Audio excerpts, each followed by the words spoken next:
Hey, what's up everyone? It's Stone back today for Call of Duty Warzone and probably Arc Raider and Path of Exile. Just play a couple different games just because there's no game that is out and that is good right now that you can just play all day and have fun doing it. So yeah.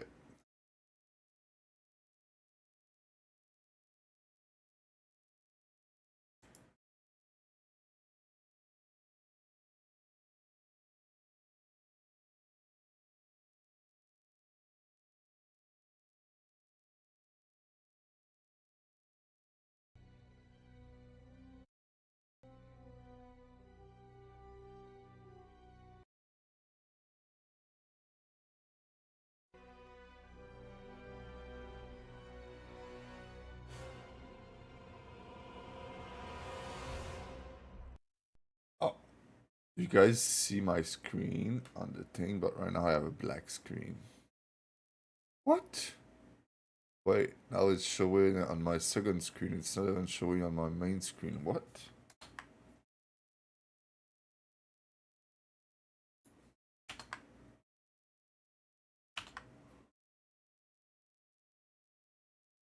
Um, when I do full screen, okay, it was going on my other screen, man. I was like,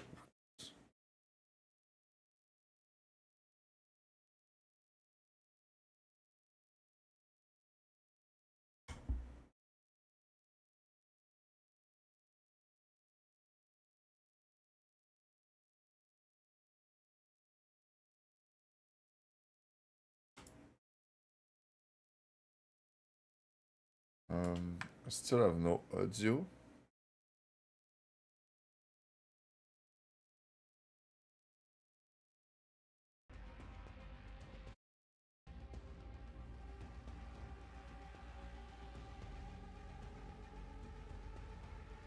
Okay, I got the audio.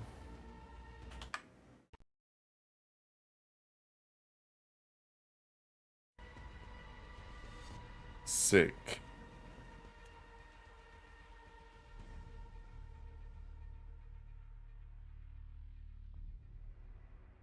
I need to make sure the stream run properly.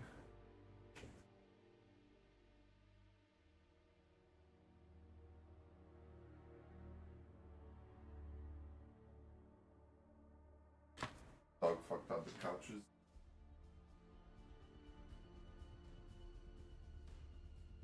Couches.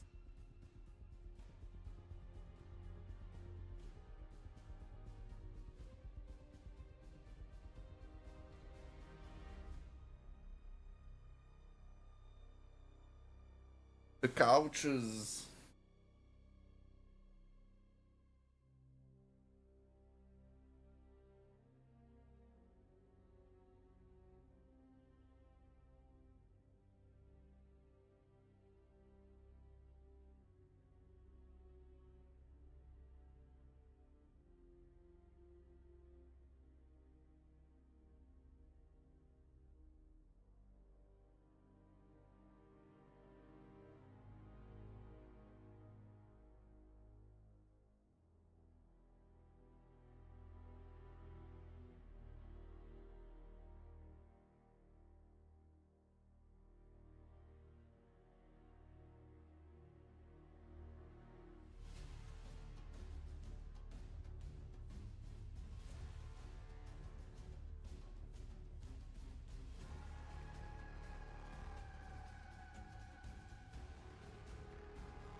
Ugh. On my second screen, I'm like opening the stream and I got like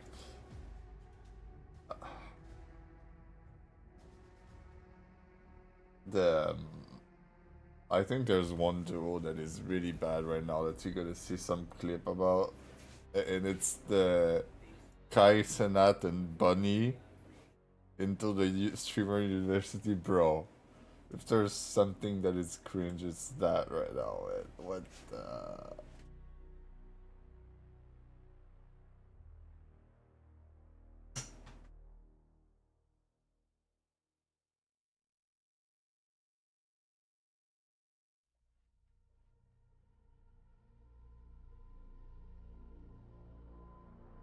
Nice. Okay, so it's all working.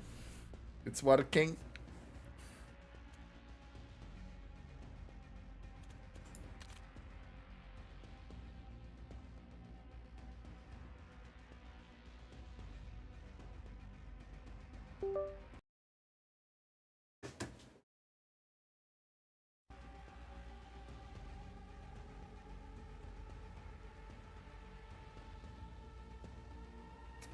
Okay, can't show on my other screen. What? The fuck is going on, brother?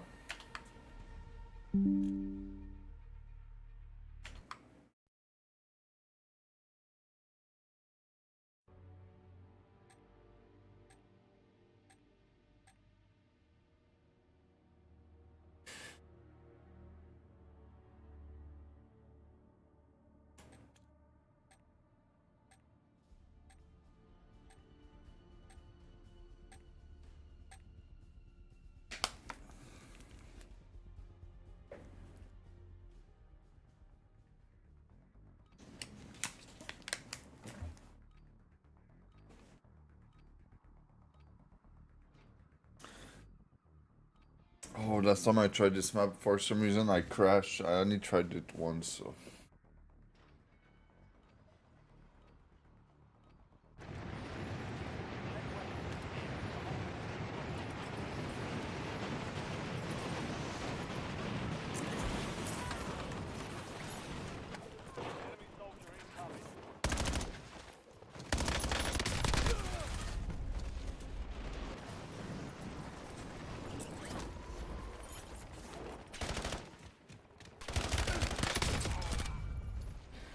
The headshot. I wanted to change something.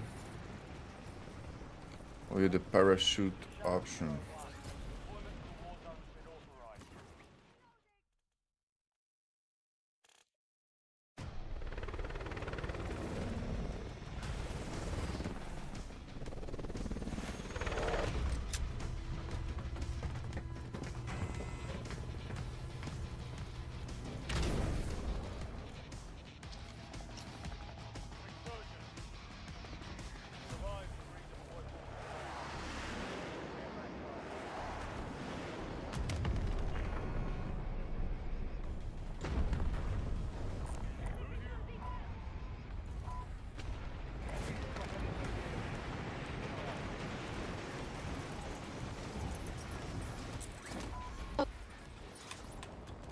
You're going to.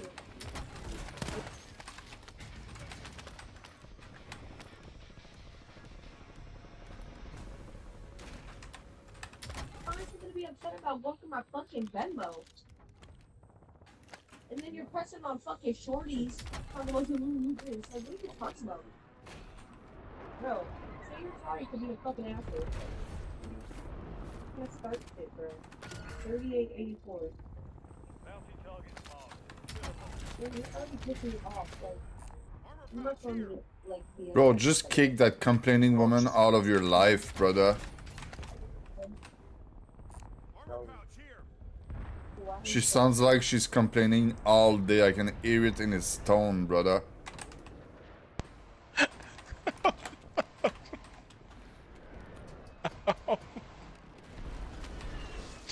Oh shit.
reinforcements. Enemy soldier incoming.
You gotta drop somewhere else on the map. There's like a squad that is like crazy good or cheating. So yeah, just go somewhere else.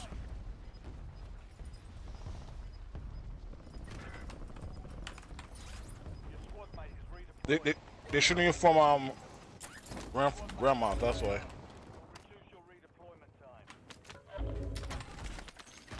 I mean the people with the snap hook.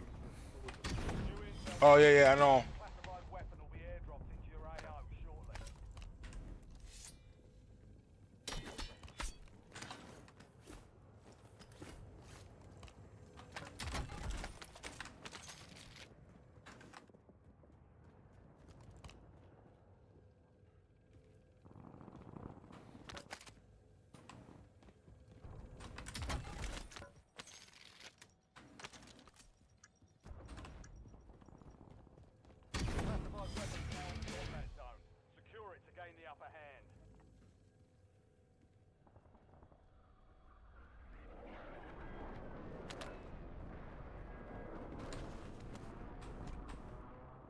I can't hear shit.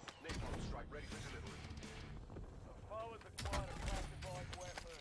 Take it from their cold dead hands.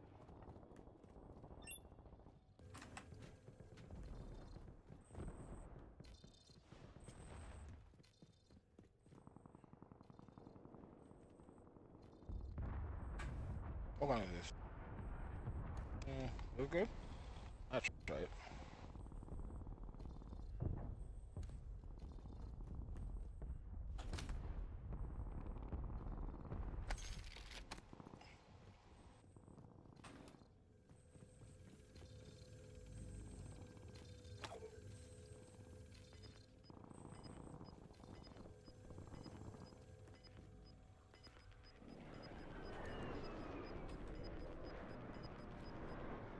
Squad's in the safe zone. You're losing ground. Move it.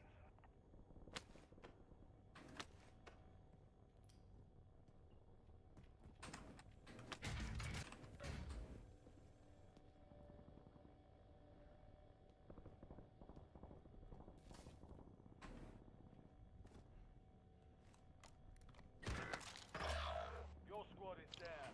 Stay alive to bring them back. Assault rifle here.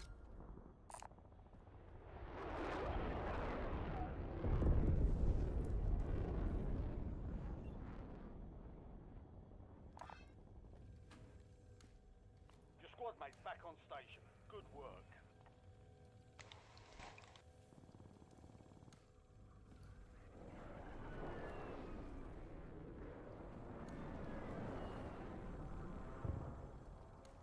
Moving here. It doesn't even drop with me. I just take the time to leave a lot of stuff on the ground and not.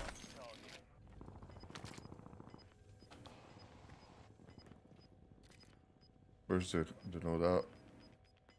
So far.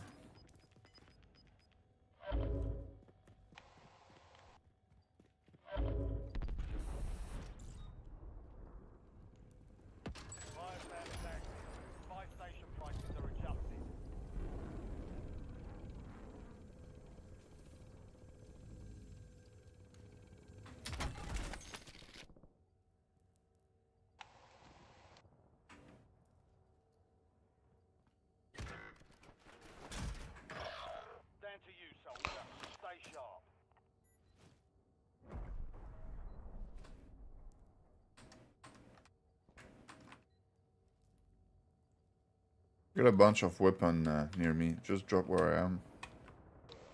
I got you. About to end. Make it count.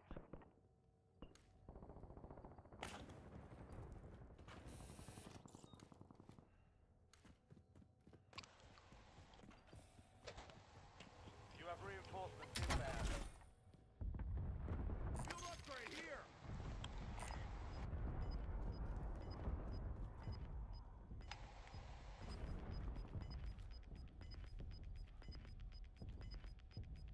All squad mates are in the safe zone. You've got gas moving in. Enemy UAV overhead.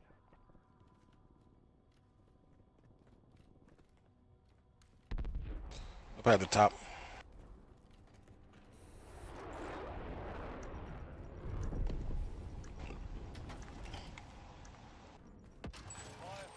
Oh, guns is trash.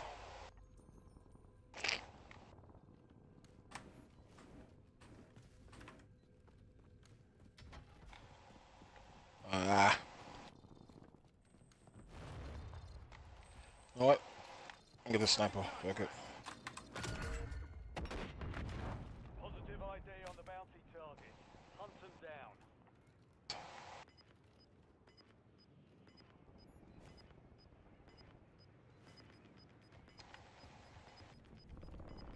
Going on the roof is not a good idea. Resurgence is close. No more second chances.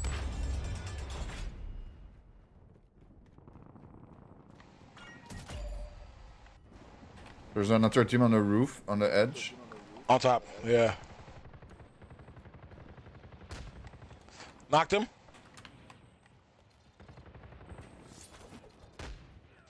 Dead. There's two of them. Be careful. Enemy hunters were taken out. You're in the clear. Raider 1 rolling in. Deploying payload. I can't see a damn thing. Your squad made it to the safe zone. This is Raider 1-9er. Strike mission completed as tasked. Gas I need some better guns than this. This guns is not. Still? They come on Yeah. someone to our side. So go fast up, boy. Ooh.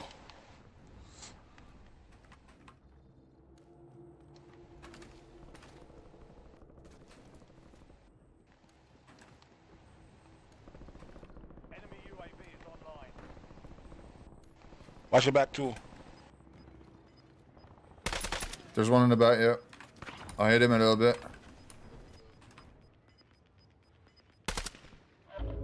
Reloading.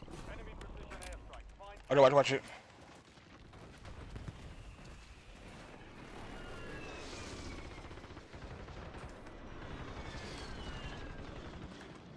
enemies are dropping into the area. On me. Side.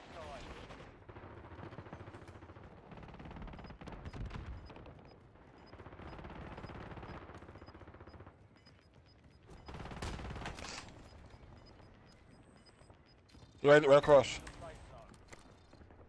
Gas is closing in.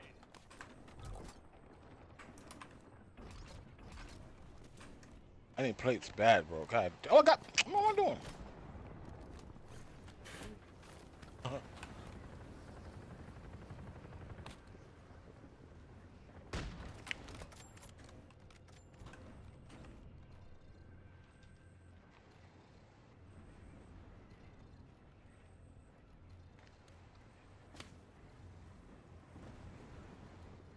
Be careful.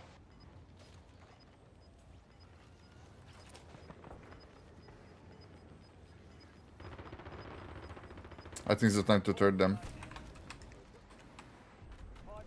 I need a gun.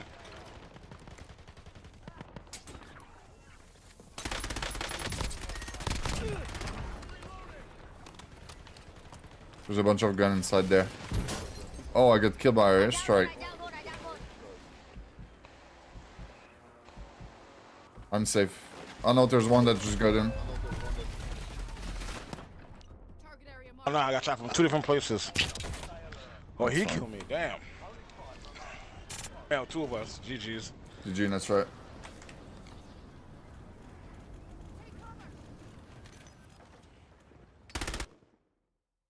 What's up, Mentos?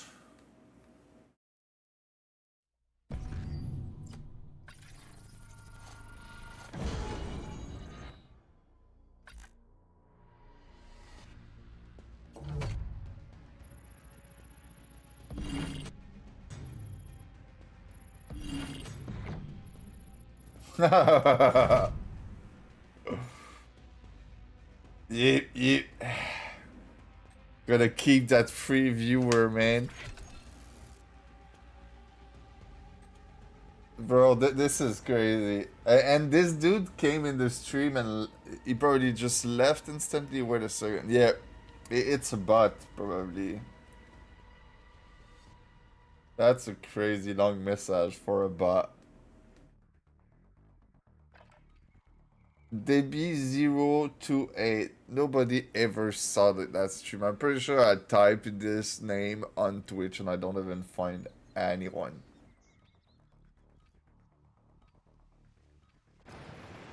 That doesn't sound like a men name too.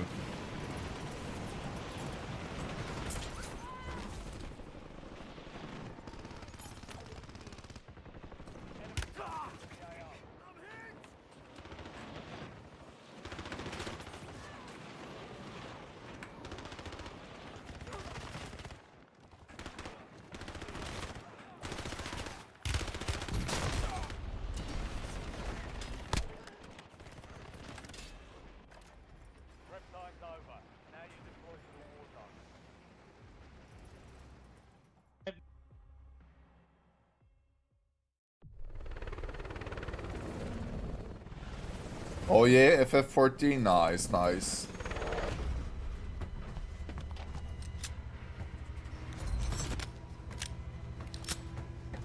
Yeah, we are in the Mistfall Hunter waiting room right now. Anybody got a mic? Yep, yep. Resurgence. Survive and your team can redeploy. Eliminate targets to bring them back faster. Let's right here.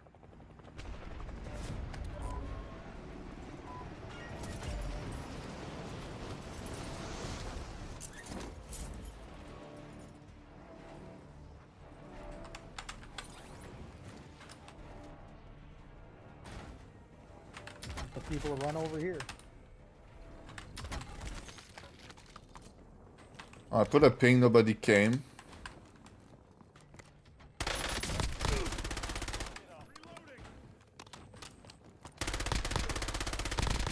Mark remaining operators from that squad. Hunt them down.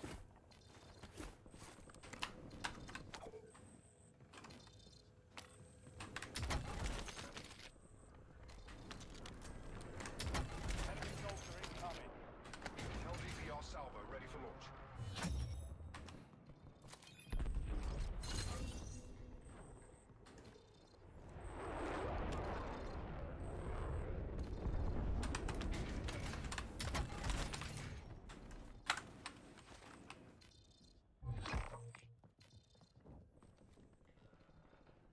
Your objective simple. Eliminate the target.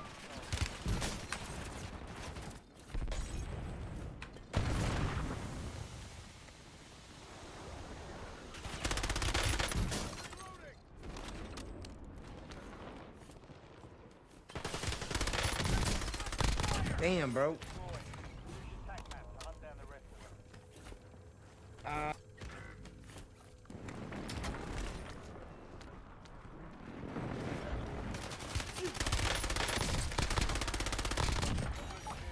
Marking the rest of that This dude can't aim. get hunted.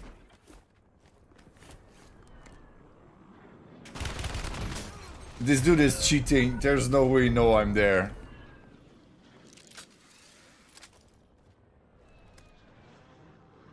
Okay, no, he's not cheating. He's just like...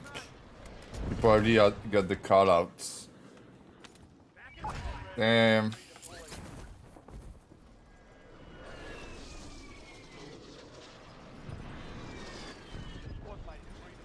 I felt like I was doing just fine. I'm gonna drop on my teammate. I don't know what he's doing there in the corner of the map where there's nothing.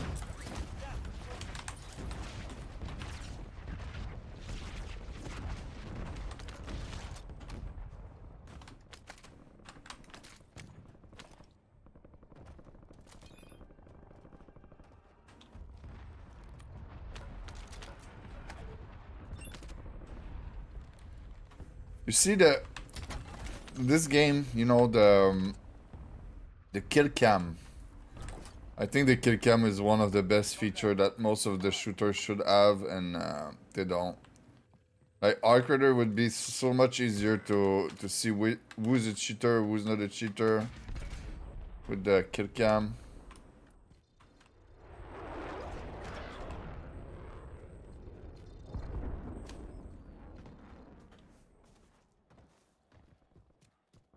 I'm like level 20 in that thing, so I don't even have a loadout. Back on station. Good work. I'm just gonna take it for the perk. Loadout drop inbound.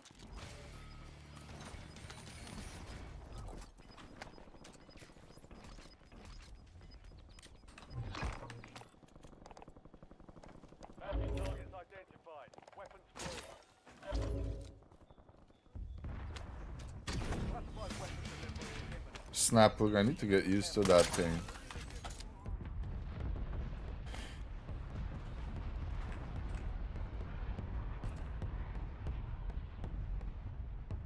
Hostile UAV in the area. Your starter base has turret on it, nice, nice. Your main base has cave with large stone gate on both ends, nice, nice. Yeah, probably one of the best setup. It's probably hard to break. 8 turret, a windmill and 8 solar panel for power outside of the cave with a gate around that is its own cupboard. It's totally the best Rust base I ever built, and you absolutely have to blow a large stone gate to get past 8 turret to raid it. Damn, awesome machine gun. That's sick.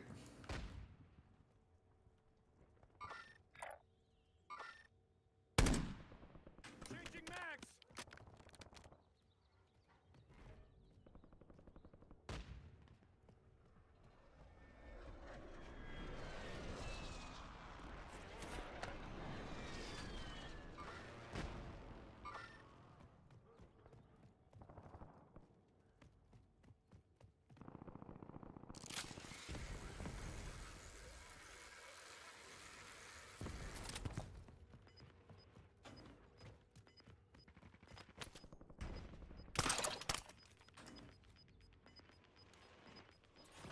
Enemy dropping into the AR.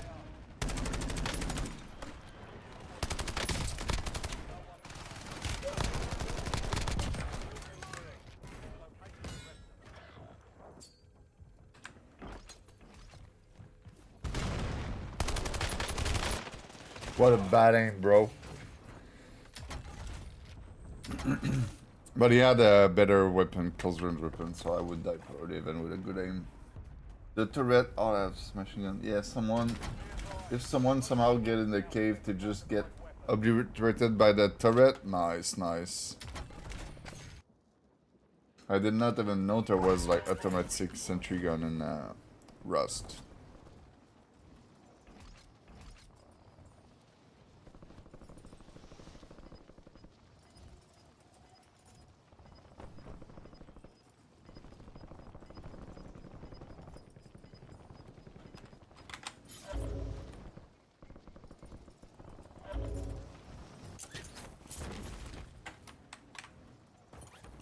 Fire sale active. Buy station prices have been reduced. Bounty target's gone dark. We lost the contract.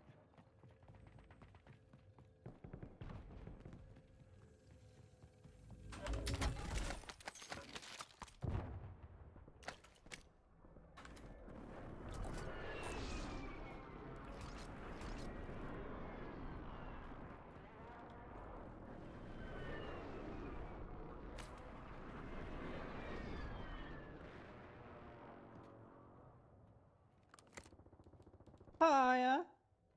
Yeah. Hiya. Yeah. Come get Get me. ready. Resurgence. You have a heartbeat I'm right sensor here. that will Come open get me. metal door, and the turret will shoot someone walking by and close the door again. They are Come dead. get me. Oh yeah. I'm your gonna go teammate, get your bro. mama soon.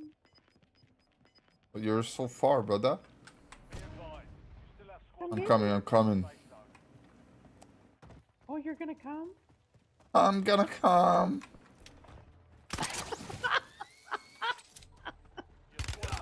Fuck, I'm already at your mom's place. So Shut don't up, worry about bitch. it. Oh, And he fuck. got dope. She's already bent over for me. Don't worry about it. Yeah, that was a bad Bro, spot. got what that loser at? 2019, your mama jokes. Where the fuck he at? He just rezzed up right here. Next time, just drop on your teammate instead of just dying and then asking them to res you, you know what I mean? Oh, people are so dumb and bad.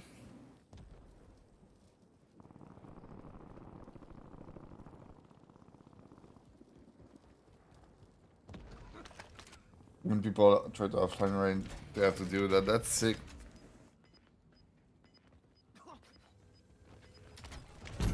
Are they even trying? Like, when they see the stone door and everything, are they, like, even trying? Or, well, I guess it's one of the goal of the...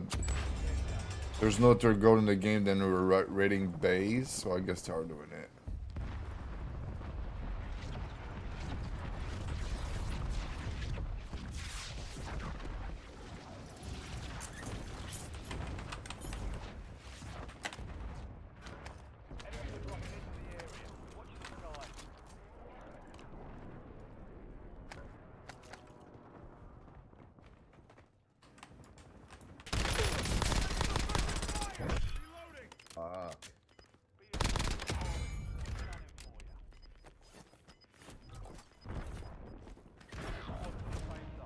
Leave no one behind.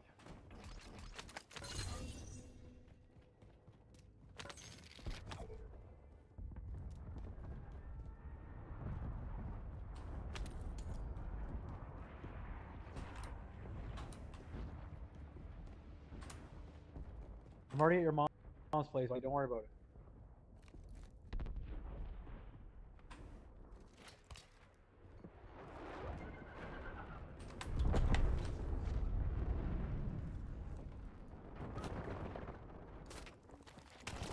Your squad is the top 5. 5 squads still operational in the AR. We lost Shut up, the bitch. target. Contact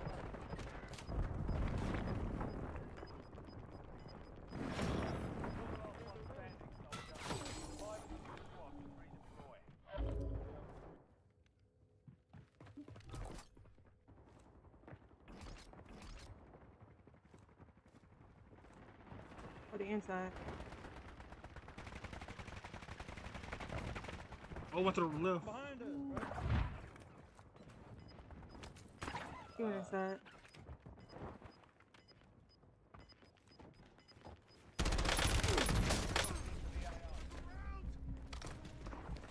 There was 2 people on me there.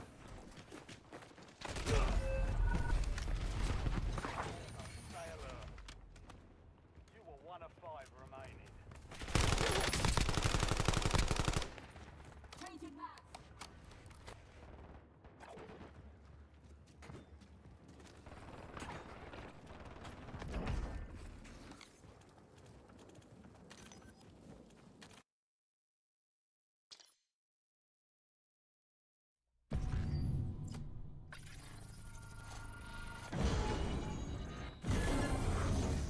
The cavern, you build your base inside, wall it up. It was only raided once, but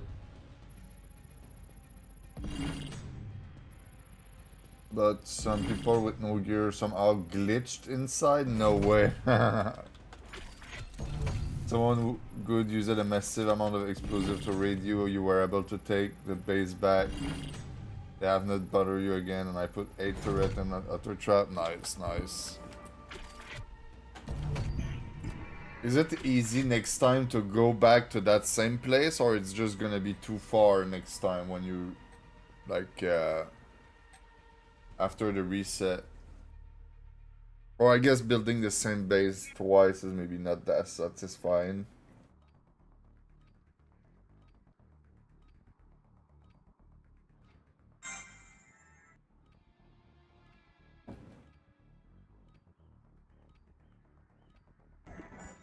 When it wipe tomorrow, it's over. Okay, okay.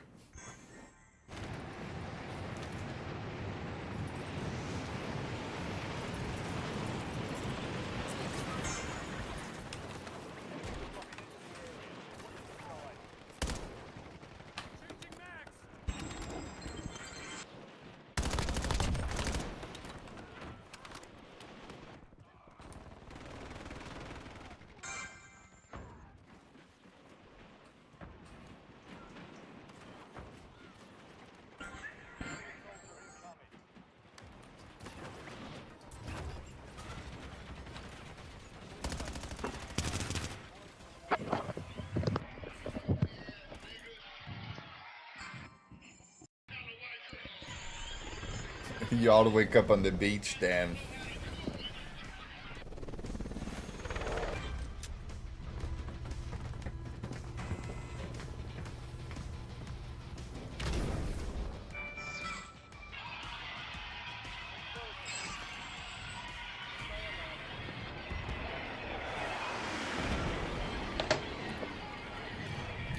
Your mic is doing a lot of noise, bro.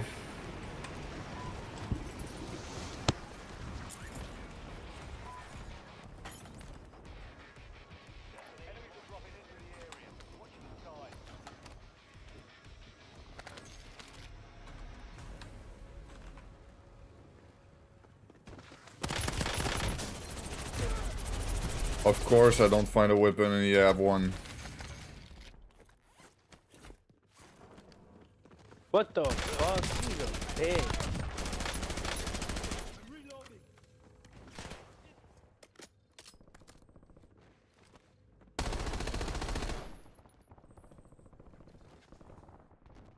You got no bullets. Hit that chest. That chest behind you. You have reinforcements inbound.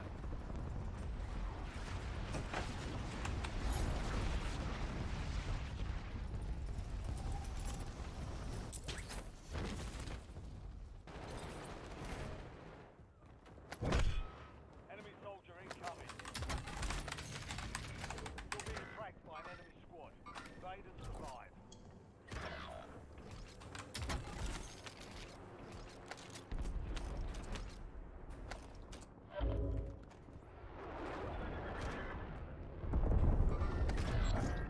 Yo. Contract failed. Objective lost. Damn, I wish I had a fucking bomb or something. Your squad mates back on station. Good work. Enemy UAV overhead. You have reinforcements inbound.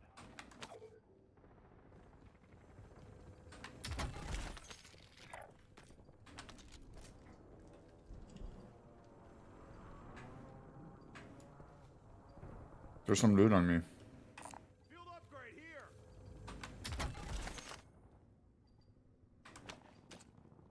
Hostile UAV in the area.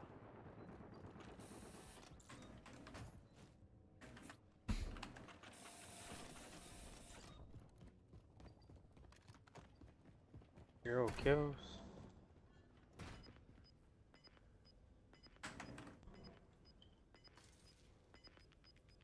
You just try to stay away from people the first day and go for a furnace, make a bow, kill some pig, make a furnace, throw starter up base and craft tier 1. I see, I see. Identified. Weapons free.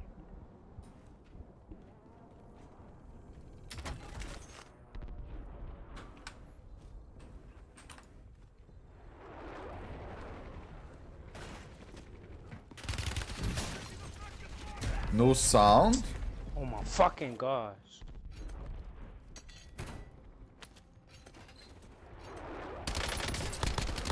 How did he do no sound, bro?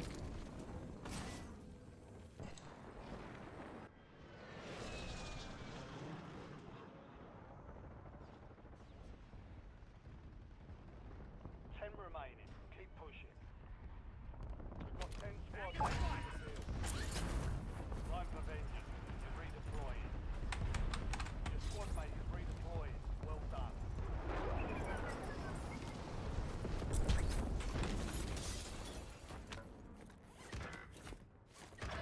I sniped once again. Where this kid at on the boat? Okay.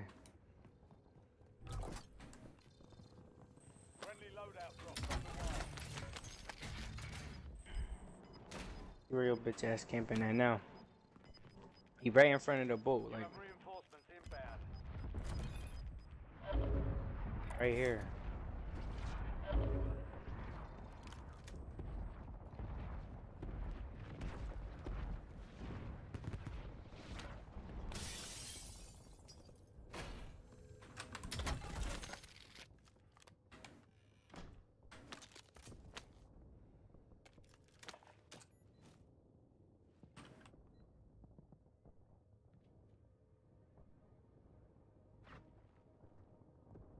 Stone starter base first day, 2 per 2 with Harlock Triangle attaché.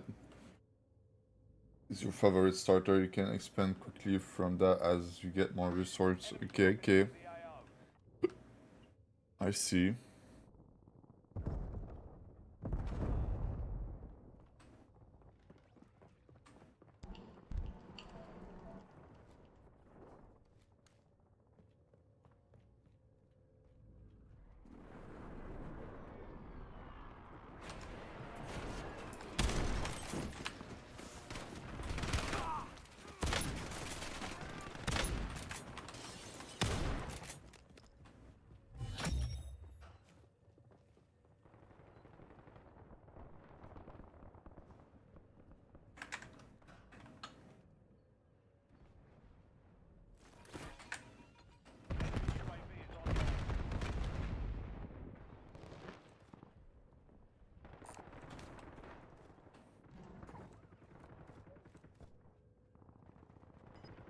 Enemies are dropping into the area. Watch the skies.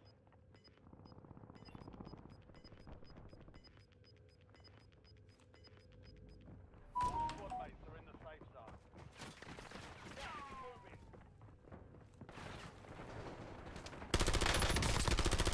Reloading. Positive ID on the mounting target. Hunt them down.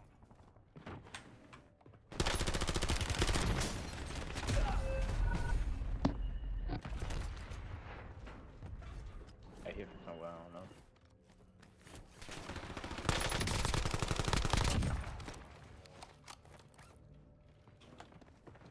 I think they wasn't on the same team.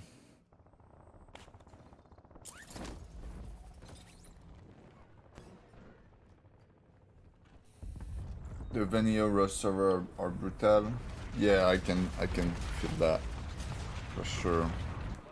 A lot of people who play since a while, they probably already know where people put their base, like the favorite spot. So they probably just, you know, run those areas non-stop.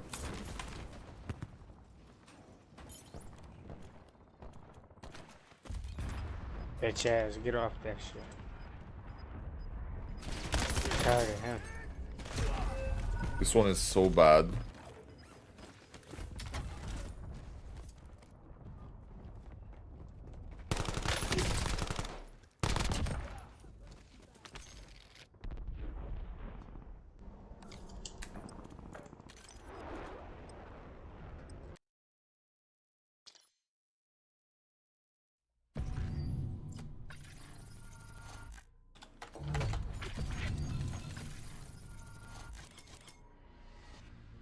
The map is different every time. You got lucky to swipe and got snow base that is a cavern. Oh, I see. So it's procedurally generated map, or there's like map rotation.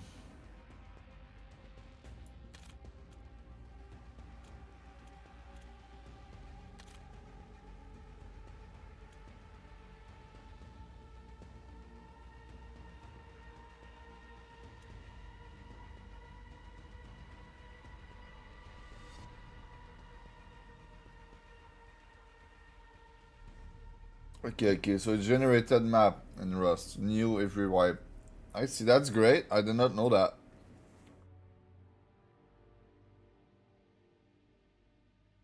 More game need that.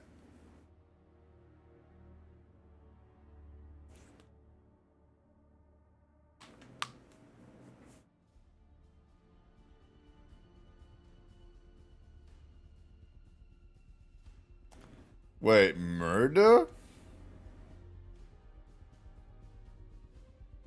There's one of my childhood friend right there. He's I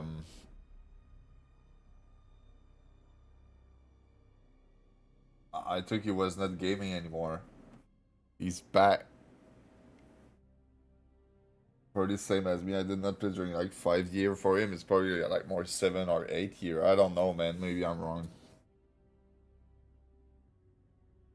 You probably have the best space on your server. Sick. Sick, sick.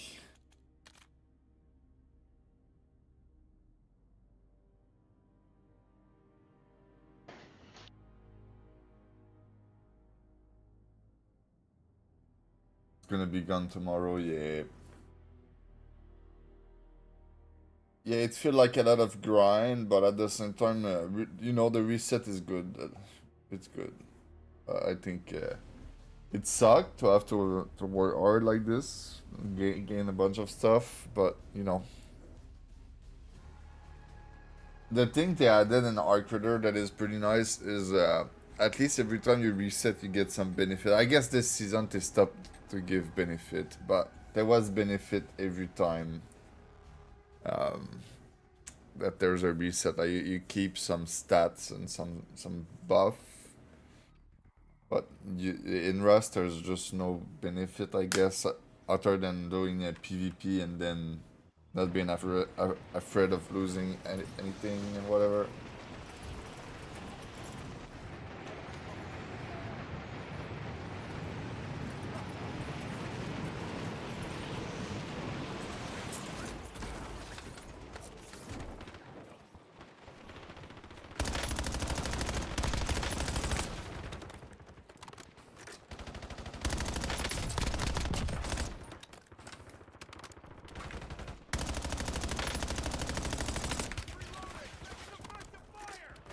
Enemy soldier incoming.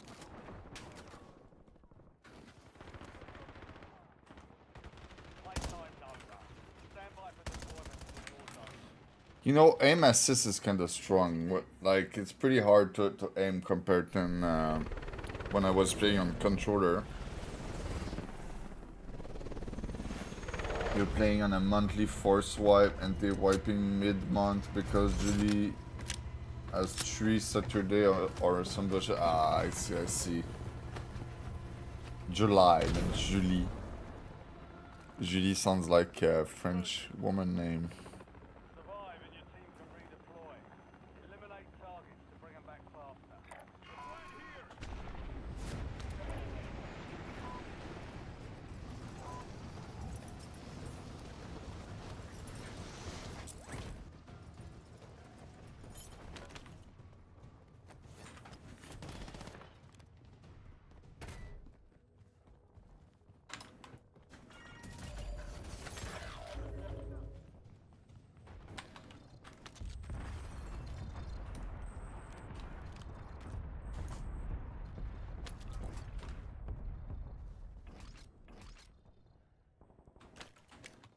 Squad mates back on station. Good work.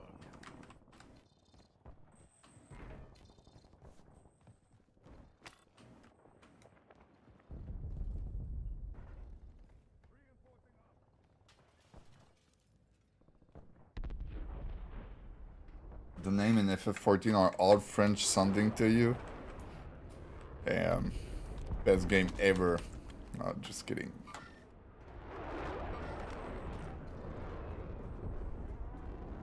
Enemies are dropping into the area. Watch the skies.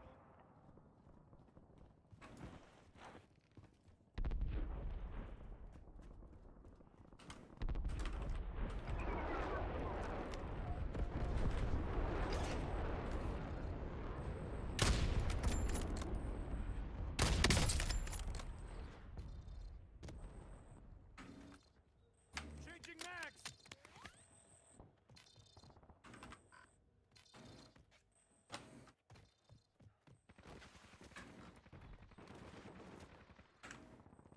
Le Veilleur, yeah, it sounds French, yeah.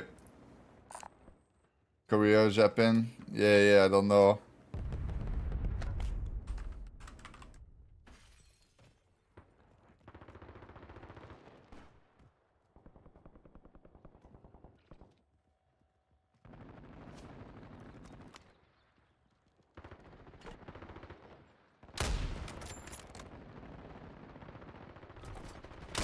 So much easier to aim with a sniper with a controller, brother. What the... Reloading.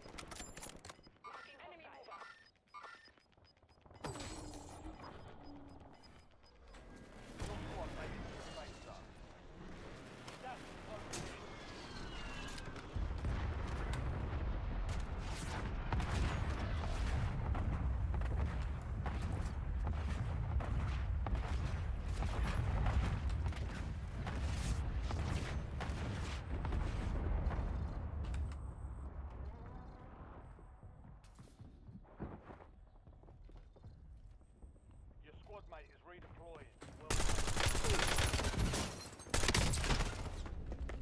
You have a SMG and I have a machine gun. There's no way I win that. No, no. Yeah.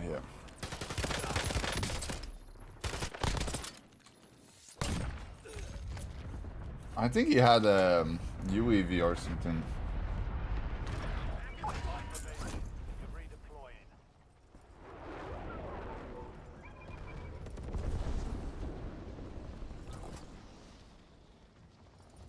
Squad mate back on station. Good work.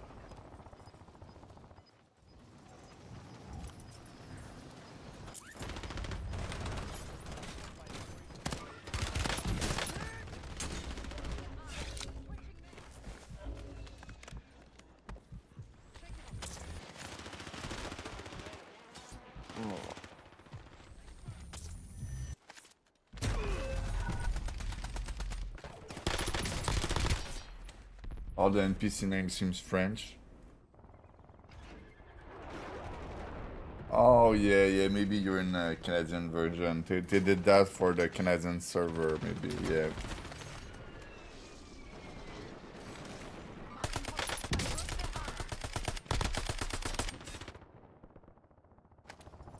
French and gay.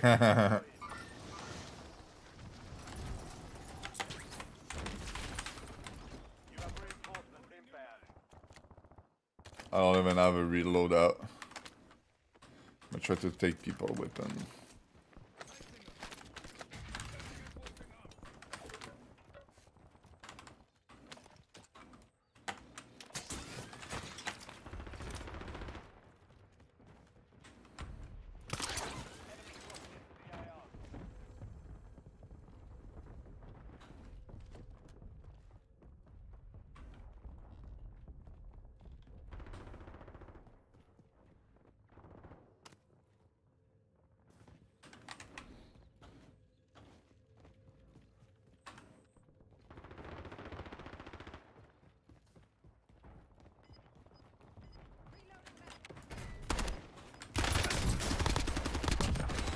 Yeah, I got my revenge on that dude.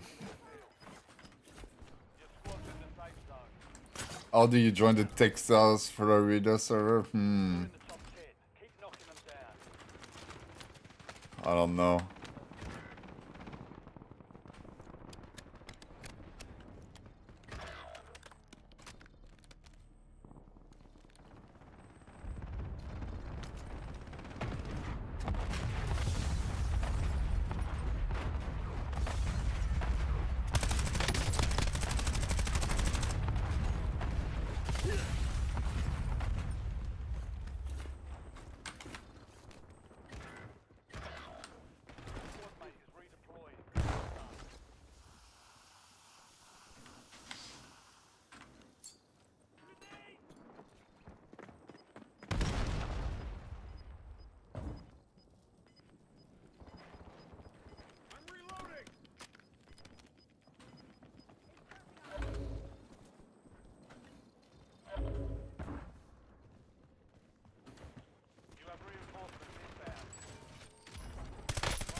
Oh, you little shit, bro. Every time I down somebody, I swear to God. I'm safe, teammate.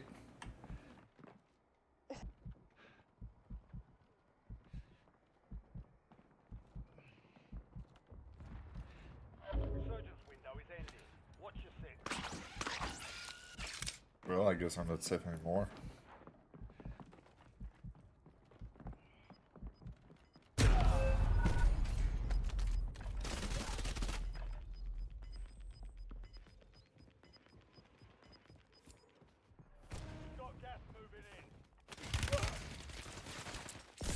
2 weeks to Miss Volunteer. Finally, man. 2 weeks. It sounds long and quick at the same time. Almost just gonna wanna go buy some pills, sleeping pill, and sleep during 2 weeks. No, I'm kidding, I'm kidding. That would be fucking cringe. You know, people do that in prison, so they don't feel like they are waiting, they are just sleeping it.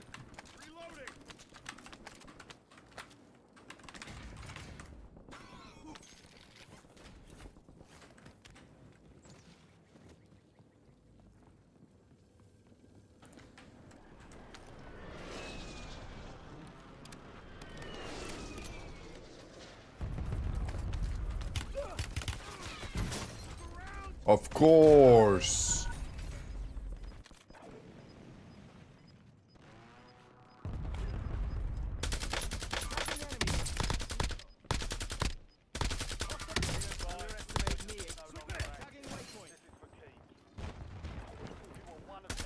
This one was pretty bad. The past two game was pretty bad.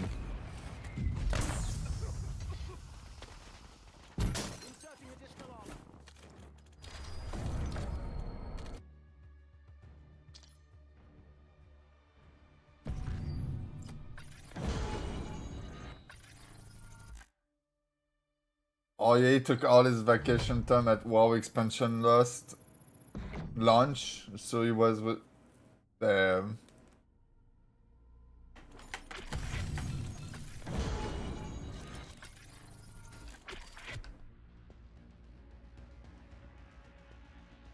that's real gamer behavior right there. Nothing else matter.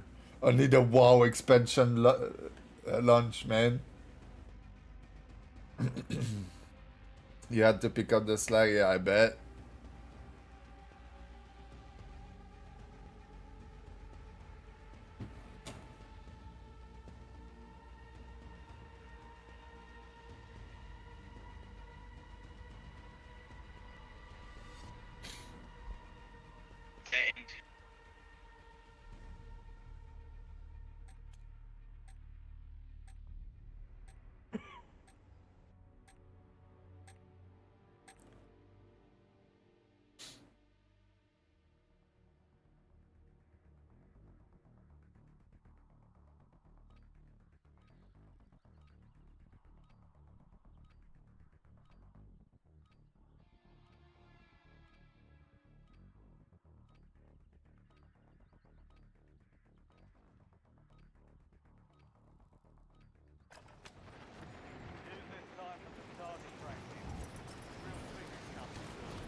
Yeah, this is one of the things I miss the most about New World, like the community, it was just so good.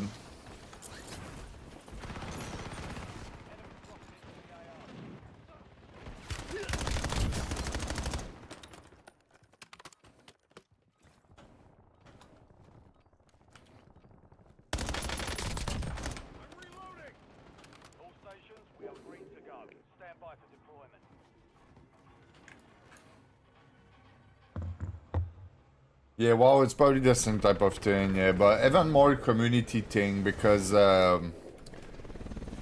think there was more solo content in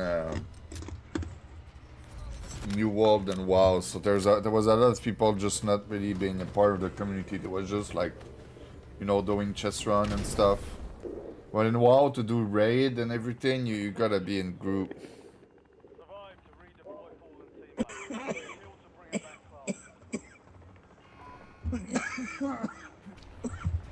Damn, brother, that sounds like a good hit. Yeah, it was. It's all good. It's fine, take it, take it.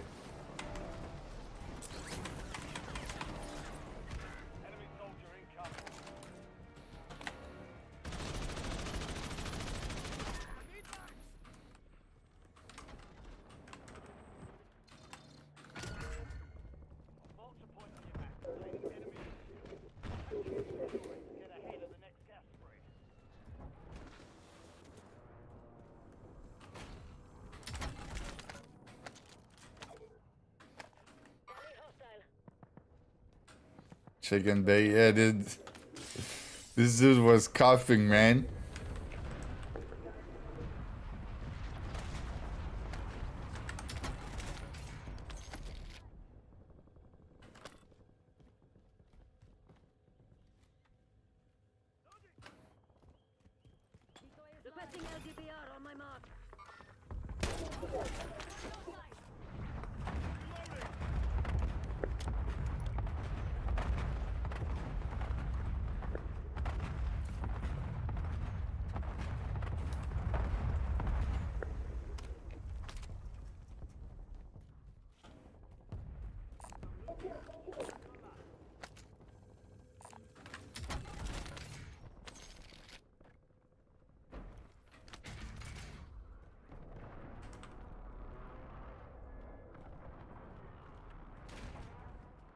Oh yeah, this community don't exist anymore. Yeah, like I see what you mean.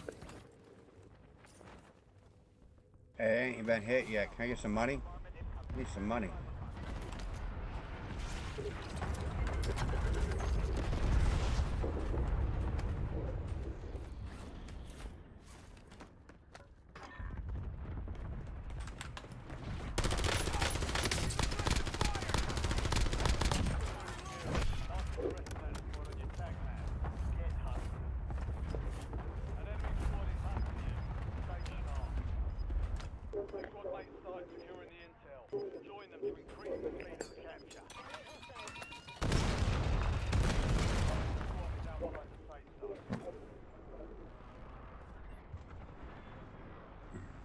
I need help. I need help.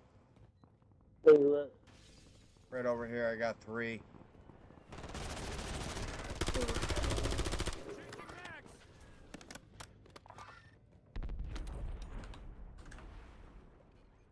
Y'all coming back?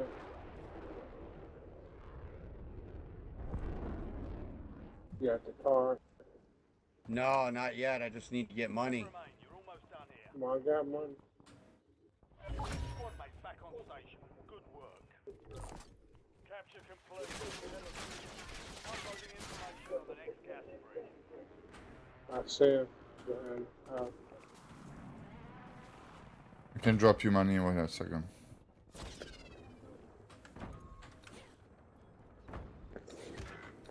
I need money up here. I just dropped it there.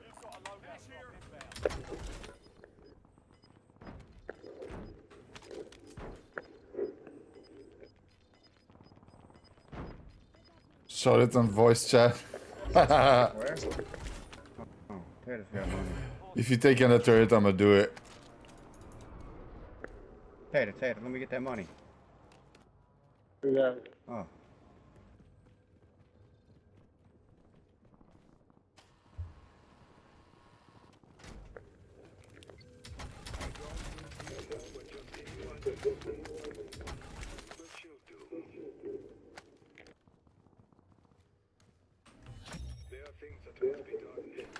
Complete 1 contract.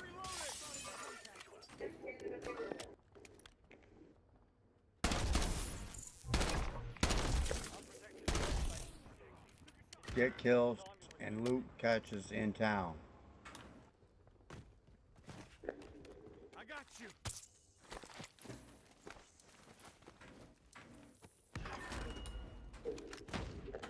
There's a loadout over there. Down. Picking them up, picking them up. Ah! Fuck, man. I didn't see the second guy. He's picking him up. Now yeah, you run so far from us, like... Huh? Because we got to get kills and we got to do the contract up above. Yeah, but you don't need to do contract, like it's not a quest game. Yeah, so we can get something that helps us dramatically at the, in the game. Ah! You can kill people who have stuff and take it. Well, I just don't have loadout guns yet, so... There's a loadout there. Yeah, I'm going. I don't have a level loadout gun, I'm level 20. I just restarted to play. It's been like 5 years. Yeah, 5 years without playing this game. Oh, it's like riding a bike. Yeah, it's easy. Oh, somebody got me. Right there. Cluster on me. I need a res. I am safe in an alley.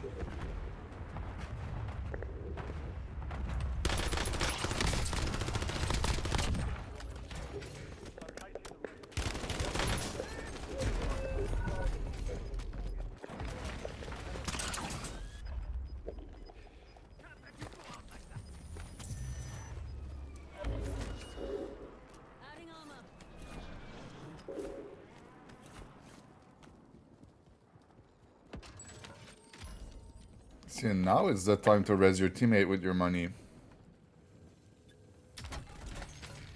There you go.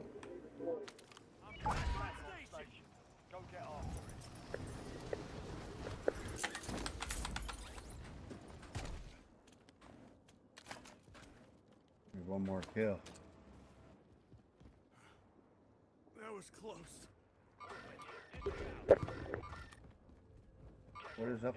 There's somebody up there?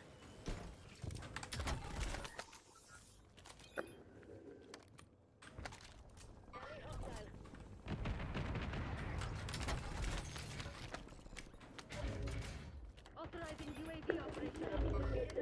Resurgence is about to end. Make it count.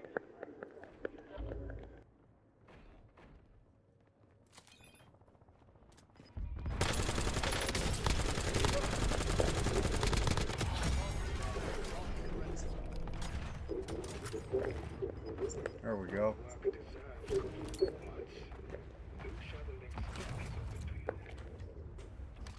Requesting LGBR strike. Enemy intel located. Capture and secure the interest point. Cover the next gap.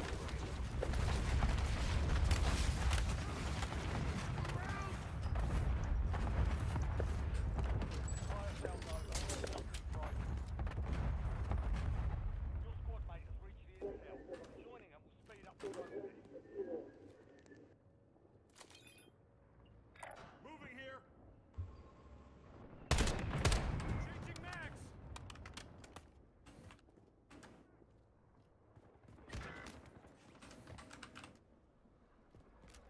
I'm sure to grow up in, but that's probably a bad idea. Intel point captured. Great. I got a few keys in the next gap.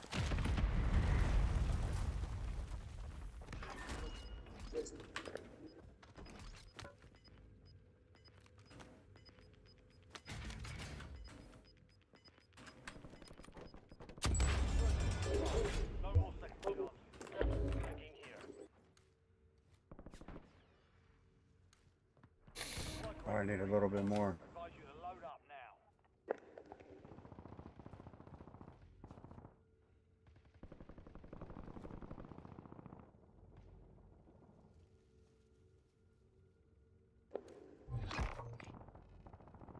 Bounty targets marked.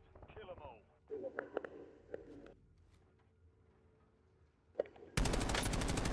Reloading.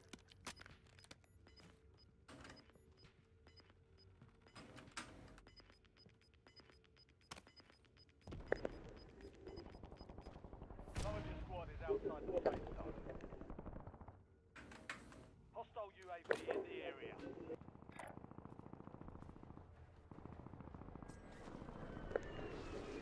Someone just dropped there.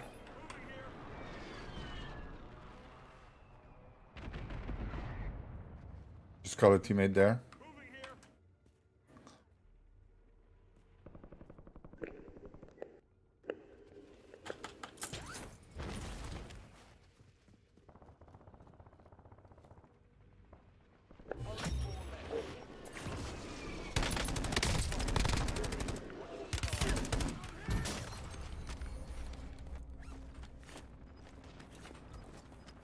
Broke. Good shit.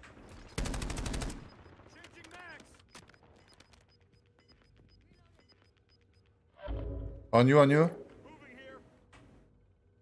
He's on the top where you were. Oh, I sent it. I shouldn't have. Oh well.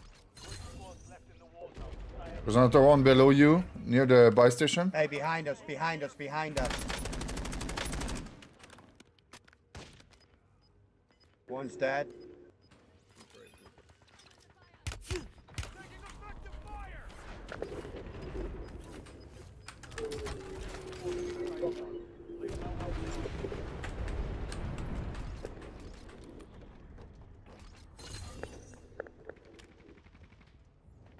Smoke crate.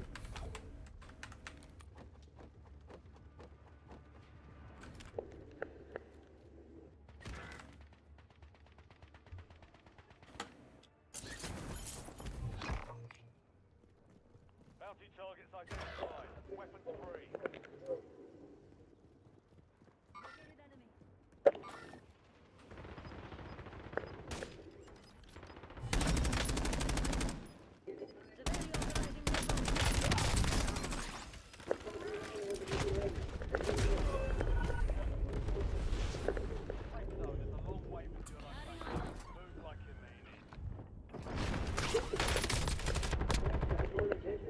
I think the snap hook is nice, but at the same time it's weird a little bit. I don't know about the snap hook. I like it, but I hate it.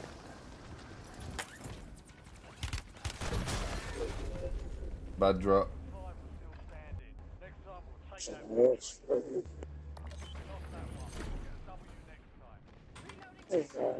Chill, what the fuck? Did I see Asmongold girlfriend? Wait, isn't that AI generated video? Like, does he really have a girlfriend? I know there's a lot of meme and like AI generated video that people does, but could have a real one, you know? He's rich.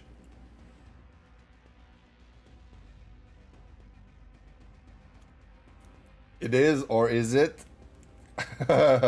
Is it AI generated, or is it real, or it is real? Is it, you mean it by a man, or they them? What do you mean by it? Nowadays, being a it, you know? It can be a bunch of different things, you know?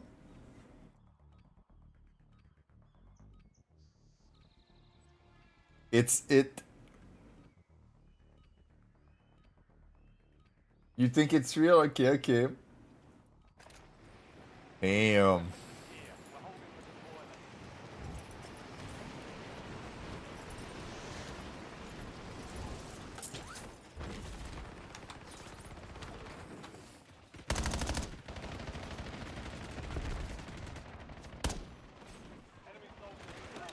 And I don't think that Asmongold is ugly. He just don't really take care of himself. But usually, I think he's fine. You know, he can probably have a pull woman.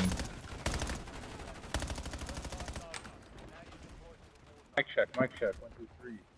Mic check, mic check. 1, 2, 3. Yo.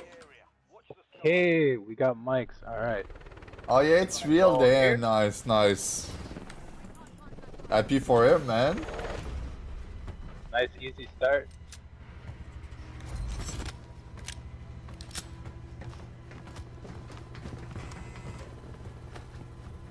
You know, more I look at Asian women, more I think they are attractive.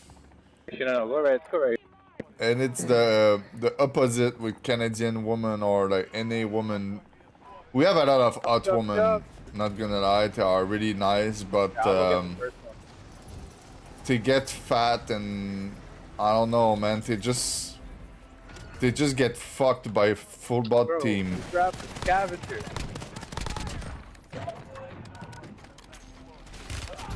It's not interesting to be into slut, and I feel like that most of the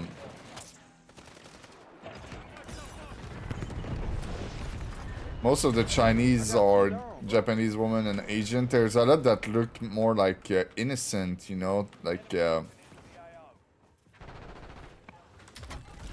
bit less woke.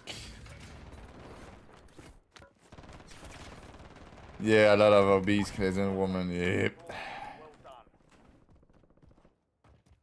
Obese and dominant and vulgar. Like, they don't have good manner and... no, Asian women are more into family, you know, while the Canadian women, they hate their... how to say that? Okay, there's stepmom or whatever. Not stepmom, their boyfriend mom. It's like a cliche over there where I am. Like Two dudes sniping. the woman always hate the mom of their boyfriend. You have reinforcements Target area inbound. marked. You're cleared hot.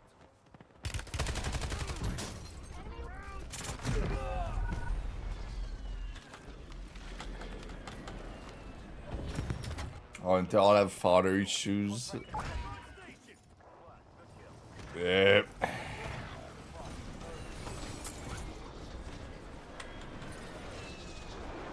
Your squad mate is redeployed. Well done. Counter UAV ready for tasking.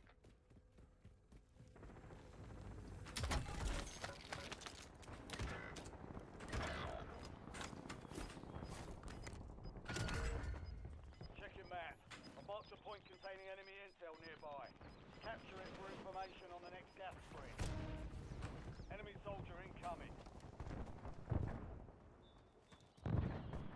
Got movement.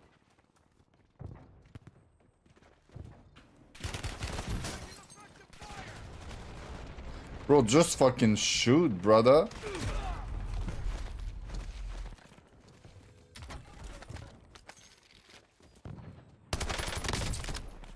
How did he know, man? This is crazy. Enemy territory. Keep it tight. Made me remember there's like something that the people do to hear the noise better. This is probably what this dude did, like the Art of War program or whatever. 9 left. Keep the pressure on. We've got 10 squads active in the field.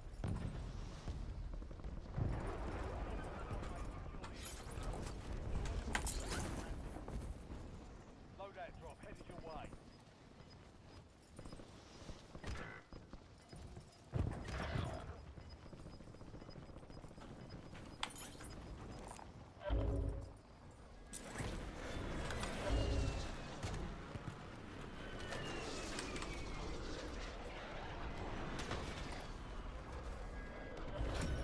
Your squad mate's back on station.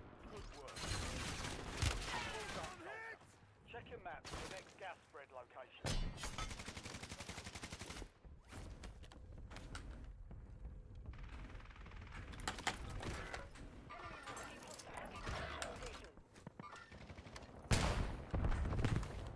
I did not want that to throw those grenades.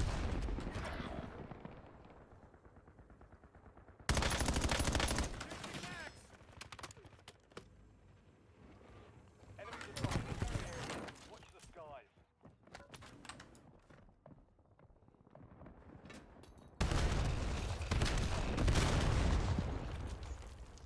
You have reinforcements inbound. Dude, I don't. This is crazy. You can't even find a fucking gun. The ground loot's shotguns and fucking sniper rifles. Like, who the fuck?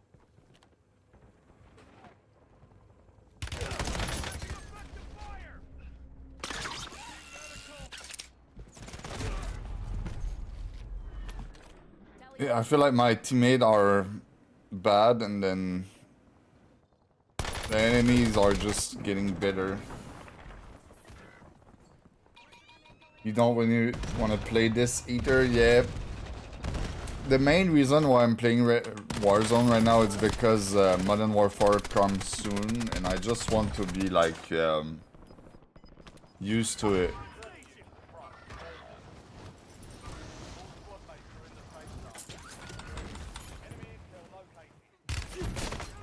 Oh, well, they are looking at the care package. Yeah, I think I'm gonna play like 1 or 2 hours per day and then play something else after that. Just to like, you know, get used to it because right now I'm used to play controller on this, so like my aim is off, just taking the stuff on the floor and everything, I just don't know the key and just not instinctive. On controller when I take it, everything is like just instinctive. I don't need to think about which key I'm gonna press to like do something. And I just want to reach that level, you know, real quick before Modern Warfare come out.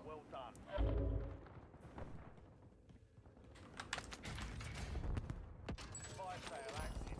Buy station prices have been reduced. Enemy UAV is online.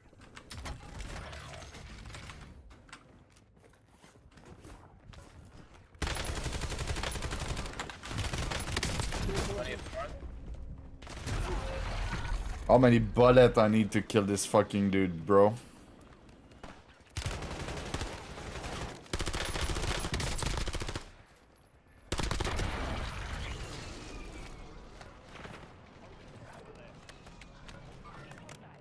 The enemy took that one, but Well, I did enough for today.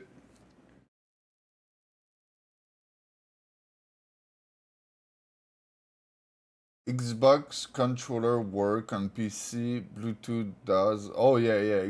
Xbox is really good. I got this controller I was using on PC. It's very good. I like it. I like it to play controller on PC. The thing is that wait, how much is this controller? Let's see real quick. Yeah, I know it work. I was playing with that Elite controller.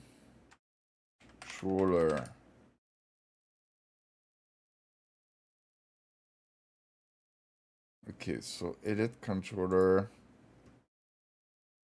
Okay, so it's the controller that I have right there.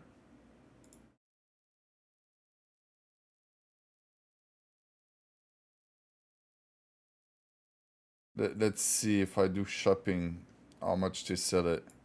It was like between 150 bucks to 300 bucks a controller when I bought this one. And those controller break once every year or 3 months. There's a lot of time you're gonna buy a controller 150 bucks and it's gonna break in 3 months.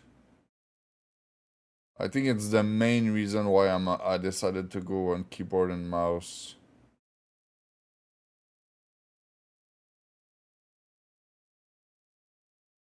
You see this one right there is 239. And it's this exact same thing that I have, like 239 bucks, but this one lasted long compared to some other. Let's say that this one I used it maybe 3 months and it's still not broke for the moment or feel like it's used, but I know it's gonna break faster. The keyboard and mouse just never break, man. Yeah, like keyboard and mouse, it take years before it break. Like this one that I have right there, it's probably 2 years.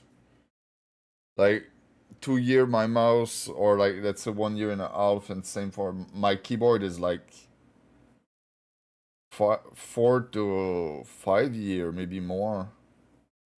Just never break, bro. My keyboard, I dropped some coffee on it. I dropped some juice, everything. I clean it, and now it feel good. It still feel good, man. Like keyboard, the controller, man.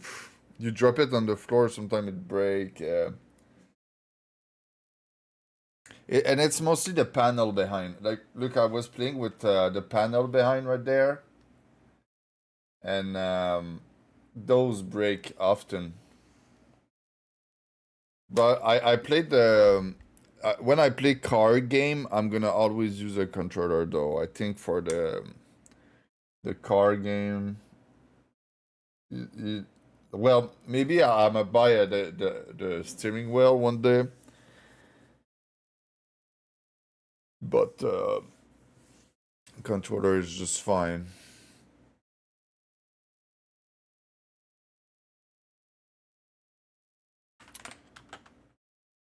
Birds told me that he was gonna play today, so like I was not gonna play that too long.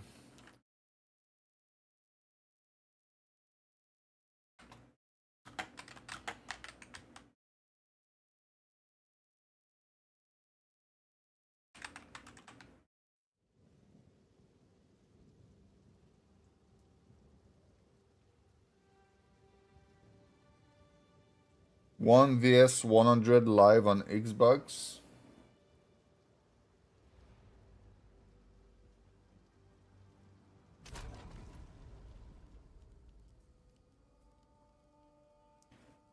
What do you mean?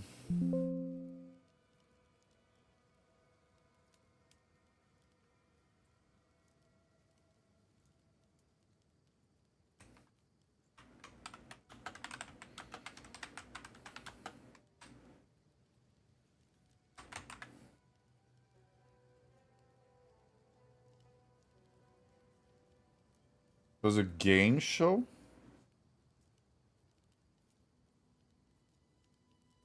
Let me type it real quick just to see if I know.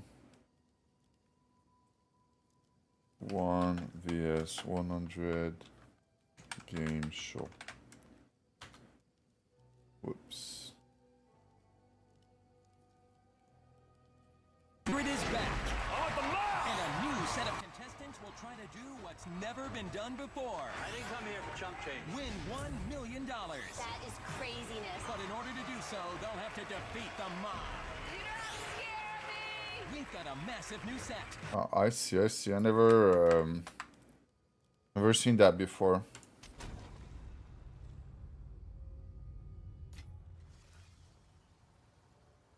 You see, I got a Xbox when you know, when Xbox came out, the first Xbox with the big controller, you know, but after that I got PlayStation. I stopped gaming on console at PlayStation 3, and I only have the Xbox One. Like I did Halo 1, 2, 3, and then never played it again. So I was not there. It was on Xbox with Avatar. Oh, I see. Okay, nice.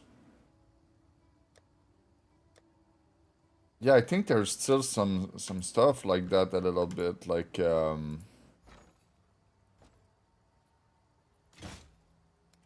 with chat room and everything. 52 divine, that's insane. Nice.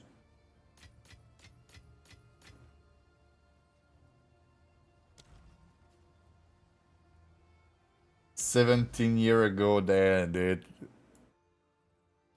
The type of thing that make you feel old right there.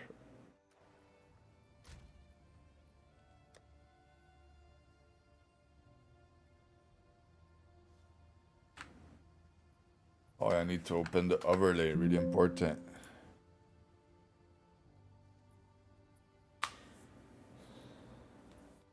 Xbox Live first 1 versus 100 game widescreen. Check that out. Okay. Oh, I opened the wrong browser. It's fine.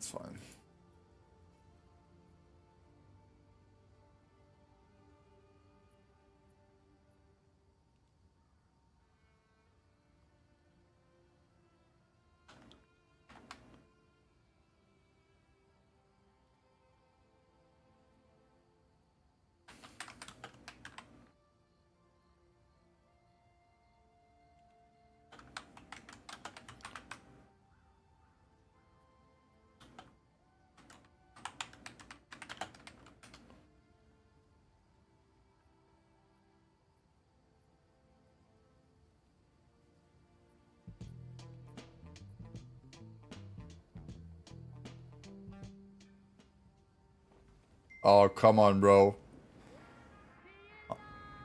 I'm not interested in a woke ass ad, thank you. Girls, mob, the one. Welcome to 1 vs 100 Live. Chris Cashman, your host here, coming to you from the Sprint Theater, where we have getting together here tonight for the very first time live. 50,000 of you joining us live as we speak. Thanks, Chris. And welcome to 1 vs 100 Live.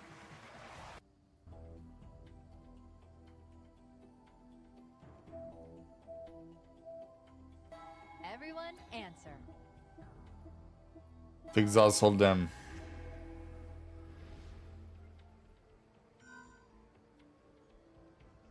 The one answered X. The correct answer is X. Right. I got it.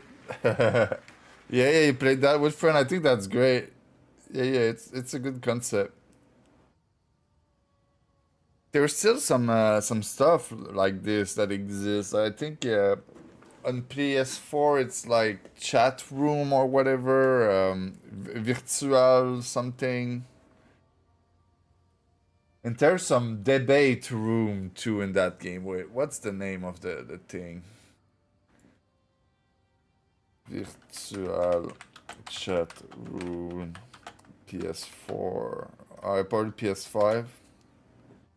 Wait, is it PS4 or PS5 now?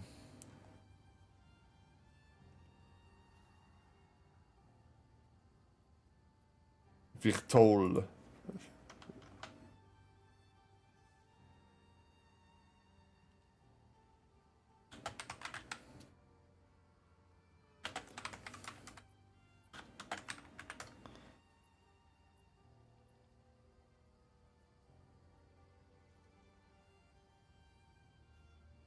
Maybe it was on Xbox then.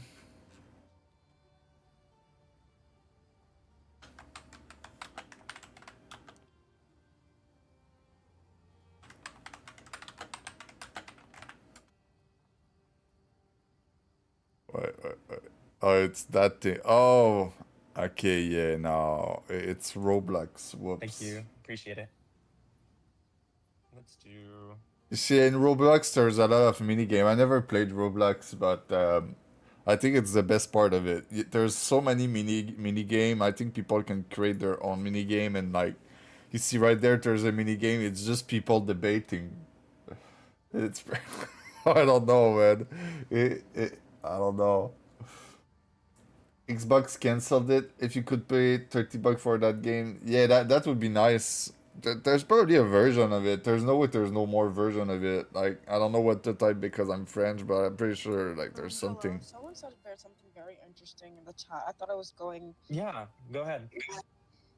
They were saying about how girls and boys should be disciplined differently, right? And I do think that I don't know. There's a lot more nuance to that. I do think that maybe girls and boys should be disciplined differently because the world treats men and women differently, right? There are social norms that we put upon other people. And while I personally don't agree with gender roles, I don't agree with stuff like that, I do think that it's important to teach my daughters or my sons, hey, you know, while I don't agree with this and I don't think this is correct, I do think that you should not, you know, abide by these rules. This is something that might be expected. Oh yeah, I don't think that's correct, but I really think we should do it. What?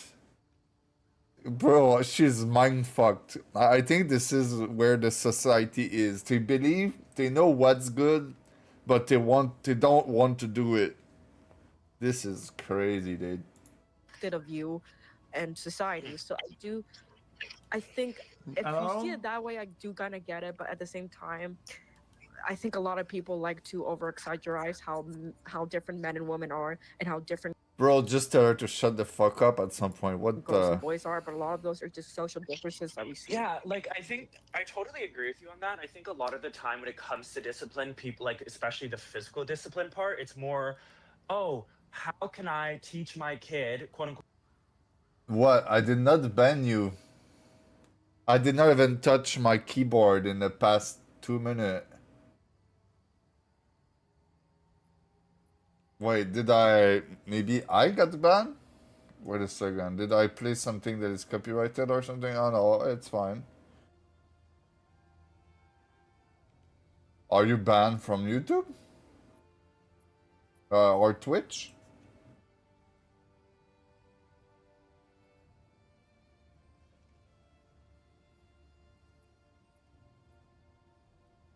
It don't say you're banned.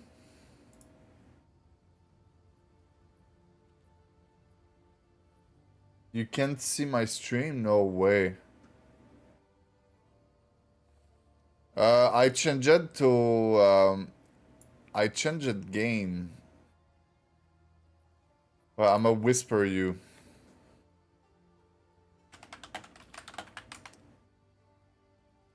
Then if you click on my name, it's gonna send it to you for sure.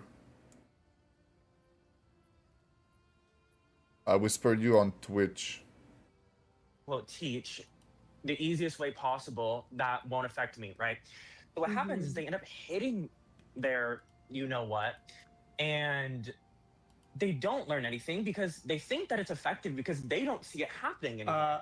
Right? Like, for example, if I make fun of my friend every time he does something I don't like, well, he might not do it around me anymore. Does that mean he's completely changed and he doesn't do it at all? No, that doesn't mean that. It just means that I'm not seeing it anymore. And the reason these parents think the actions that they're doing is so effective is because it's not that it's not happening, it's that they're not seeing it happening anymore. Right? So Yeah, it's that's not okay. effective at all. And like, you could take the girl that was before you. She said that she kept doing the bad actions she was, but despite her parents being physically disciplining her, 97 months. she still kept doing it, but did it in a more secretive way, right? And it's obviously going to seem like, oh, my methods are so effective when it comes to physically disciplining because they're not doing it. I am the center. Bro, listening to some people sometimes is so painful. That's crazy, dude.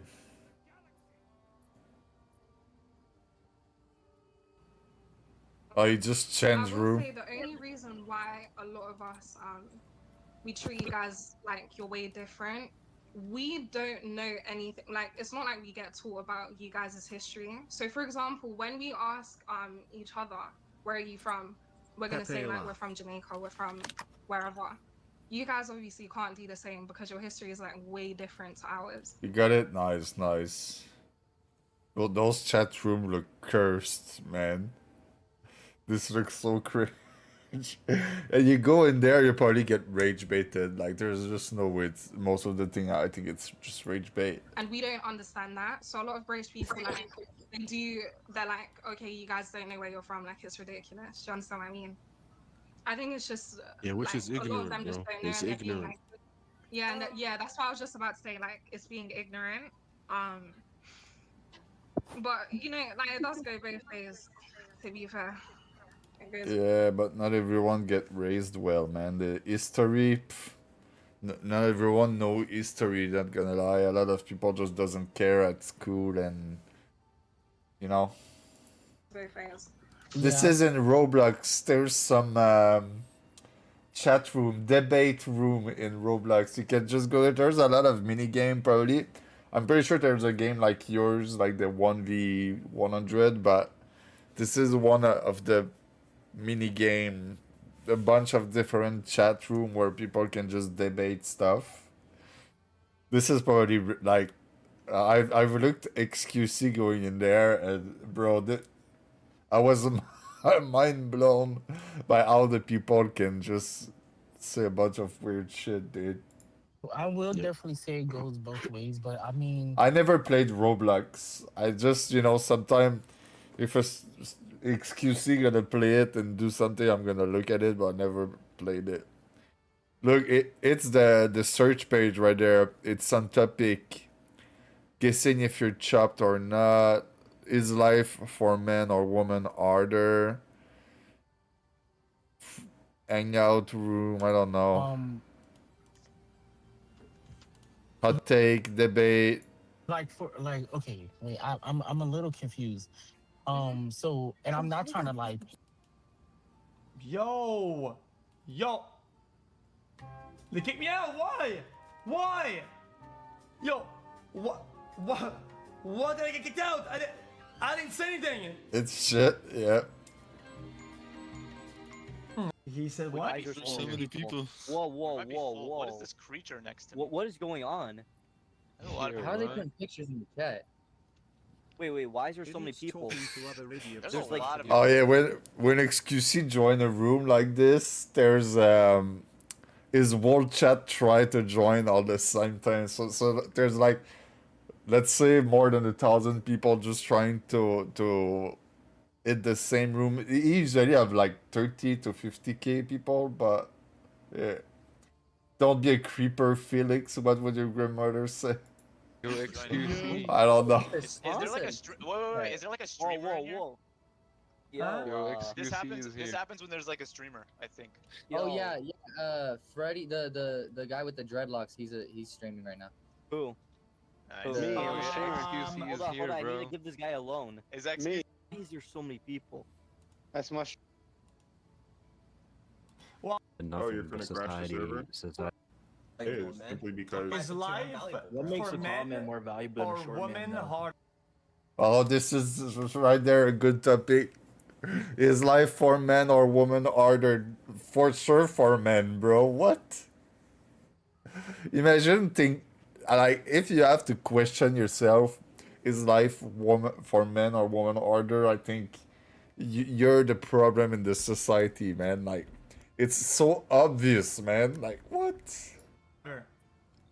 Oh, you're gonna crash the server? Society values things differently, so Who's society though? Women? That's me. society is. Wait, men are and you gonna women. crash the server? So, Someone is. I don't Only know. time I heard a taller man is better than a shorter man is based on a woman's preference on a guy. Wait, yeah, and that's exactly why that's true. Idiot Page had a hard time as a man. Oh yeah, yeah. Is that the woman that tried to change as a man just to do tests and then she suicided at the end or whatever? topic. Where are all these people coming Oh, it's XCC, huh? They're not real people, but also, I think. What's the topic again? They're not real people. Is life for men or women harder? Yeah, what do you think? I would say it depends on the country. No, I think it's harder for men for real. Why is there like an influx of random people? Yeah, absolutely, it's harder for men. No, I I think would there's more say, I mean, expectation. it depends on the country and, you know, environment, stuff like that.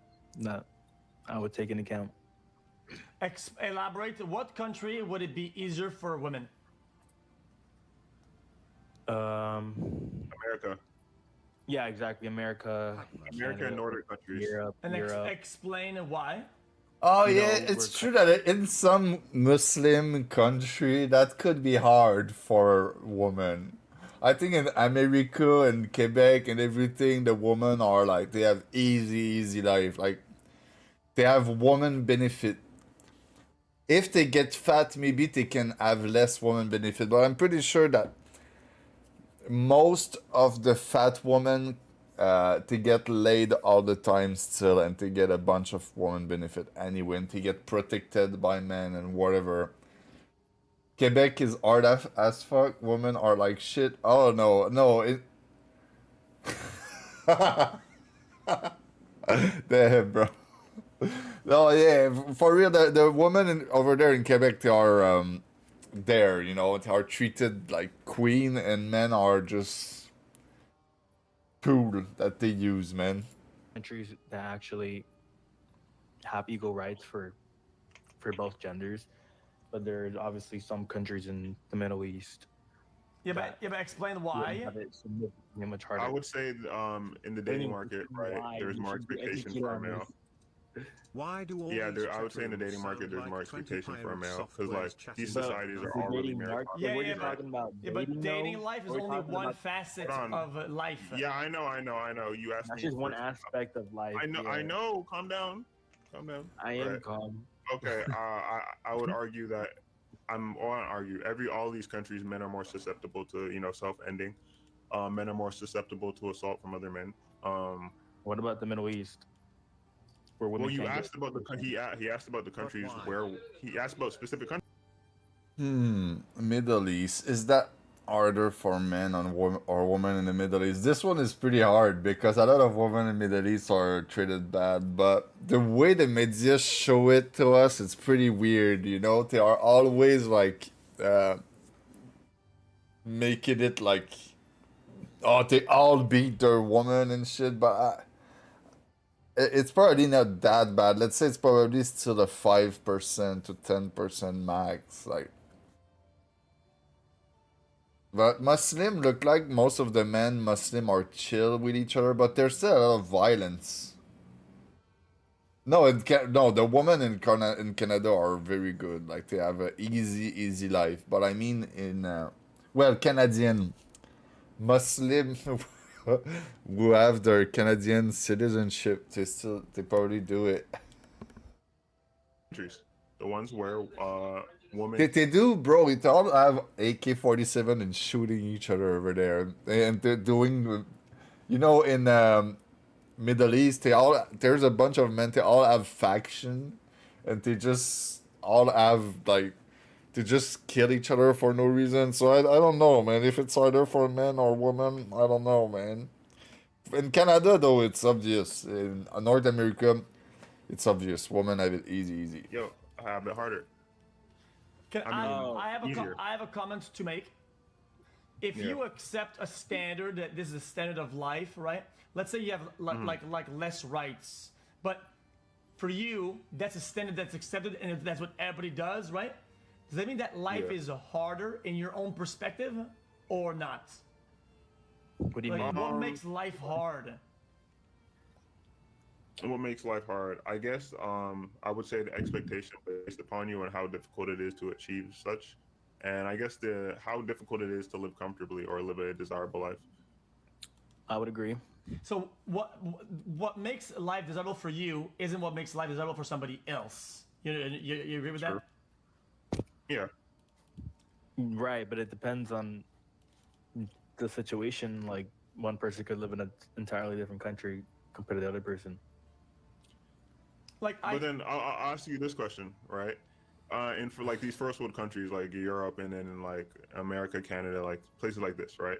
Would you not say for anyone to live a comfortable life or a life they prefer, they need at least some sort of a financial means? Oh yeah, for definitely, yeah. Right. So you can all have different values, right? And you still need the same baseline to achieve said values. Not the woman though. The woman don't need to be rich to get laid or have a husband. All they need to do is be a good woman and they're gonna get a husband. Like for men it's harder because you gotta work and everything, but man, woman, it would take two sharpening steel and wield them as blunt weapon. Is that the wrong approach? Probably. There, dude. Yeah, Well, let's see, be honest. If you're a guy and you're broke, you're going nowhere. Like you're donezo, right? I feel like there are more options if you're a woman to survive somehow. What if you are a broke, right? Then that's I think. Well, I think anybody right? who's able to, get support from the government with, Yeah, but support for the government is not the same as having a husband, you know? Action combat in real life, yeah, pop. We're not talking about government resources. Like, you'd say it's more likely for a man to bring a woman in to live with him than a woman to do otherwise, right? Yeah, but unless you're very attractive or very funny, if you're a guy and you're broke, I mean, you're going nowhere. Nobody's gonna save you. You know what I mean? Wait, what did you say? Sure. Like, I'm pretty much saying it's more likely for a guy to be, a sucker than a woman is, right? So there's more likely of a guy to bring a woman from nothing. Dating aspect, though, like, yeah, I think it's significantly much harder for a man in the dating aspect than a woman. But I'm talking about. Bro, I think this dude right there he's cooked. He's cooked. Maybe he's rage baiting. Like, again, that brings up what I was referring to before. If you need someone to protect your child after a soccer game, what?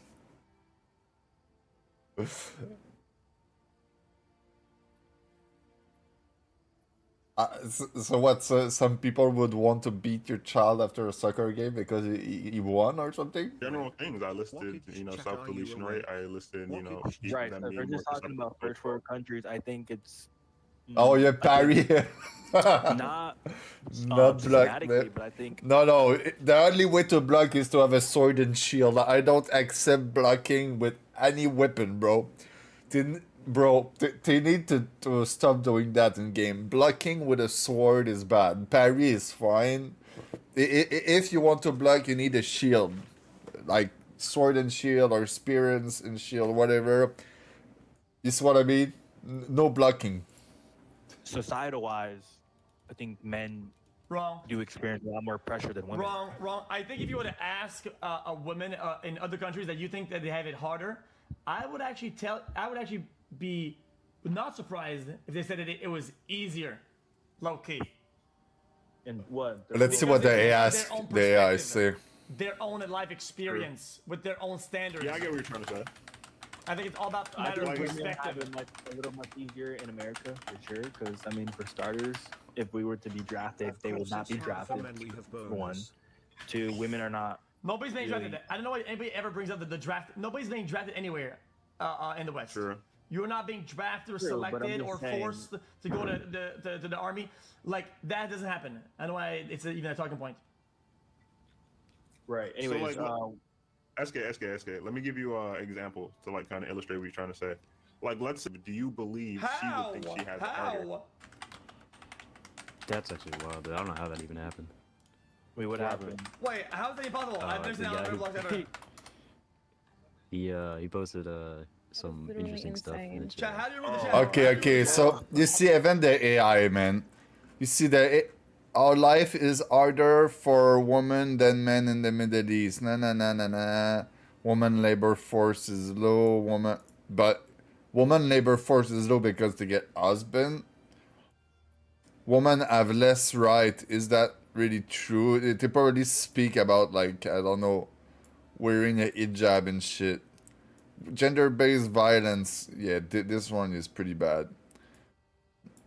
Okay, so even with all that, look. Across the region, women outlive men.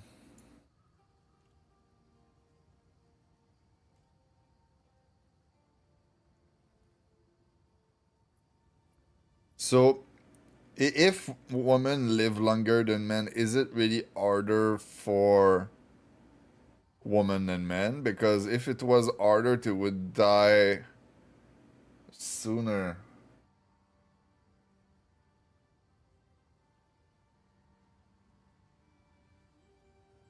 Barry.black, we do not beat women. Yep. I mean, Middle East is pretty bad. What's up, Berts?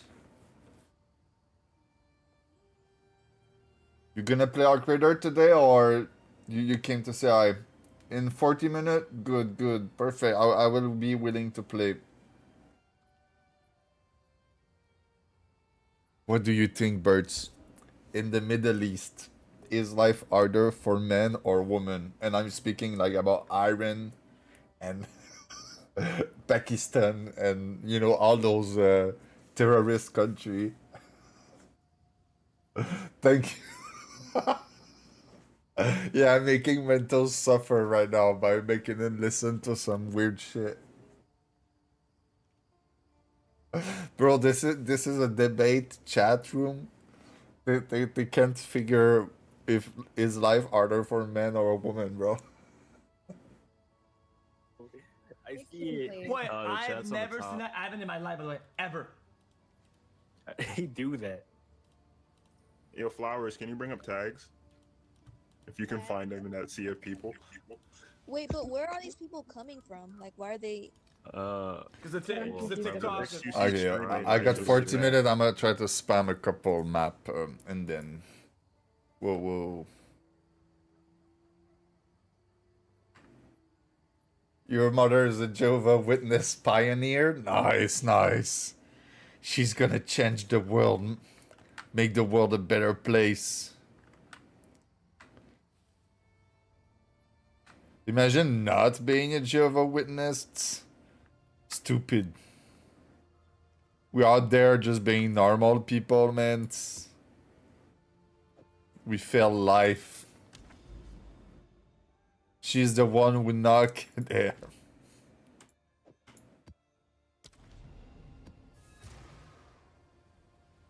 Yeah, we could be out there knocking door all day. Is that even legal?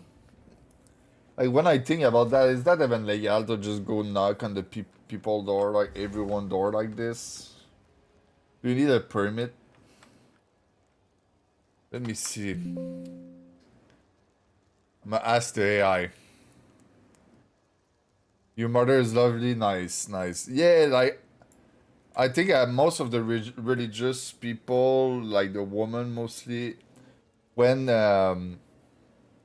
when they really try, you know, they are good people, even if they are not in the good religion. There's still some that are like weird a little bit though, like the those that believe into Buddhist shit and they almost into witchcraft and they look at astrology and shit. I think those are the fucked up one. She's lovely and she wants to talk to you about Jesus. Nice. You know, it's a lot of people should seek Jesus. Wait, what was the question?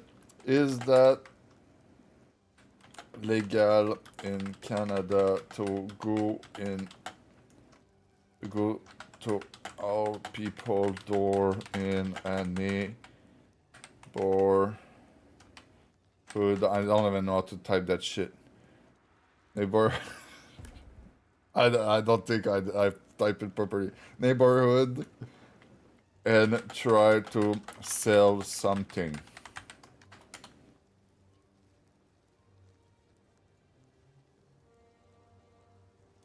Door-to-door selling is legal in Canada, but only if you follow the rules. The rule. You need a permit.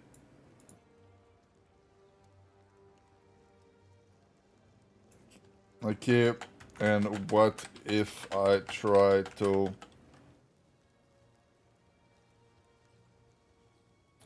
bring people to Jesus? Yeah. Talking to people about religion to door is legal, okay. As long as you're not selling anything. Okay, but can kids still sell chocolate at door for the school? Kids selling chocolate is still legal in Canada. Okay.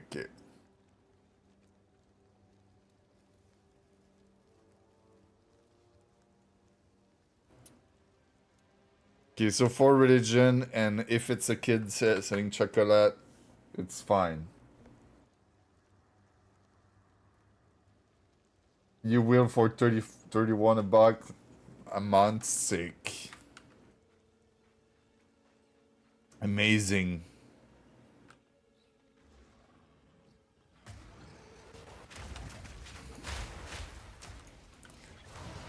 Okay, bro, I did not do this map since I cleaned my PC and now I'm glitching. Bro, if they fix this game, that would be so good. Like, right now I'm lagging by doing this map, but next time I'm gonna do this map, I'm not gonna lag at all. This is so scuffed.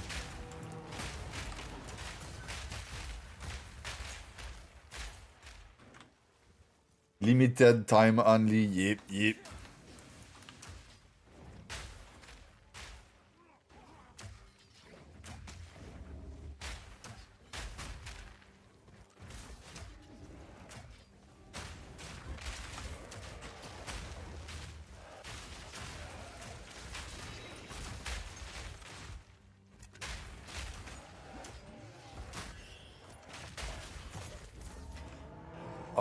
I think it's the part that I hate the most about this game, the lag. Like, I'm there, I want to play, I'm like thinking about this game, oh, I'm gonna play this game, it's gonna be fun. And then I get on the game, I get a map that lag like this, and I'm like, fuck, dude.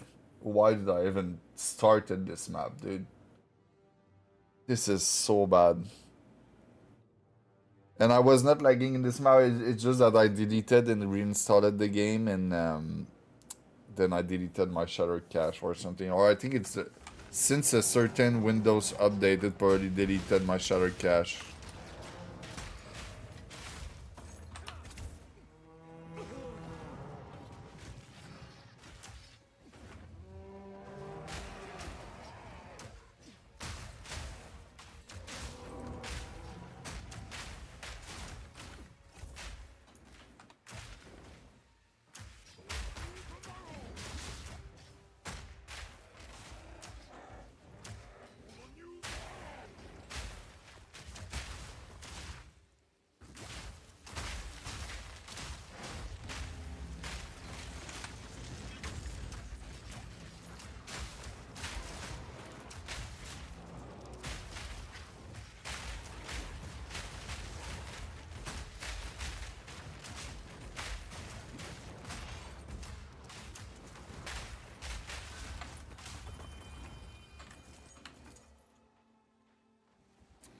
The graphics are buggy.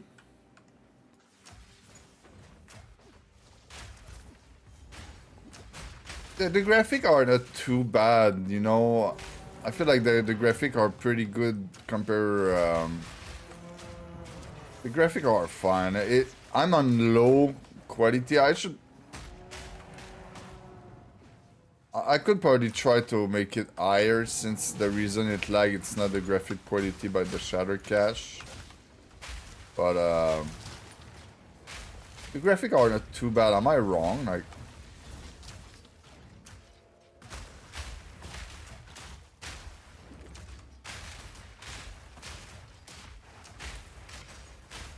the game optimization is better in Diablo. If there's one thing I can give to Diablo about that, the game just doesn't lag. The game is fine, it's not my fault. Even if it was my fault, it would be fine.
A 390?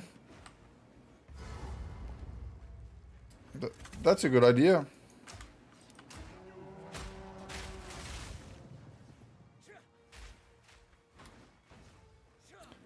That will probably still be good a couple year, not gonna lie, like at least 4 year.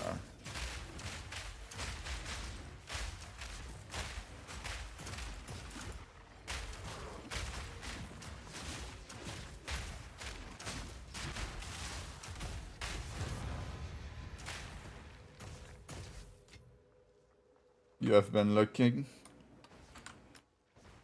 Oh yeah, it's good. At some point, they're probably gonna put some new technology and, you know, fuck you up if you have that type of card. But for the moment, I think it's very strong.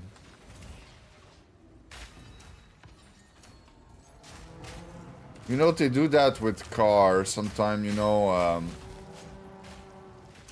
let's say there's something really easy to change on a car, a piece that worked good, and it's really easy to just repair and everything. And then at some point they are like, oh, let's make it harder for them so we can sell more. They're gonna have to bring the car to our car shop to change it, and not being able to have a small car shop repairing it. So we're gonna do more money. At some point they're gonna probably like nerf it or something by having new technology. 5,090 is not worth it. Yeah, it costs a lot. The 560 is worth it, but the 590 is not worth it. The 560 is so cheap. Get a 3,090. You're gonna pay probably 200 or 300 bucks more than a 5,060, but probably almost 1,000 less than a 590. I don't know the exact price, but it's gonna be cheaper than a 590 for sure.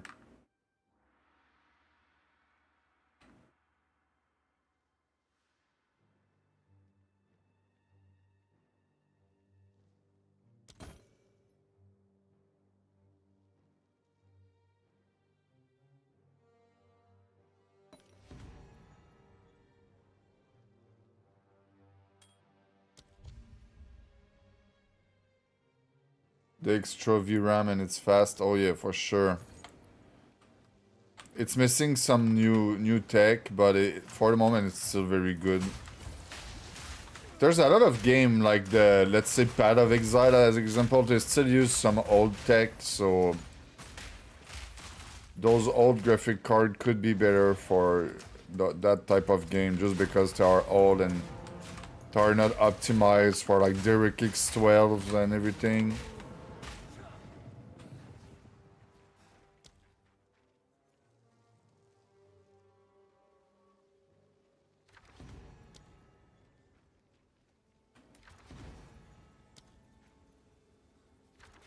But at some point, most of the game gonna be adapted to DirectX 12. There's gonna be some new tech, and then that's gonna be different, I think.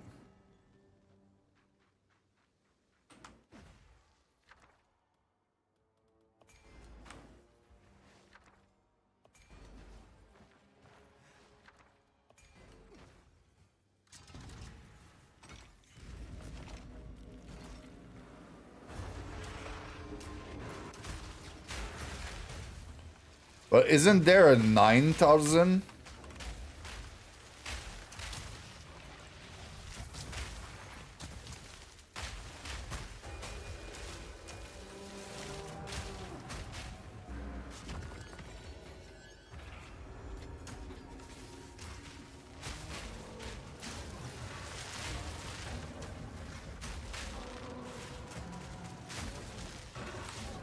Yeah, you think AMD gonna become the best?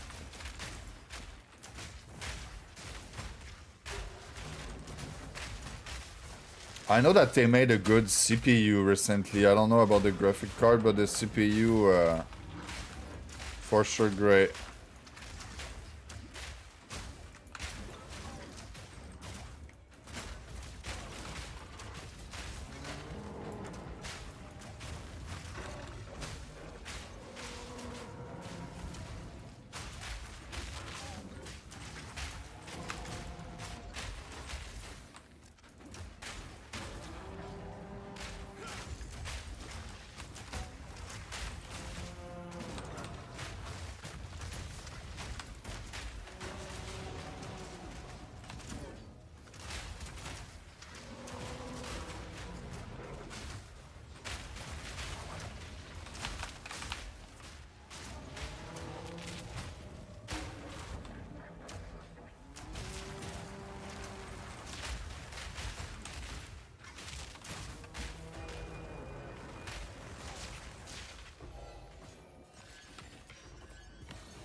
Yeah, the 9,000 is AMD.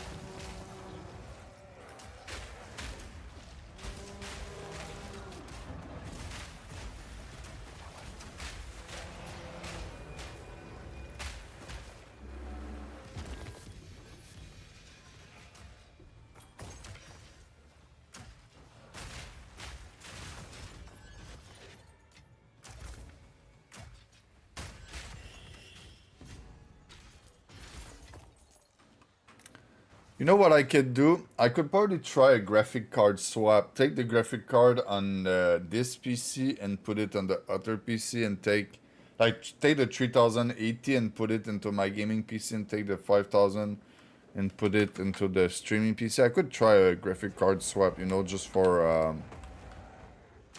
the testing purpose. Could be good. I'm pretty sure it would be nice.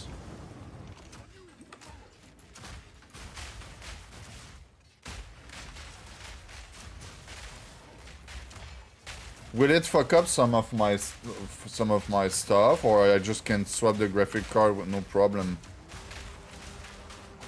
Would I have to update some shit or like work on my PC to do that, or I can just swap the graphic card instantly and have no issues?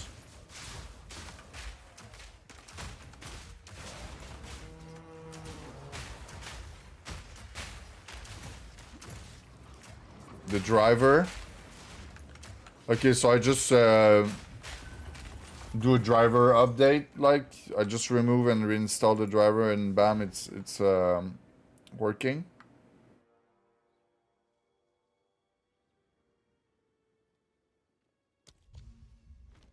Yes. Okay. Okay.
Oh yeah. Oh yeah.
Yeah, but isn't the gap like between 3080 and 3090 bigger than the gap that there is between 5060 and 5070?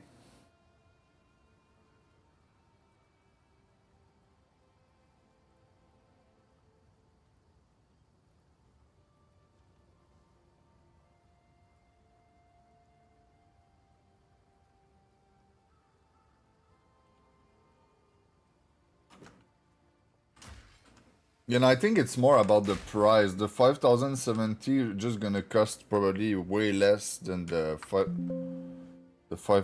3090. I think it's just people who want to save money. 3090 and 5070 are being sold at the same price? For real, the 5060 was costing way less than the 3080.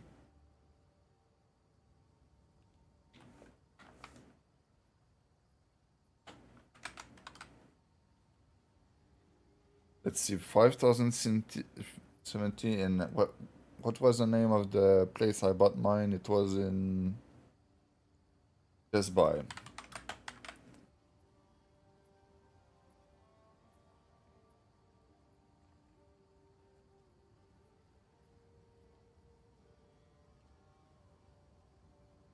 I hate when those cookie pop up, bro.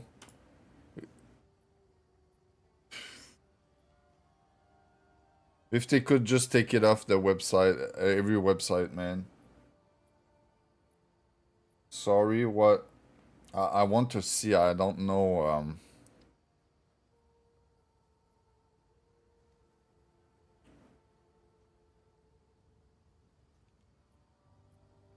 849.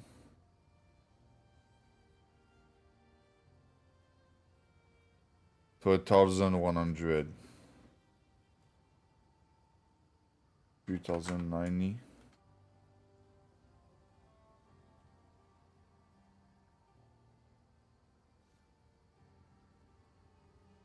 They don't have it. I need to look on 3,090. eBay usually is cheaper than Amazon. It's gonna be used.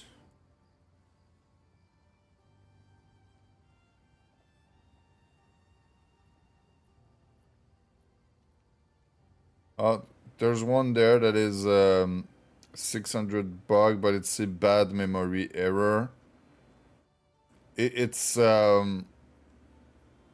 costs more. You're gonna spend you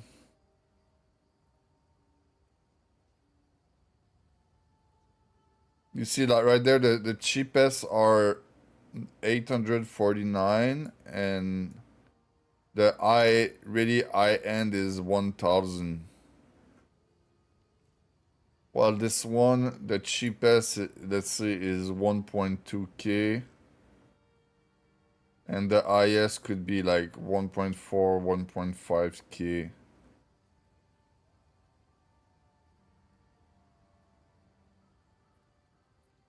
$5,070 is overpriced. Probably. The 5,060 cost really cheap. It's why I got it. But 5,070, it's still cheaper. You're gonna save 300 or 400 bucks.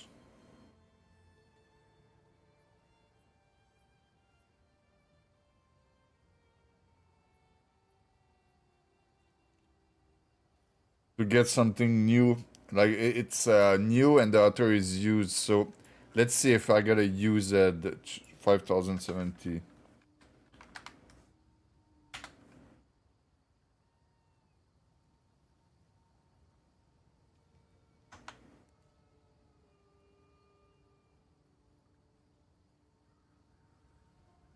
Oh, you see 600 bucks. 599. Yeah, it's way cheaper. You're gonna have it half the price for the used.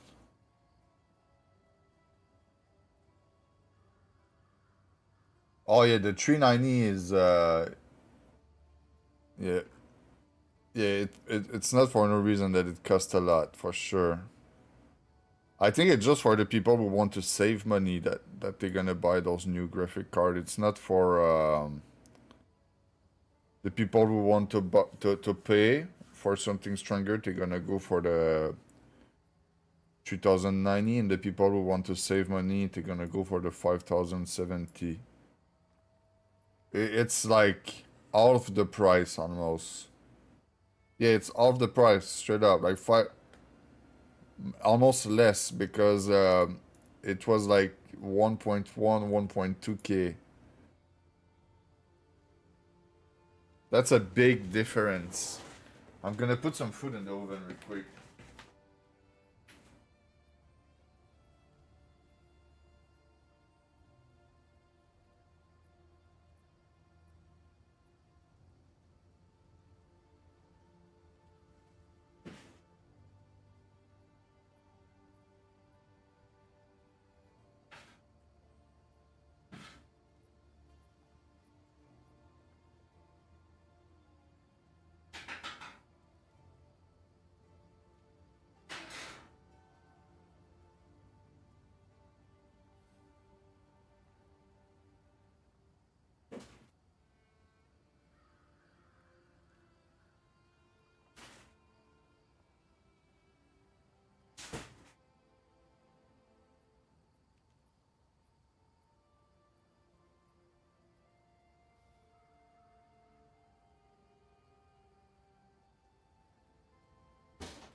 Oh yeah, it's not for no reason that it costs more. I think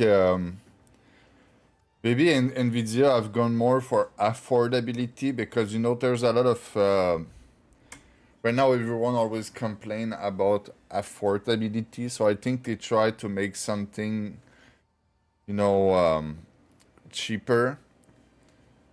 So it's like probably less like less strength a little bit, but they try to get the strength by doing stuff like DLSS 12 and everything, and it's for sure not optimized. It could be better for sure, and it's probably less strong, but for the price it's worth. I think for someone who don't want to spend, you want to get a good gaming PC for your children, or you just don't want to pay. It's nice to have an option like this. I think it's a really good thing that they made those cheap graphic card.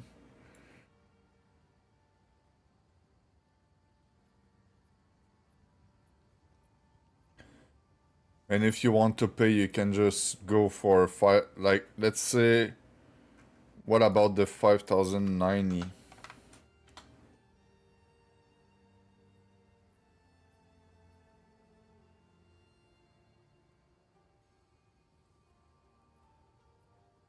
Part.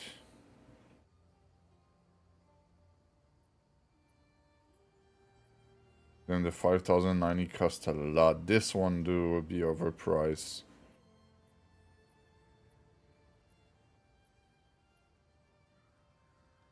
This one cost a lot.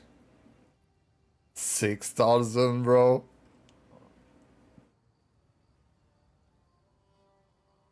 What about the 5080?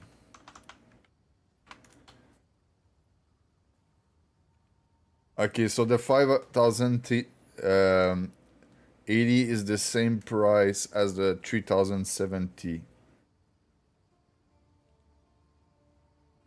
So if you want to compare, you're gonna have to compare the 5080 with the 3090, not the 5070.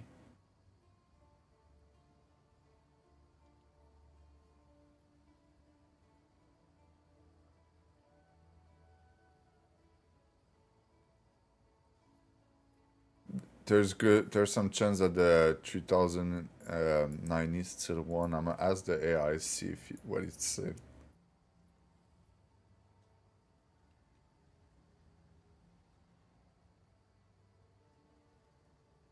What's stronger and run games better? 5080 or 3090?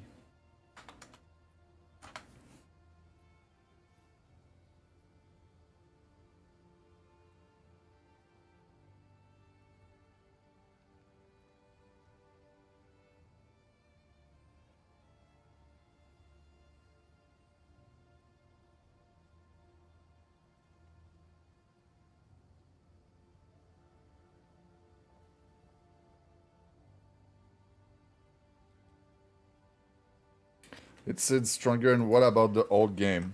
What about the old game like Rust?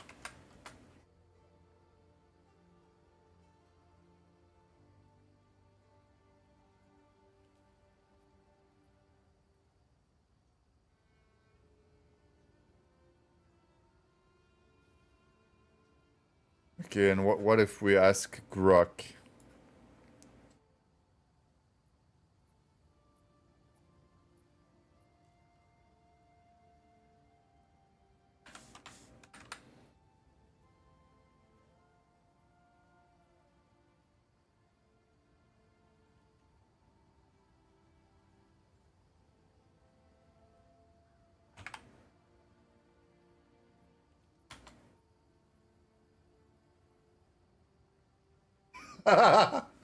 Grok is just an Trudeau, a lizard man. Damn.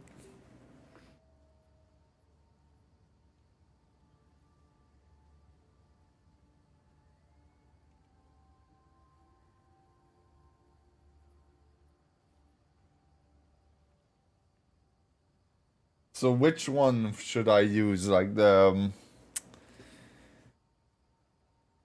Copilot is ChatGPT. It's the same thing. Grok is another thing.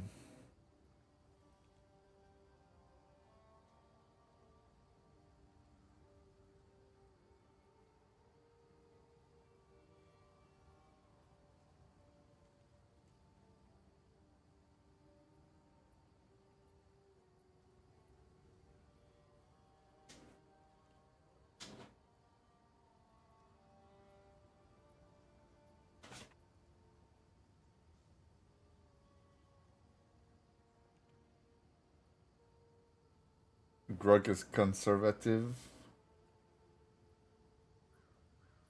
Why did you say it's Justin Trudeau then, if it's conservative?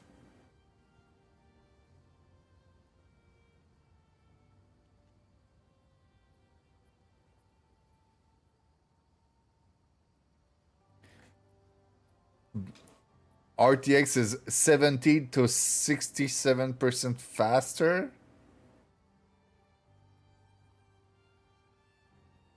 Gotta get a 5080, brother, if you're getting a used one. I'm gonna put my dog outside real quick. Yeah, you're gonna figure it out. It's no big deal anyway.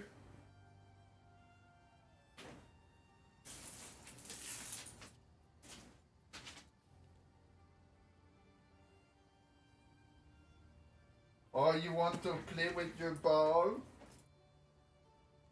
Yes.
$5,090 has 32 and you need a nuclear power plant for $5,090. No reason to have it in game. This, yeah.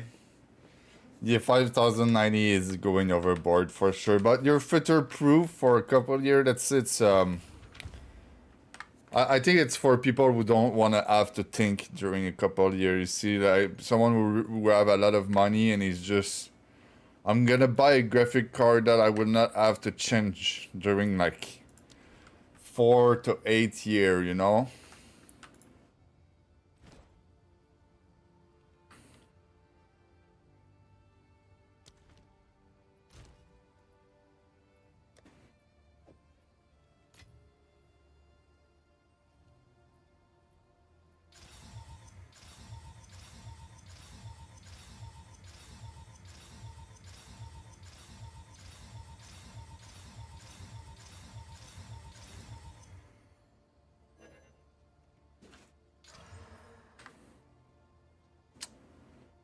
crash.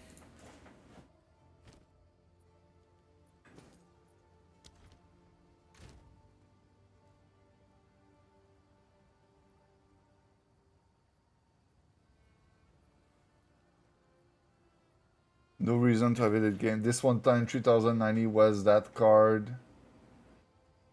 1080 before it.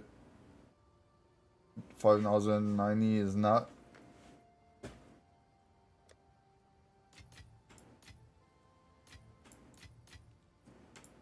Probably. You're probably right. I think we don't see a lot of games that are well optimized for the direct kicks to like. I think in the near future, there could be some games that are really well optimized for direct kicks, like the New World. Man, New World with the DirectX 12 was just so good, man. But in some game it's unplayable. Like Path of Exile, it's just not good. The DirectX is just not working. Like it's working, but I crash every game. Nvidia shit. Well, it's probably getting worse, but, you know, AMD, it's the first graphic card that I got that broke is AMD. I never had a graphic card that broke before. But things are changing, so I cannot judge, you know, but yeah, like, I never had a graphic card that broke. For me, it's an indicator of quality. It just sees functioning. And then it was just not working anymore. Nothing to do to repair it.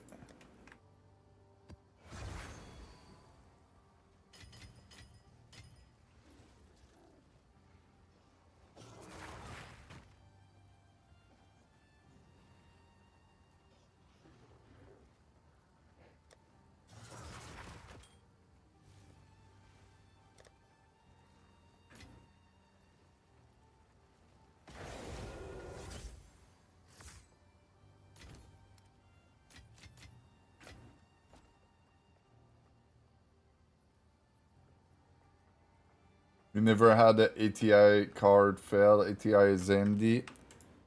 Yeah, I don't know what happened. It failed for me, but maybe it was a bad luck. The graphic card, when I bought it, it was a new graphic card. Like, it was not even used by anyone else or whatever. It was brand new. There was no reason for it to broke. I was even playing with frame cap. I was capping my frame all the time just to make sure it don't work too hard, and you know, I take good care of my things. Usually they last long, you know, in real life. I'm the type of dude who take care of what I have, so it's just weird. It broke for straight up no reason. And I'm the type to always blame myself. So, like, if it was my fault, I would, like, say it, but it's not. Wait, no, I did the opposite of what I wanted to. Fuck.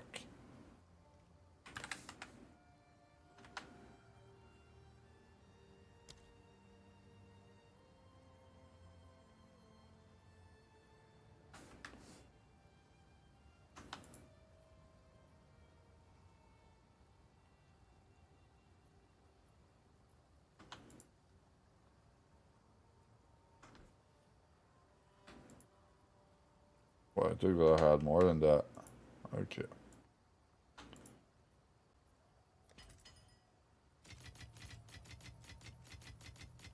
Yeah, sorry for your loss. Yep. But it's fine. It was running like shit anyway. It was I was so happy with the upgrade I did. Like, it was such a big upgrade. Being able to, like, the difference between the 6070 and the 5060 was so big that it was, I was almost happy that it happened afterward. Like, it was a big increase, and probably not in term of power, just the term of technology.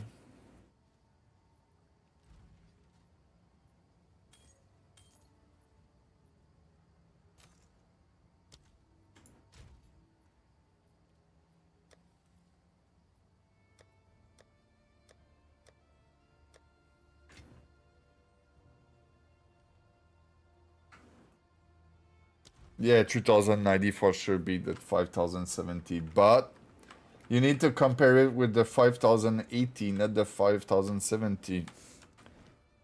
The 5080 is the same price as the 3090 and it's stronger.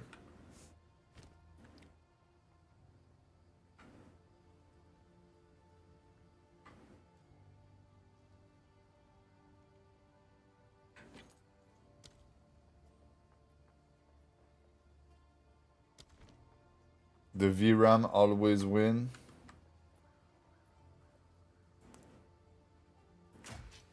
Well, the FPS always win, but the not only like no, I'm not speaking about the DLSS FPS, like the real FPS. If you gain more real FPS, it win, you know. And the render speed, if you do editing, the render speed. I saw that Birds was logged on. I'ma look if he's on the art creator. Oh, he did not type. I'm gonna look. I'm gonna look.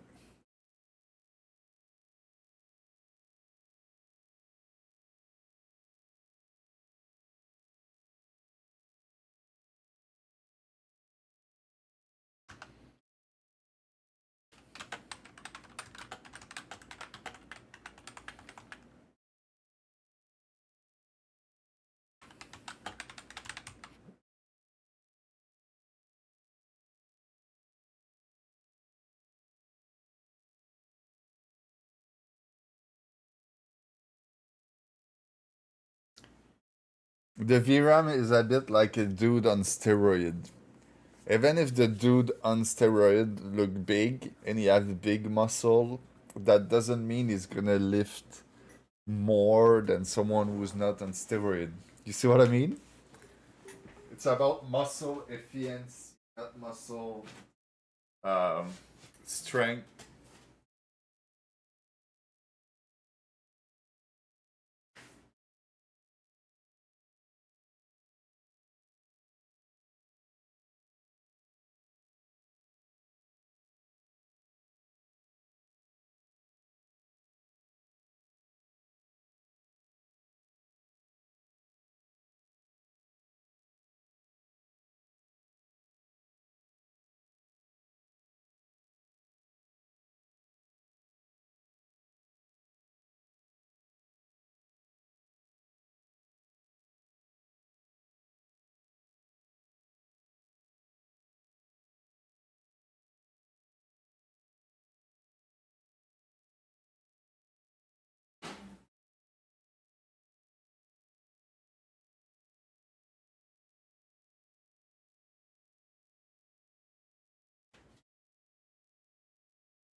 Alan Richson.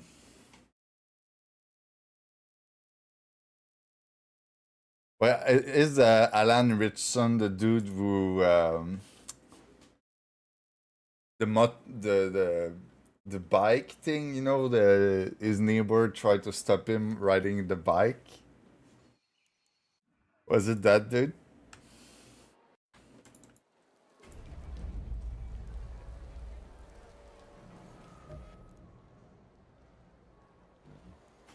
Yeah, he looked good. He for sure have a nice shape.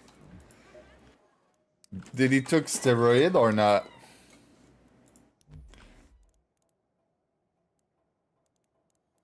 Someone who don't take steroid and would have that shape would be lifting really hard. But like you have a really nice shape, you just probably don't lift EV like someone who have the same shape with no steroids.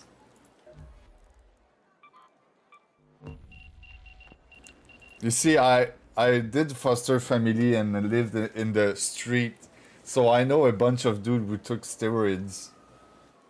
Like in real life, I know it. I know what it looked like and what is it. You know, they were not stronger.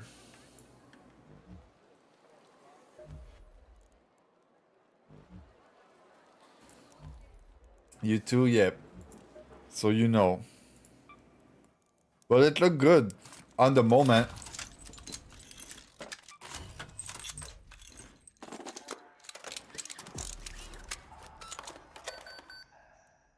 Alan Richson. I'm gonna look. Alan Richson. Just to make sure, I'm gonna put a picture.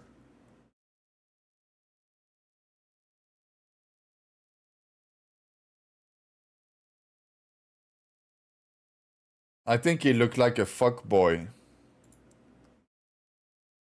He have a big muscle, for sure, though. He look badass and a fuck boy on. He don't have veins too much. So even if he took steroid, he probably did not abuse it like some other. Oh, he has the vein there. But those veins are a bit normal. It's not too bad.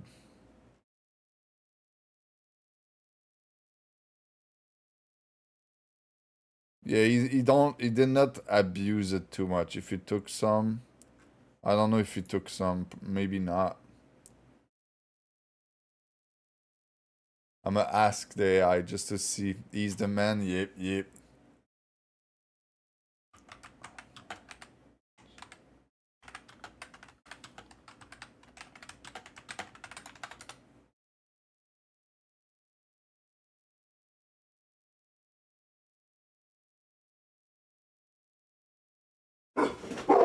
Chewy, no. Okay, so he used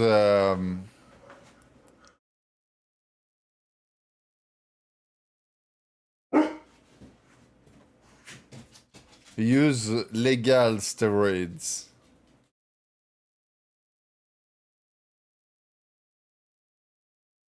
Okay, so he said that in the season 1 it was natural.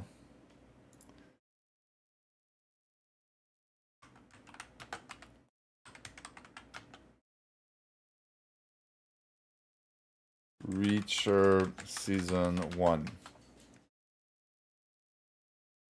Let's see what it was looking like in the season 1.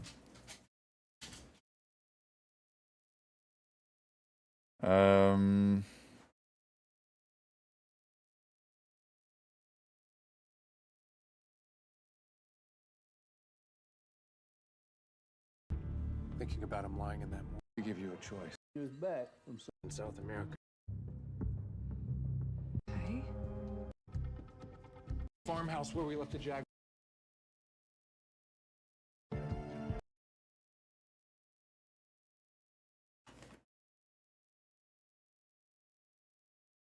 Yeah, he's jacked. Yeah, he's kinda natural. It's fine. Like he did become on steroid at some point, but it's fine, you know.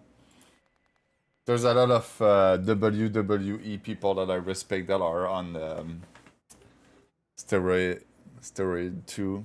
Yeah, like John Cena. It is John Cena on steroid. Wait, John Cena. I'm gonna ask the AI real quick. Did John Cena take steroid? He have almost the same shape as John Cena. It's why I'm like comparing. Never took steroid. Okay, and then let's look John Cena.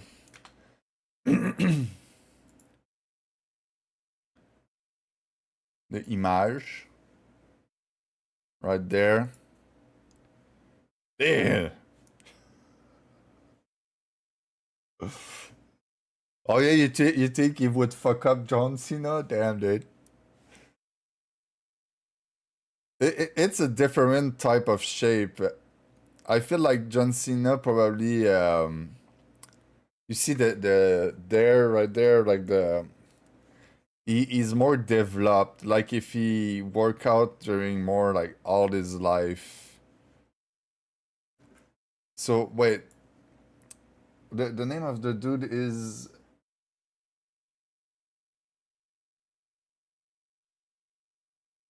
Alan Richardson. Let's see if we can see how much he lift. How much weight Alan Richardson can lift. Wait, what was the name on a deadlift?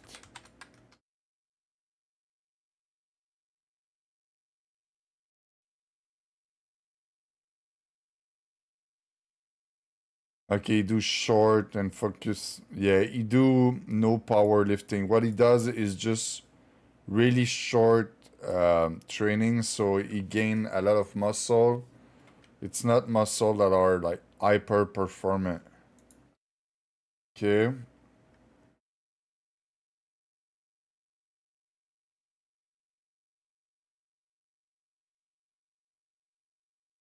How much weight did he bench?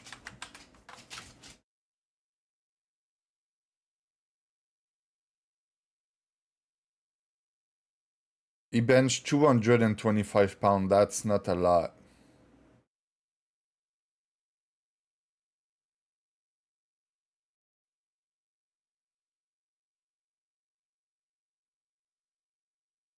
Bro, when I was younger, I did lift 200 pounds.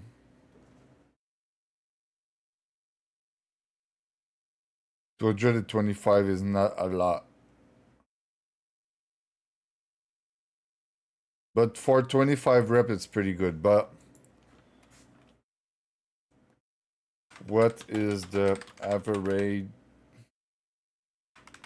that body builder bench usually?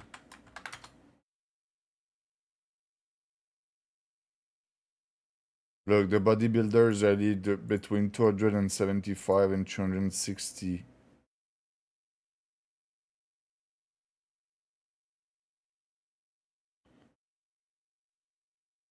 But it's for 1 rep max to for 450.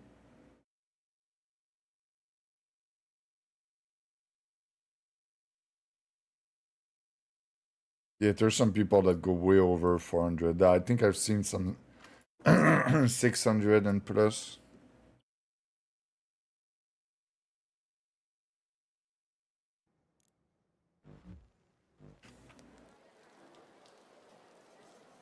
Yeah, he can lift more than most of men for sure. What's up? Wait, my mic is not working?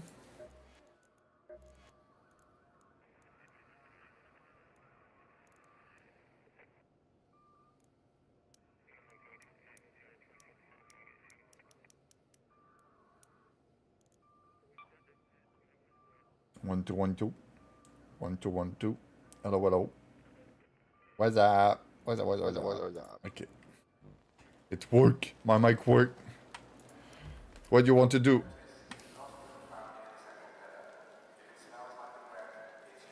Yeah, one thing is sure, he looked badass. I think it's good to have him as an actor in a movie, for sure.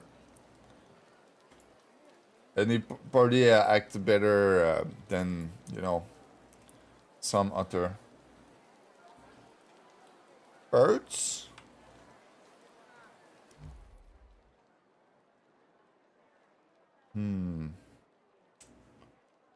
He's not responding, so I'm just gonna make a medium price kit.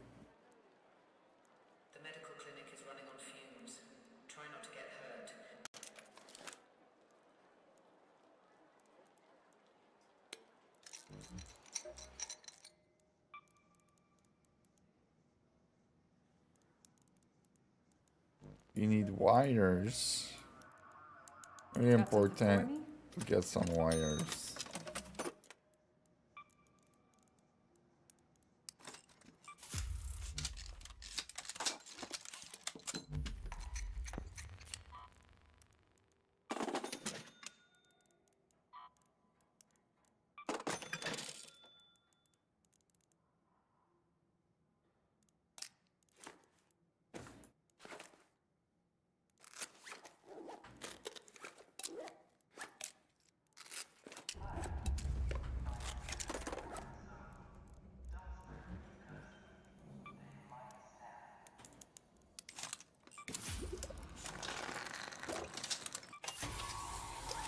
He's a god amongst men, damn. You gotta have to stop speaking with like this. I'ma think you're gay, brother. No, I'm kidding, I'm kidding.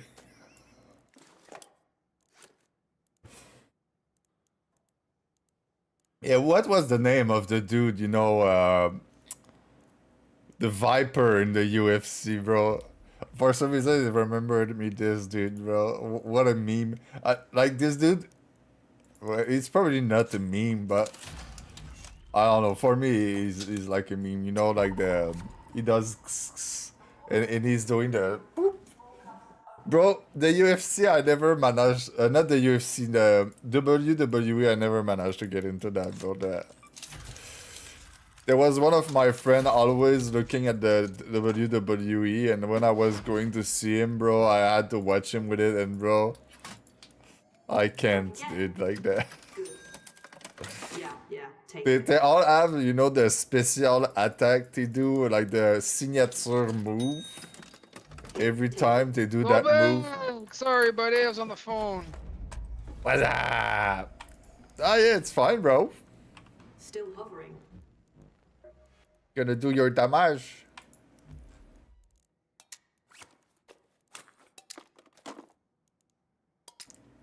Do you have stuff to do your damage? Hold on, I have to check.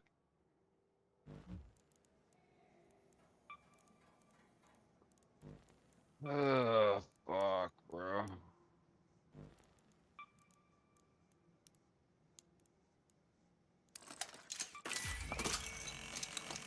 I gotta buy a whole. I have 2 wolf packs, 2 deadlines. Yeah, bring 2 wolf pack, and I'm gonna bring you 2 wolf pack. So you're gonna use your 2, and then I'm gonna drop you 2, and gonna use it. I'm gonna keep them in my safe pocket till you need it. 4 wolf pack in a game, it's probably a bunch of damage. Oh yeah.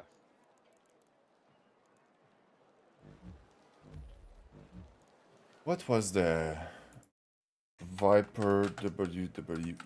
This dude had a nice shape too, man. And this dude he had muscle efficiency, like this dude right there. I don't remember his name. Yeah, this dude. Always doing the same pose. Like this dude was not beef, he was cut, man. Like this dude had this is the shape I would aim for if I was looking for being like top shape. He's not the beefest, but man, this dude is he's in shape. Really, really nice shape.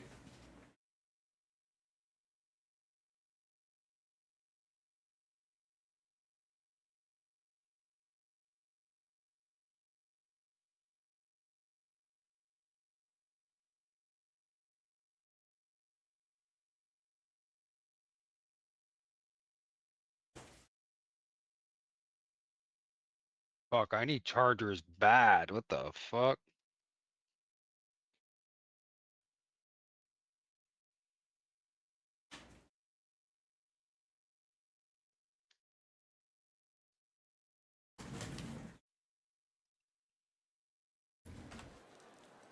Wait, sorry, I was wait, you need what? Chargers. Shield recharger? Yeah, I just bought some. Okay, What else do I need? Good. So I'm bringing 2 wolf packs, you said? Yeah, and I'm gonna bring you 2. Alright.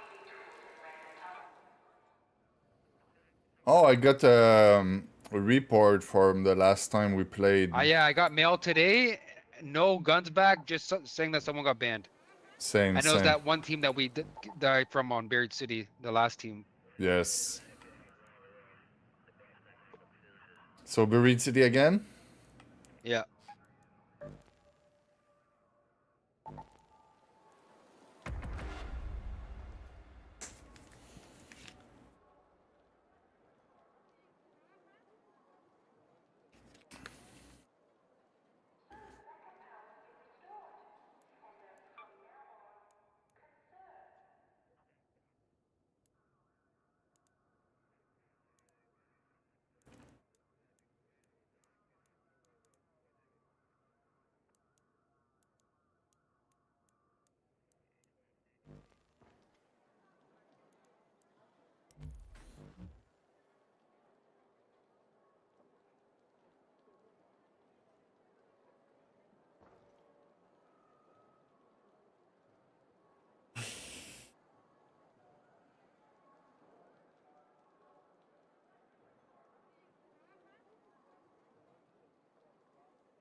This is Apollo.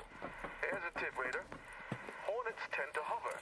Now, if my designs hold up, that's the perfect time to stick them with an explosive or two. Wait a second.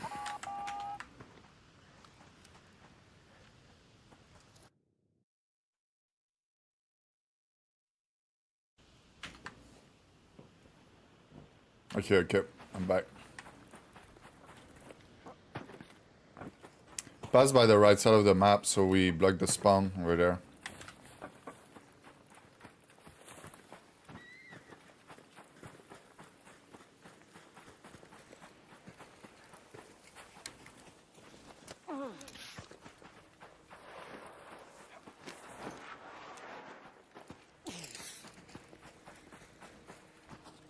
I'm getting some lag, I don't know why.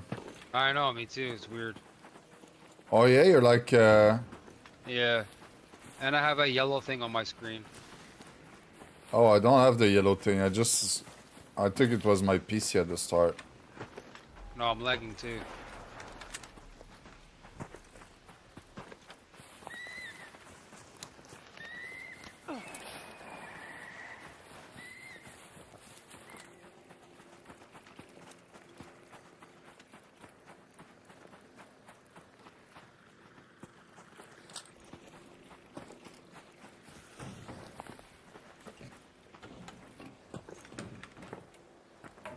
Holy fuck.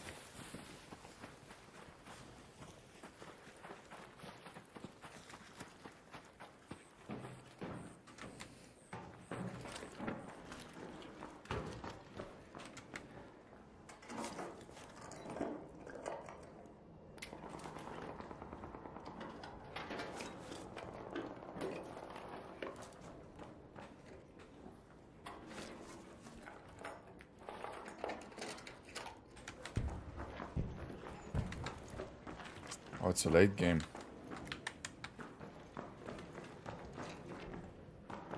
I think I hear the Bastion. Yeah, Bombardier. Get it now so we can do it twice maybe. Throwing mine? Yep, yep.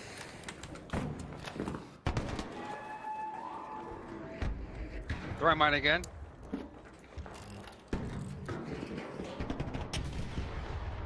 Dead? Nice.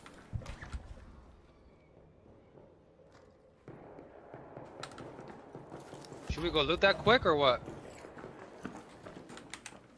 I'm done. I'm gonna take back the wall so at least we can hide.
Here, Dolbeck, take this.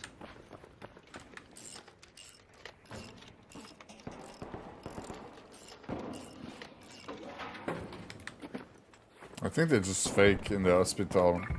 Thank you. Oh, it seems like a real fight.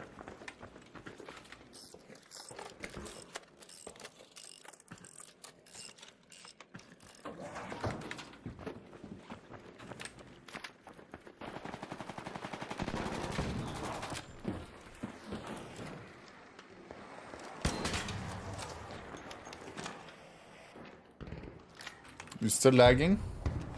No.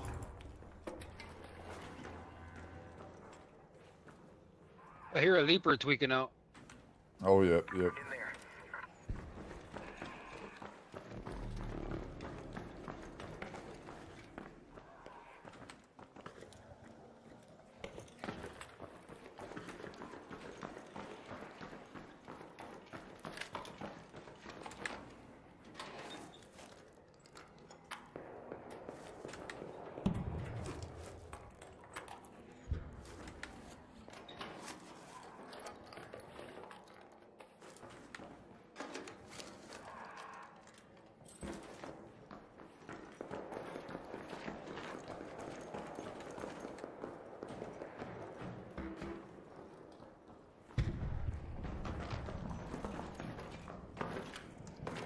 Do we go on the other side for the... Yeah, I'm done.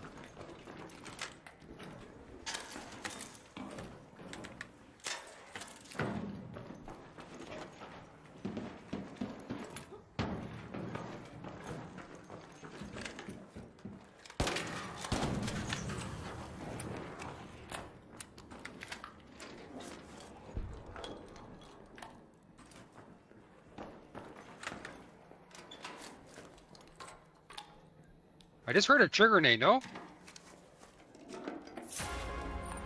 I didn't, but maybe I got the sunbug.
Come out our floor.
Oh, there it is, Dobek.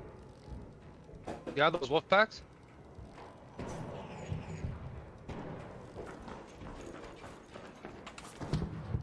Dobek, you there? Yeah, I'm looking at my food real quick. But you can do it. Alright.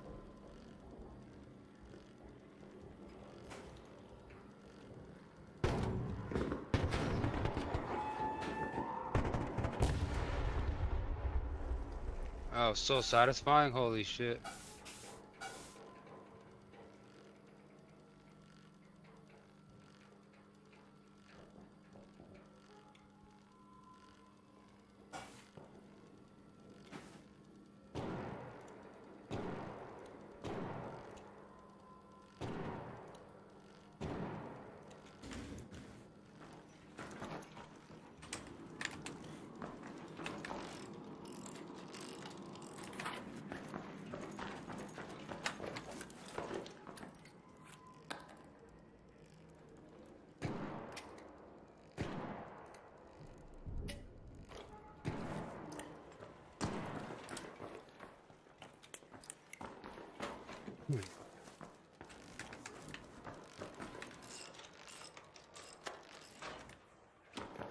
Do you want this to craft ammunition?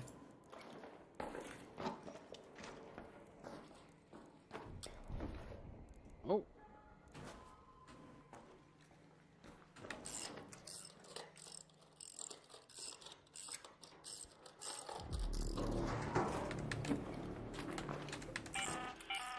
An arc orbiter is en route.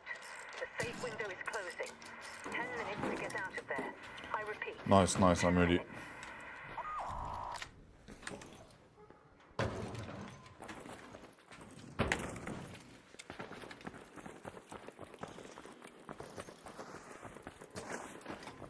There's people near us, I think. Why is this thing tweaking out? I think it saw us from distance. Oh, maybe.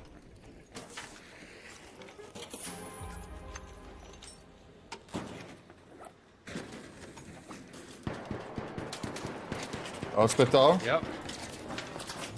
I knew it, I knew it, I knew it.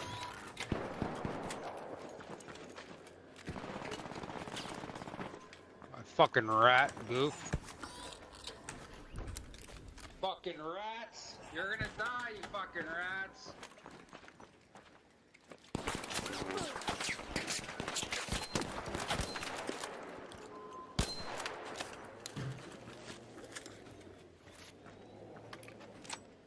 They suck, bro. Yes. You got a brulette, I think.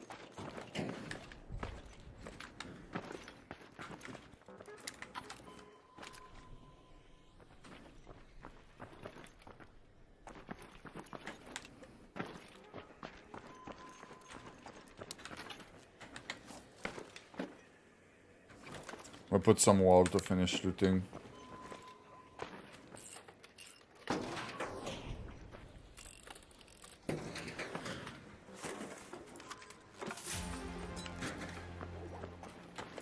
Do it.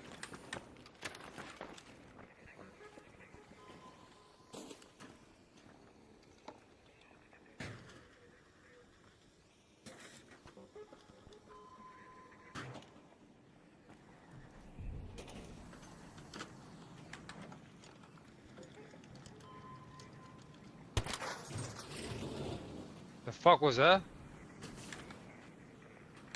I think it was, you know, the grenade that revealed the position. Oh, they're coming, they're coming! Zipline, zipline!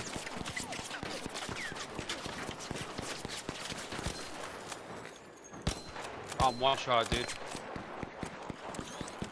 That guy might be cheating.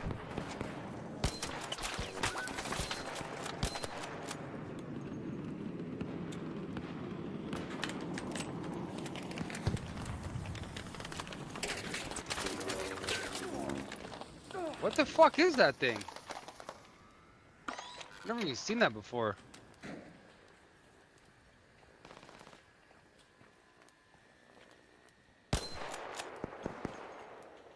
It's the Where dude is on he? the left. The one that is cheating. I see him.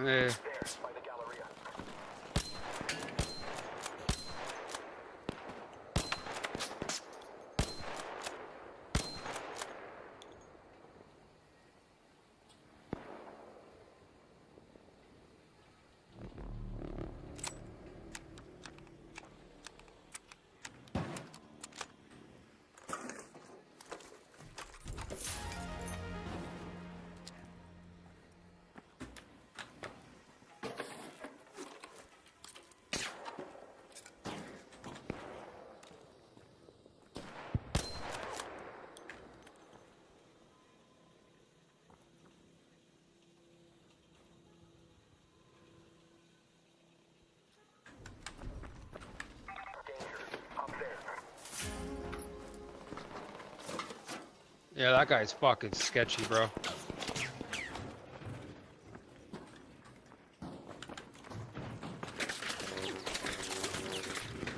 What gun does he have?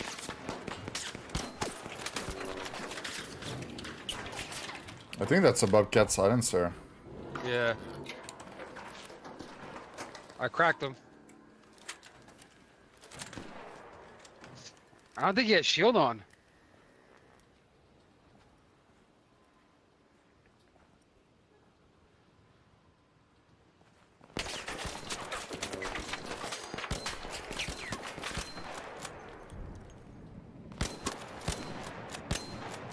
I broke his shield. Yeah, he felt that when he fucking faggot.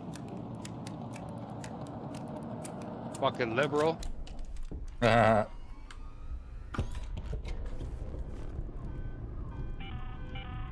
All Raiders, we have Arc on screen. 5 minutes left. Should we run to the hospital hatch quick or 5 minutes. wait for them? I'm down. I'm looking if They there's might have still an some advantage stuff. though. If they see us run, they can get there quicker and then hide on us. Yeah, do you want to just go to the outer hatch near Town the hall? library? Yeah, we can do that. Nice, nice.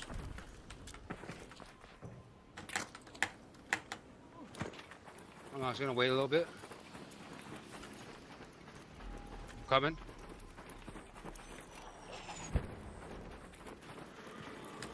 Another one? The bombardier drop? What the?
Oh yeah, food.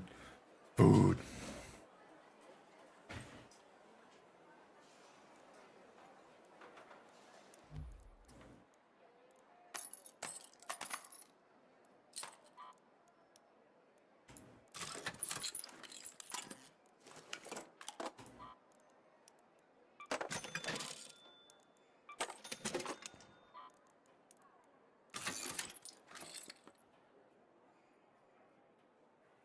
Do I bring 2 more wolf pack?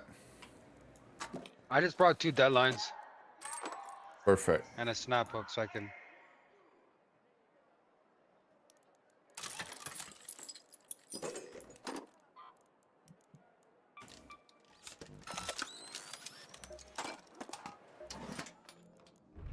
Got your eye on something? Oh, the stuff reset in 1 hour, so if you want to buy a hood cracker, it's the time. I'm gonna buy Oh, yeah, I 1, can do 2. that, yeah. Both open. You need more? Come back alive.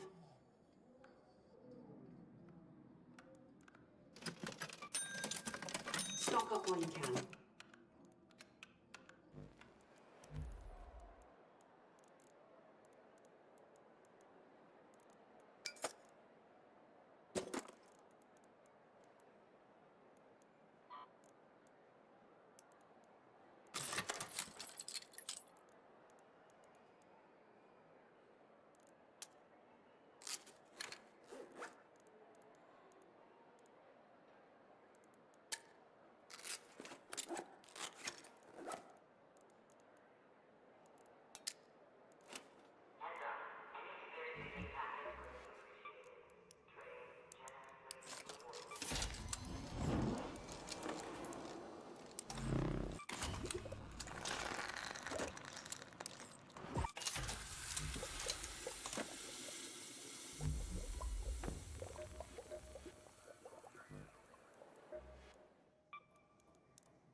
Not on us? Nope. That was super close then. Yes.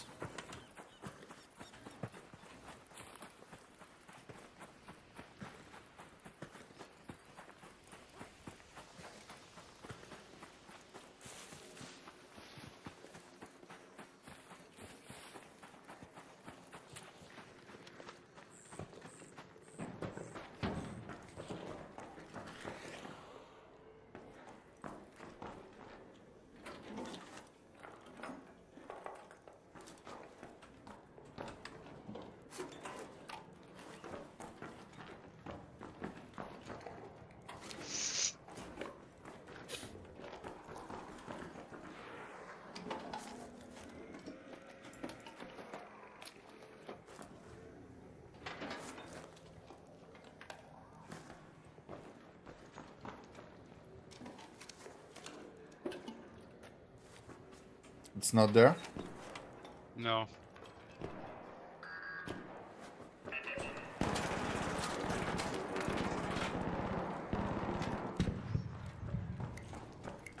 People on the other building on the side, I think.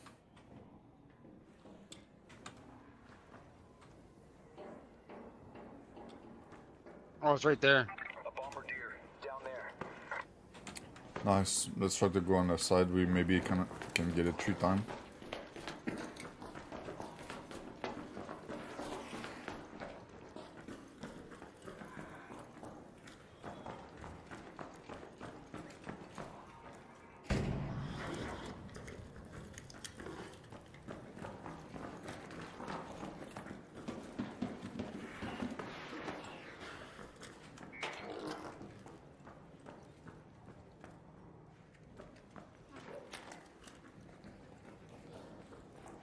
I thought you heard people here. Yeah, there's a ball that exploded nearby.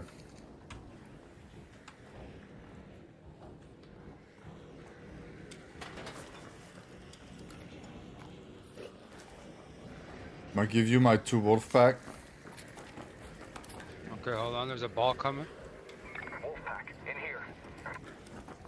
There's some tree, so take care. You can hit the tree.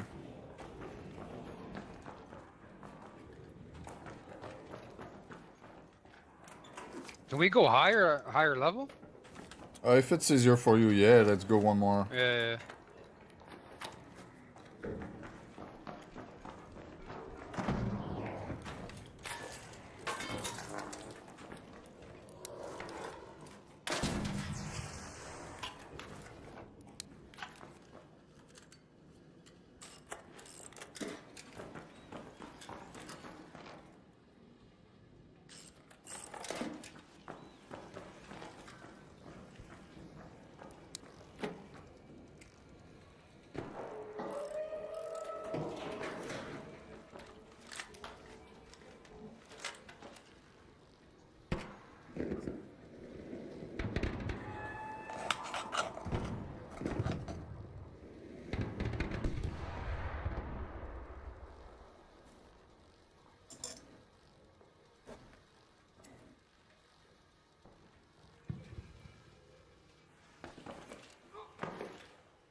Do you have a lot of Anvil ammo?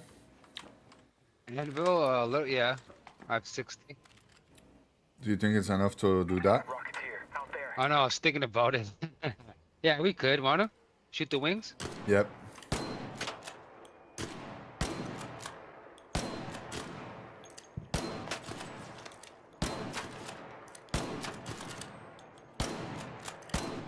I have to reload. I think it's glitched.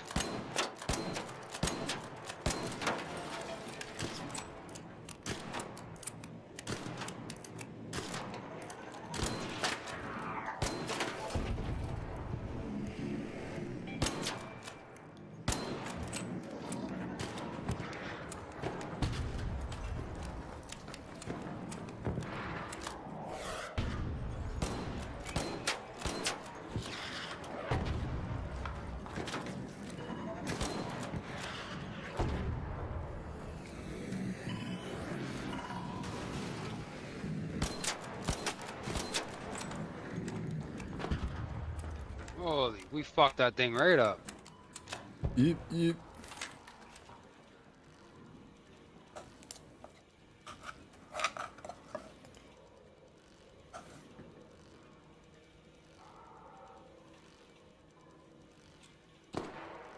Okay, no, fucking.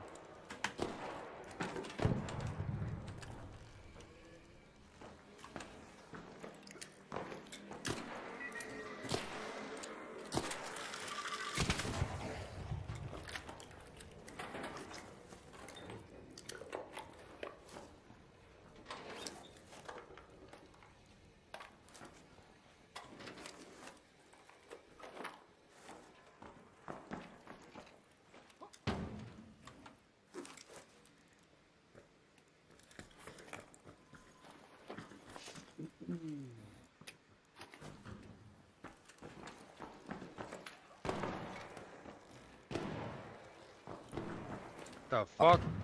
I'm gonna go take the bombardier real quick and share the thing. Okay. Just stay there.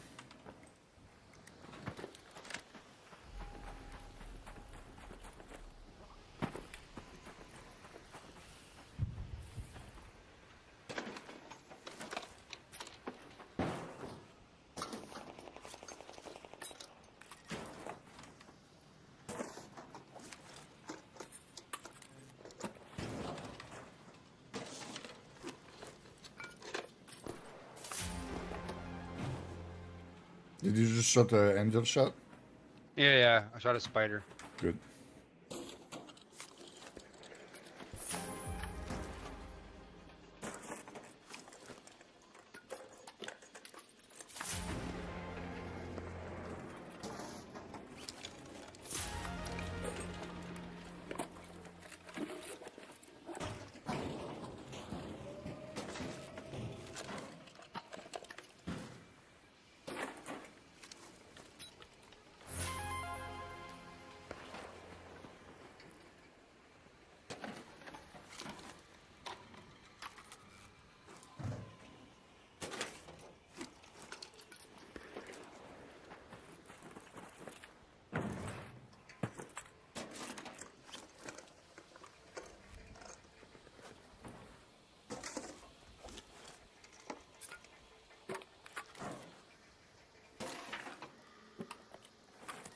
I sounded like it came from there.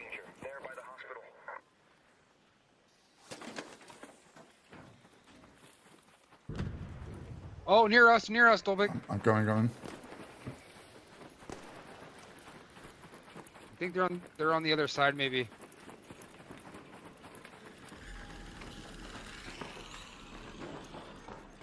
They're breaching, I think.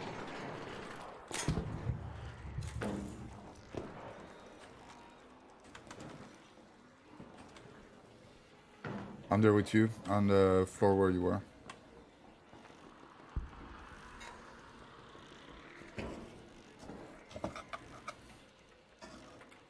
Yeah, the turret's on them now, I think.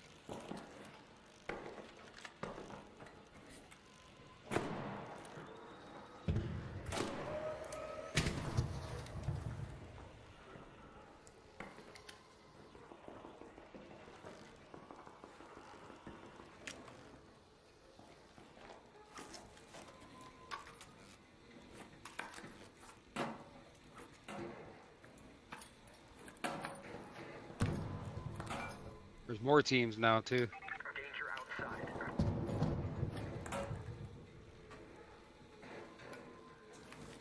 I just dropped a bunch of stuff on me.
They're above us?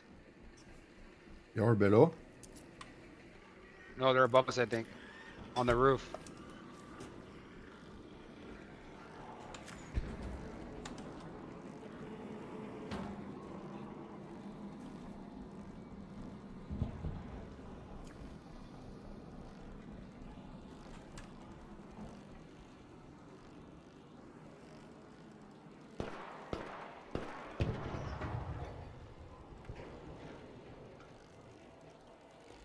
Got a kettle.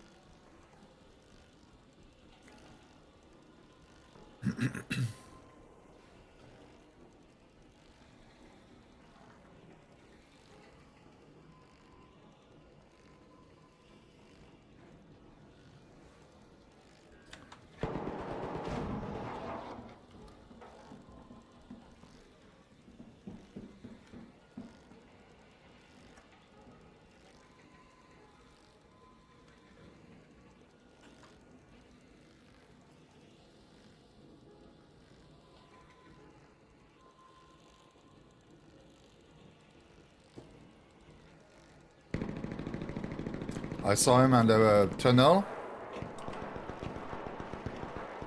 Right here, right here, right here, right here. I'm flanking right them. here, right Come, come, come. here. Flank. I'm flanking too. Right here, Dobik. I knocked one. There's I have another a one. kill. I knocked two. I need help, Dobik. I have 2 guys on me. No, man, but one's fucking one shot, dude. He's pushing you. One guy's weak right here. He's popping a charger, though. Oh, more teams, bro. The whole lobby's here now? Holy fuck.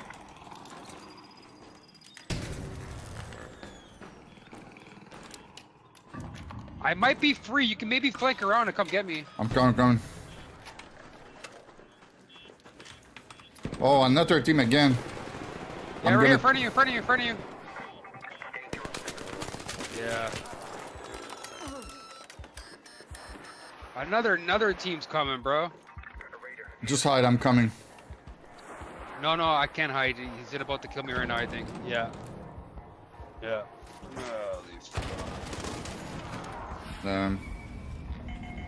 They're all just waiting. Like, what the fuck? Yeah, that's weird. I think it's the spawn wave. They just spawn all together near us.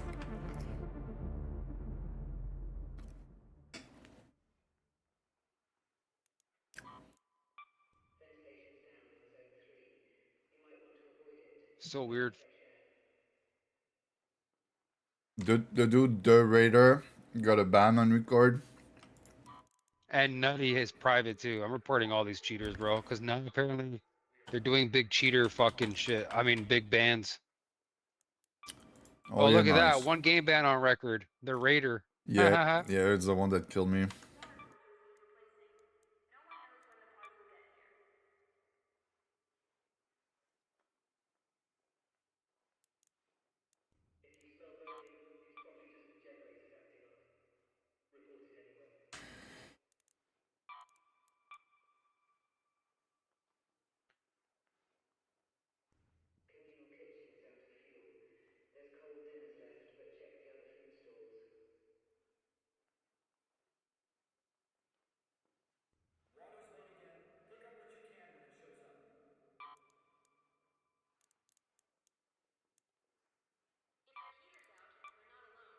See how much damage I have. I'm almost at 50,000.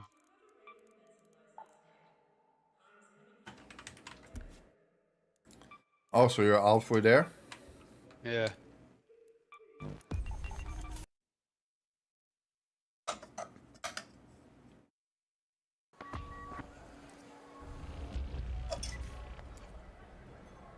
How much time you have left? 3 days. Oh, damn. 3 days.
Be right back, though, but give me a second. Good, good. Sorry, busy day.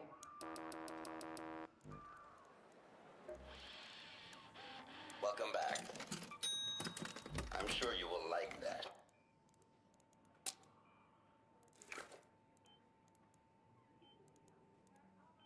I could have been a fashion model, you know?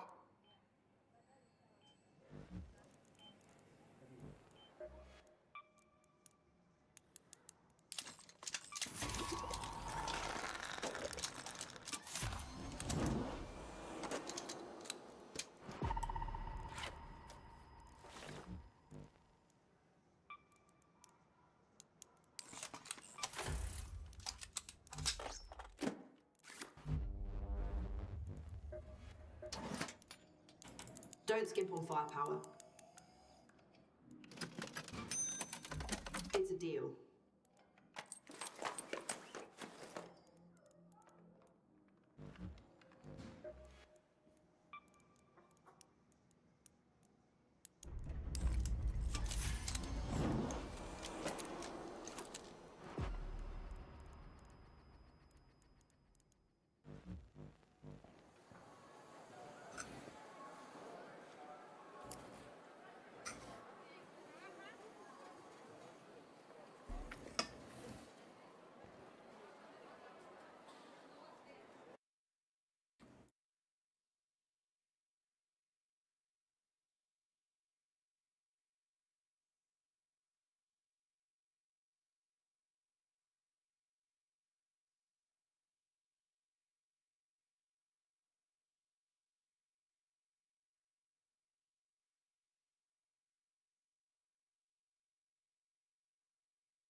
We got the latest updates here on the Canadian Karen story, who had a TDS meltdown so bad on the Jersey Shore that she attacked a teenager, and as predicted, she's getting deported. Also tonight, a Sikh Indian man living in Canada is going viral all over social media for his crash out and meltdown at the gym. And the reason for his meltdown? The gym refused to let him train with his religious weapon. And in our last story of the night, the Democrat Party has a new rising star, and his name? His name is Ashley. You won't want to miss this report. Stick around. 3 days. I'm motivated to make content again. It must be because I actually like the way I look on camera now compared to how I looked a few months ago, where I couldn't even look at my videos. Best over, by the way. This story is just too funny. As Caitlin Tracy, a far-left El Bozo wacko Antifa type, who's been living in the United States for the past 2 years illegally, past her visa, thought it was a good idea to attack a teenager on the Jersey Shore during the July 4th weekends, all because the kid was wearing some patriotic America 250 MAGA merch. And in an absolutely embarrassing turn of events for the elbows up people and the left and Caitlin especially, this story got so viral on social media that it got the attention of government accounts, and even government accounts like the DHS are tweeting about it, in which they reference Caitlin as the Maple Leaf Menace. I can't think of a better nickname than that. And a menace is an actual accurate description because we now have leaked video evidence with audio now just showing how crazy this scene was on the Jersey Shore. Okay, so for everyone in the video yesterday, yeah, it looks like an America 250 shirt. It is America's 250th birthday. That makes sense, but this girl does not look old. Yeah, some people are saying like 14. That is crazy.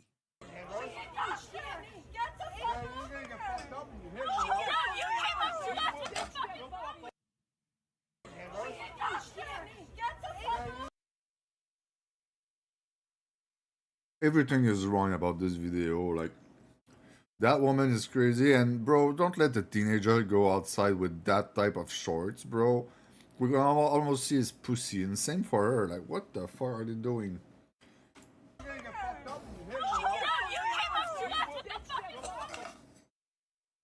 Absolutely unhinged. And on behalf of Canadians, even though I'm not like the left whatsoever, let me apologize. We're sorry on her behalf. This is not Canadian behavior. But I'm happy to report that this train wreck story actually has a happy ending, because now another government account is tweeting about Caitlyn.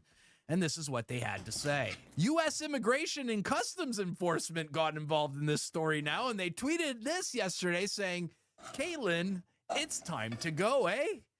I mean, is this not the greatest F around and find out story of all time?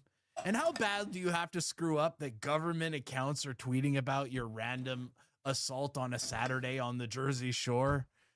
Oh, finally, there's some consequences for the crazy behavior of Indian Sikh man at a of refusing to assimilate. Gurtar Pat Singh.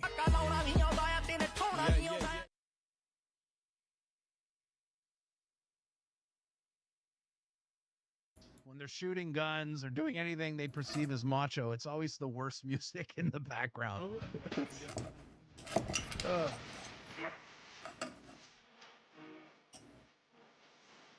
Bro, okay, I'm not like a gym expert, but I know that this is bad form. Like, dude, what size dumbbells are those? Like 90-pound, 80, 90-pound dumbbells? Dude, just lift like 60-pound dumbbells. Blah. I went from 200,000 today to $10,000. In game? Buying all the buying all the ammo. Yeah, it goes quick. Ammo. Oh, and I don't care because in 2 days it's over. But the deadline and shit, it go quick. Before I prestige, I can drop you all my processors, batteries, arc circuitry if you want. Yeah. I'm gonna drop you some blueprints on a couple guns like Bobcat 4s and stuff. Yeah, So I can probably drop you back.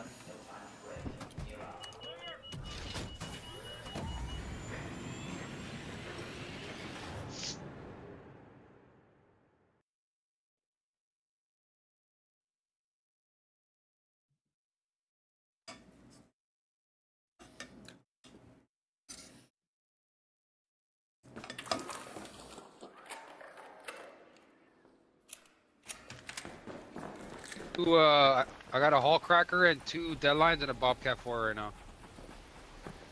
Nice. I got a Tempest.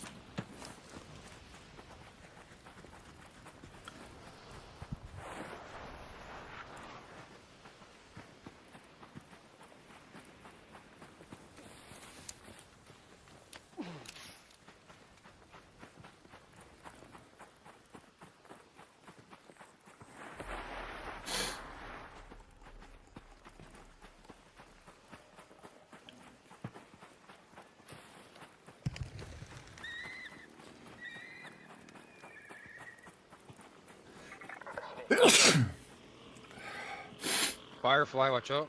I'm gonna kill it with the Hall Cracker, fuck it.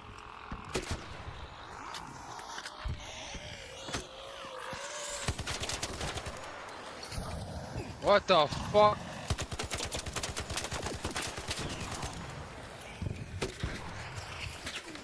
Getting shot at! Running. Go inside.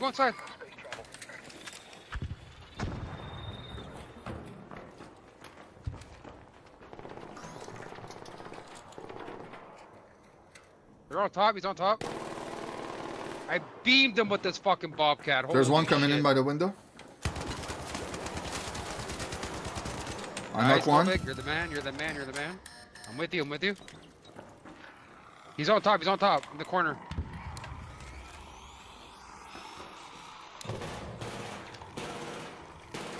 What the fuck? He's gonna go res his buddy. I'm popping a charger. His buddy was knocked on the right. Yeah, he's smoking. Let's go get it. There's people in our building, I think, Golvik. Yeah. I'm trigger nading. He just There are defib bombers, in I the think? smoke. Get back inside, get back inside, get back inside. Nice. I knocked Knocked one. him. I'm popping at him. He's still there. He's still there. I'm eating and I'm pushing on right there. Oh, in the back, in the back. I knew it, I knew it. I'm dropping down.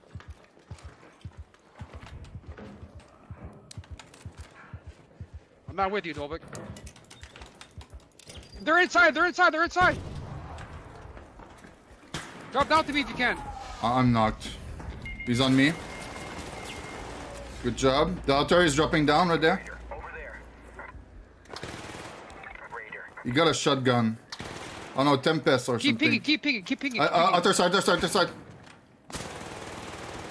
No, man!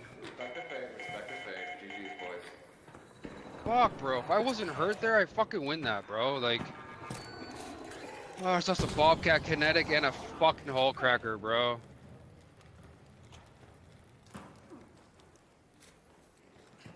If I wasn't hurt there, jeez.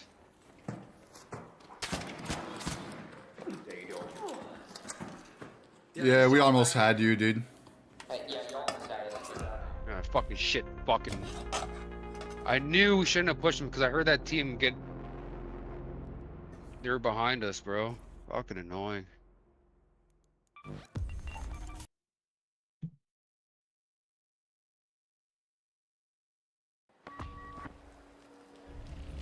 Damn.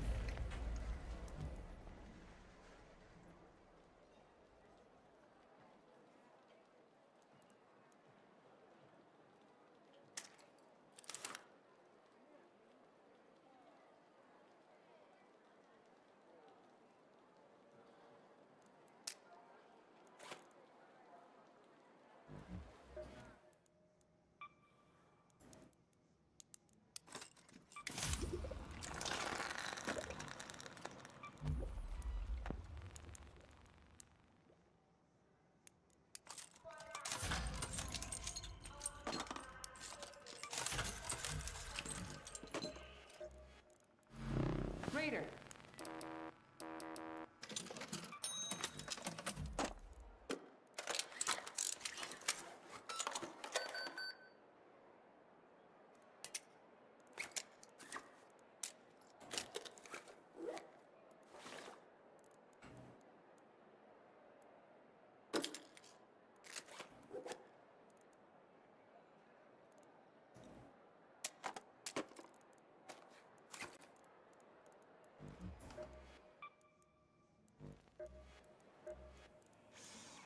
Don't be shy now. That's a solid pick.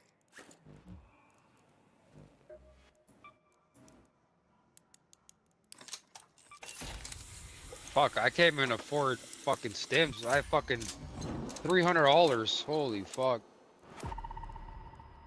Craft Can't dude. even buy herbals either. This is cooked. Damn. Holy fuck.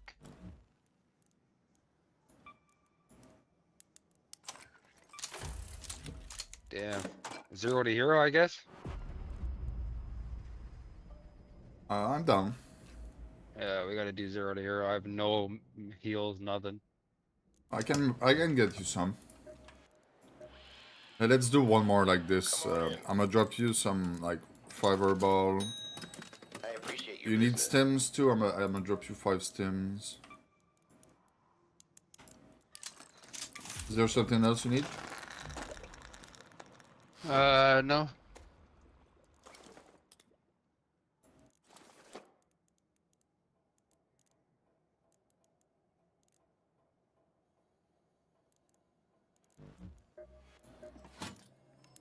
You've got coin, I've got weapons. Take it.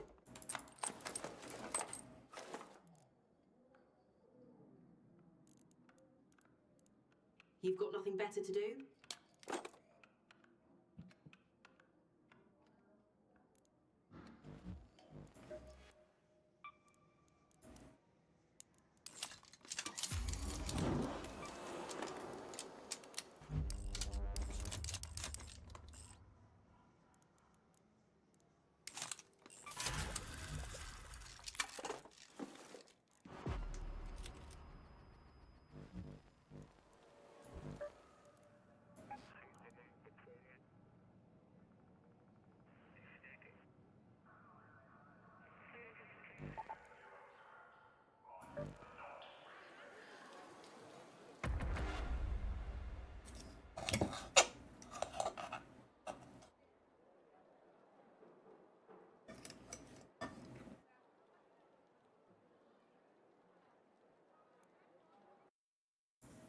dumbbells and stop like trying to blow your back out.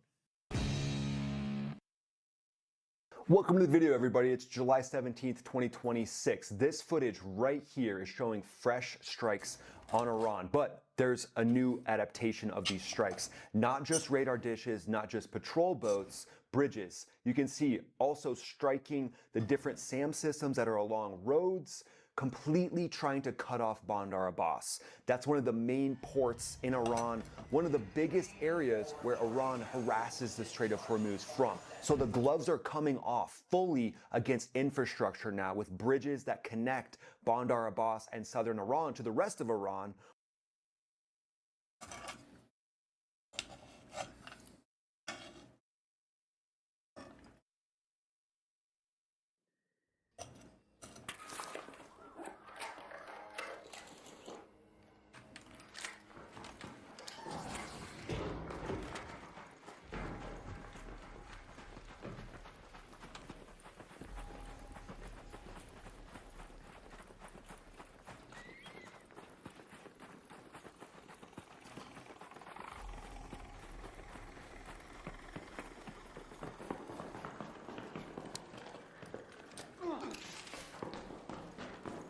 Herbals?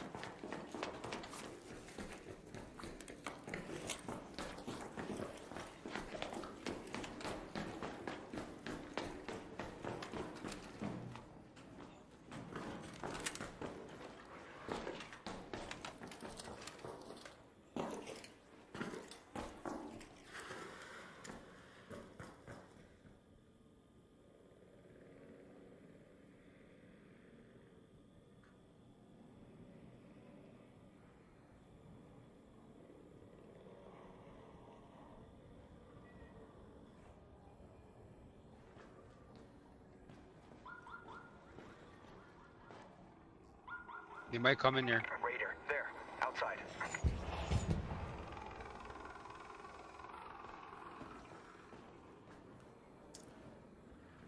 Oh, they took the hatch. Maybe they fucking they're dupers.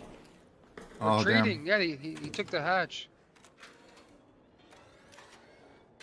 He just went inside. Fuck. He was EV too. I didn't realize he was walking so slow.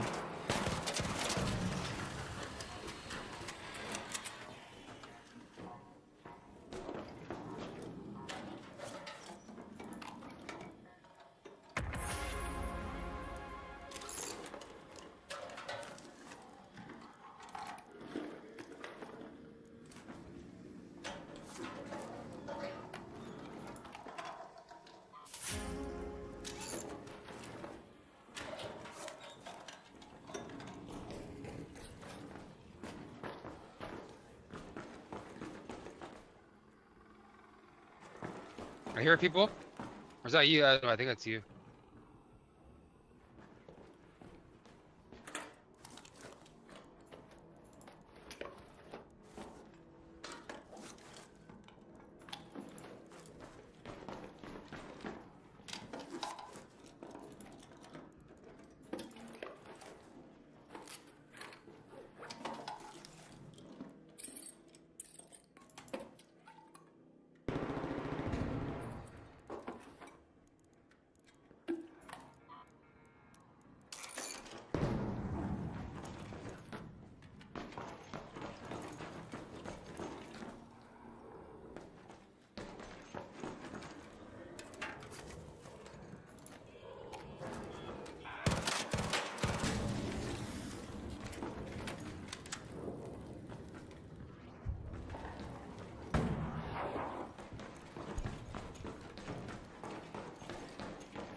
Should probably go to Galleria for herbals. True. You don't need a durable cloth. I just found a lot. Nice, nice. Yeah, try to find all the rest of their durable clothes and then let's go get a Rio. I only have 5 on me right now.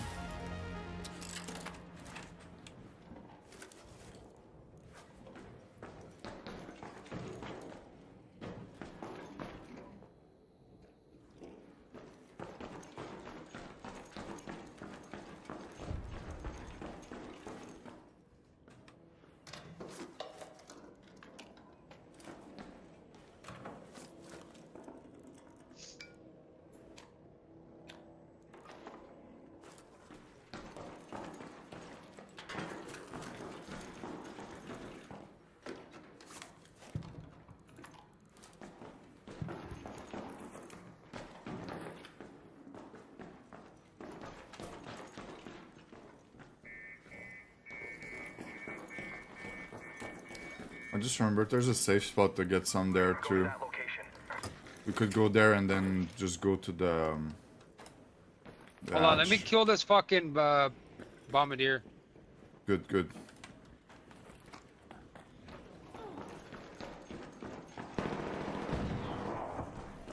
Taking the zip line.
I'm gonna drop you those that I got. So just go to the hatch. Oh no, you need to kill the thing. Bombardier quick. Yeah, yeah.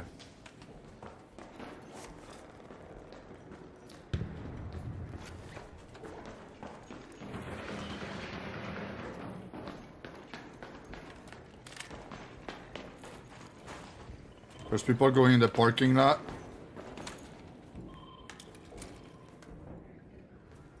There's a fucking shredder on me, bro. Up there. Are coming to me. I'm gonna just do a rotation to you. Where are they going? Straight where I am. Yeah, I see him. He's coming back to my building. I'm gonna I might just have it kill. I might have it kill right now. Okay, okay. No, he ran back. He's at the bottom of my building.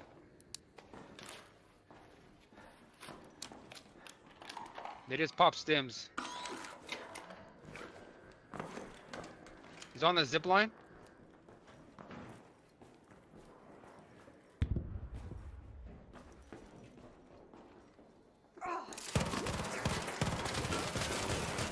Yeah, wall hack, bro. There's no way.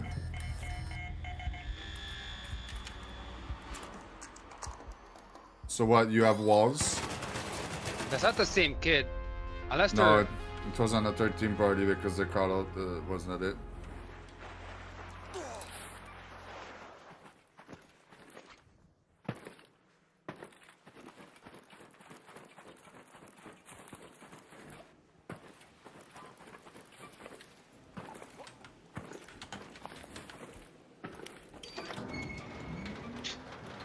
Sorry, bro.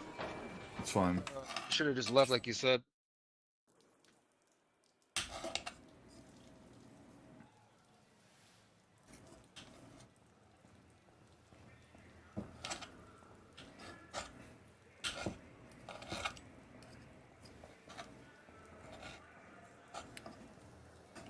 Now it's the 0 to hero. Hey,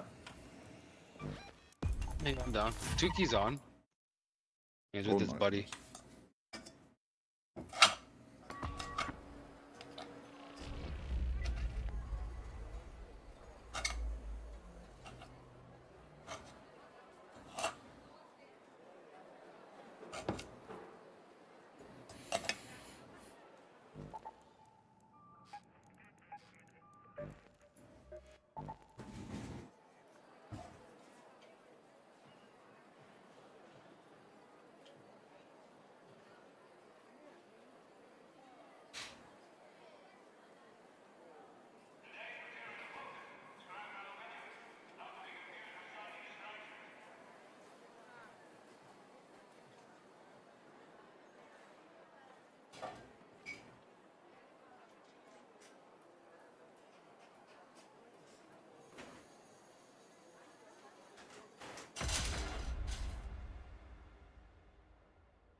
Oh shoot. What? Shit.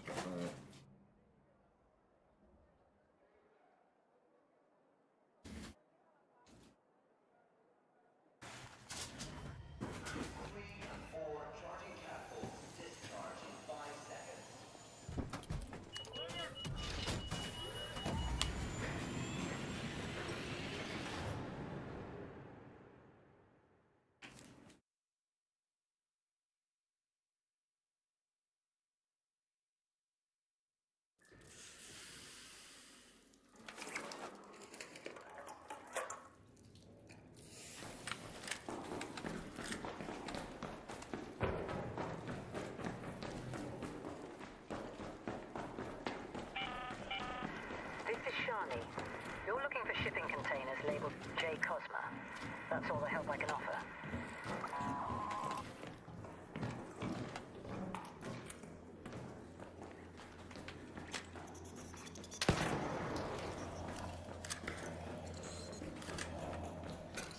Shot shredder.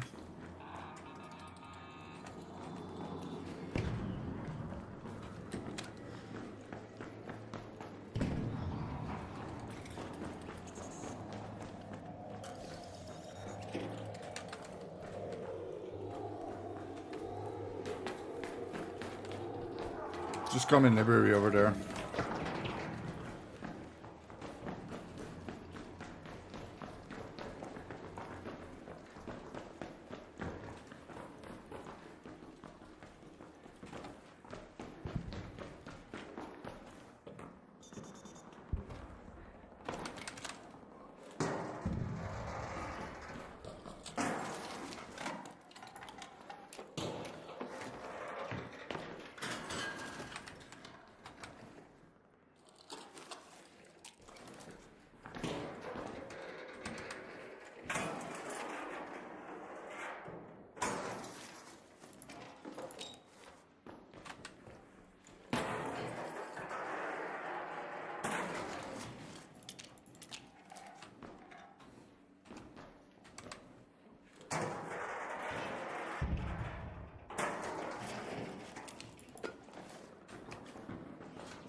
Shredder on the right. There's often some trinket over there. Look there.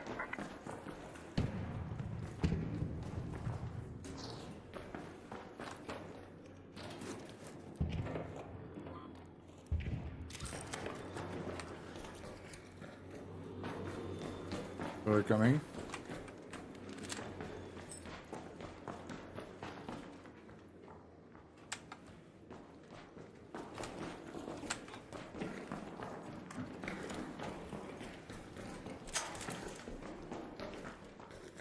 There could be something. Over here.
You need batteries, Dolbeck?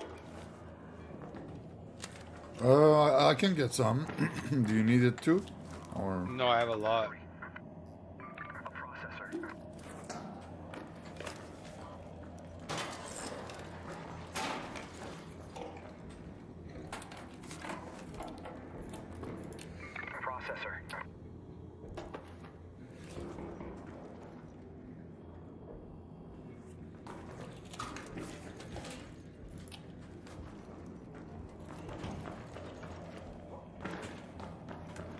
nice quick reset.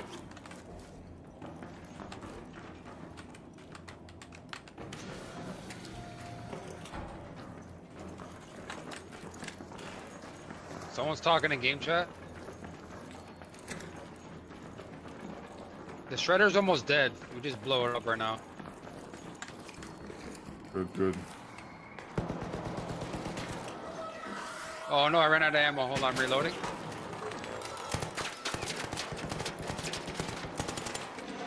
Fucking Rattler sucks balls. Oh yeah.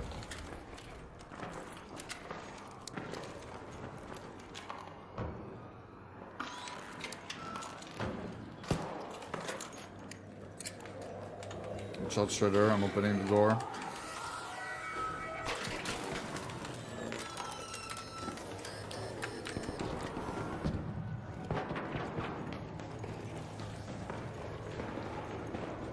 Guys in seed. Yep. Do you need chargers? Yeah, put one on me.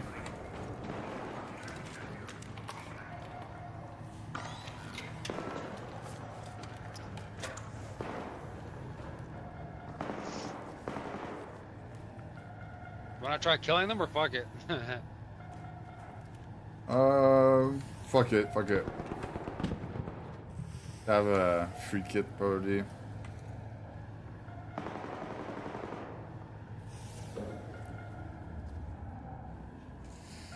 Or just fake it. They open the door up. They're coming, they're coming.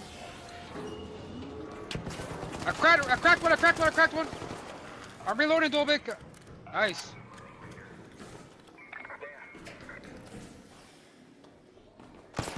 On us. No. He's dead, nice, he's dead. baby. Good job. Brother, noob, brother. Get erect on. Get erect on. Erectus. Erectanus, brother. Get shit on, brother. Oh, these guys had some goopity goop. This guy was rich. He had 3 gold things. Nice. Mine was dumb and And a poor. bobcat one.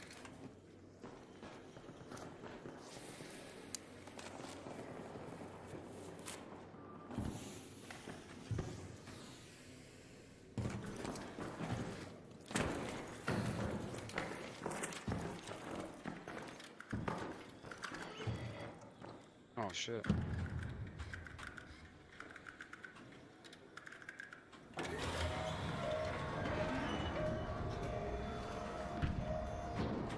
What? It pushed me out through the fucking thing, dude. No way! Holy Yeah. fuck! Oh, this is the worst.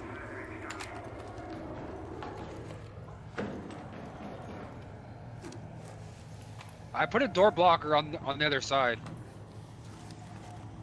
Nice.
Welcome.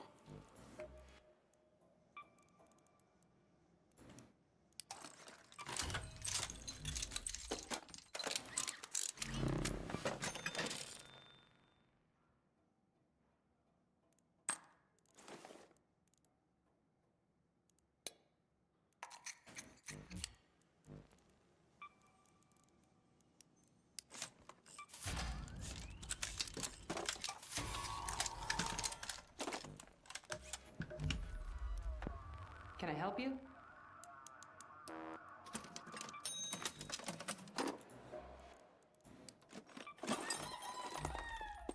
Did you get some seed from the guy?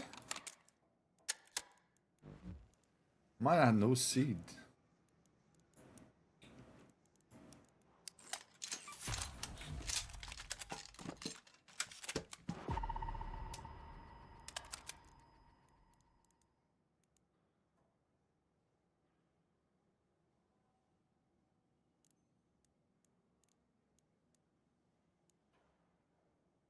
We ran out of blaze pool, so forks for everyone.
where weapons can flow through, fuel can flow through, are being systematically decimated. So what you're watching right here, these aren't just airstrikes, these are logistic sieges absolutely shutting down the IRGC's ability to resupply. We're going to get into the full strike package, how this is all going on, and where this leads to, and then stay for the global roundup section, because you all have asked me to review that US Navy Blue Angels low flyby over the beach, this little clip right here. I'm gonna review that full thing in the global roundup, and also we're gonna talk about some new developments in Ukraine, and also some things that are happening with China that are just wild. That'll happen 3/4 of the way through the video. So let's rewind a little bit and talk about this series of strikes, because CENTCOM just completed its 6th consecutive night of strikes against Iran last night, but this time the target set has changed. The first 5 nights, radar sites, missile batteries, coastal air defenses, IRGC patrol boats, IRGC headquarters, but now bridges in Hormozgan province,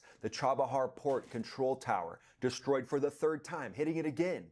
Military logistics infrastructure cut on the coastal corridor connecting Bandar Abbas. You can see this target imagery right here of Bandar Abbas, Iran's primary port, connecting that to Tehran. What did it though? Fighter jets, aerial drones, warships, all of them acting in coordination on one night. And an objective is to cut the roads Iran uses to move missiles to the sea and weaponry to the sea. And then also President Trump revealed that Iran launched 111 Iranian missiles at the USS Abraham Lincoln, and every single one of them was shot down. So that tells you about how... Alright, calm down. Do you use 1 2 1 2? Let's catch a team coming here.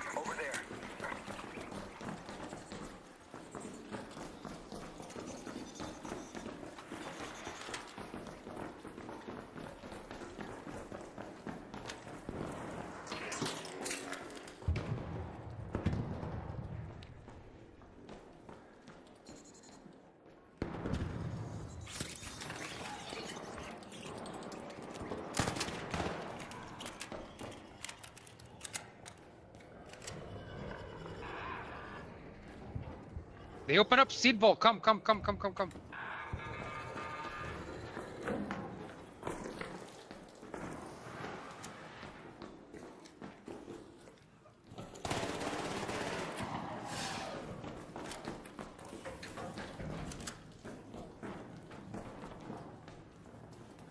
He's in there somewhere. Right. Back here. Danger. Over there.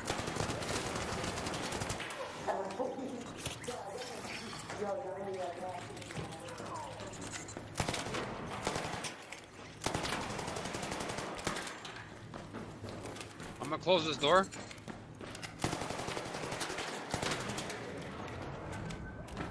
Good. Which body you want? The body outside I'll take, I don't care. Okay, good.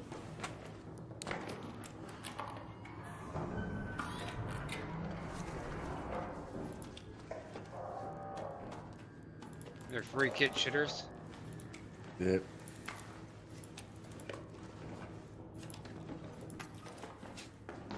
So what do you need exactly? Like money or else? I don't really care for anything, just trying to do the damage. Oh, I see. But I mean, like, if you wanted to go into another map to do the damage, what do you need? What damage do I need? What type of currency you need to be able to do your damage? Like, just in-game gold to buy a shield charger or whatever, I don't know. Yeah, I need chargers and... Okay, in library there's like all those crates you can open and it gives some trinket of 10. We can try that. Okay.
Hello?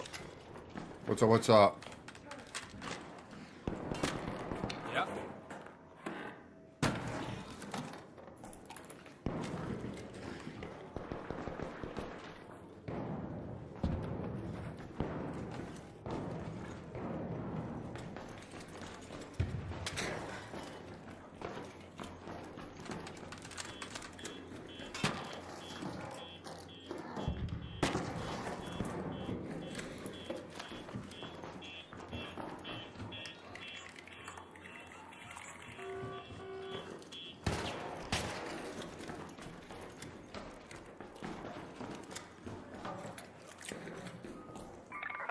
A rosary.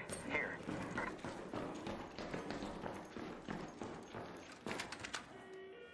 Fuck off. What happened? No, I keep getting phone calls to do the census. You know that census thing you have to do? Oh yeah, the census. Yeah. It's fucking annoying, bro.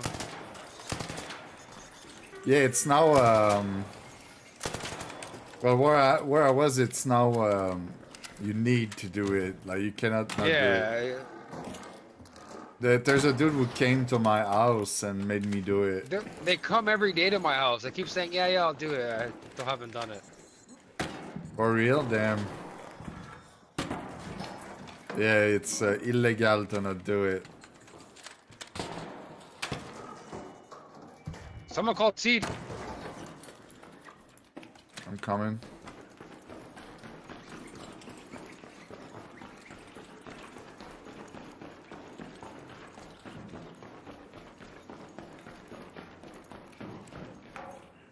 Close, close, close, close, close, close.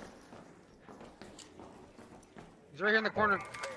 I'm pushing. No! He's fucking one bullet, no? Yeah. Oh my god, bro. He's pushing. They suck, Dolbic. Free kit shitter. He's got no armor on, I don't think.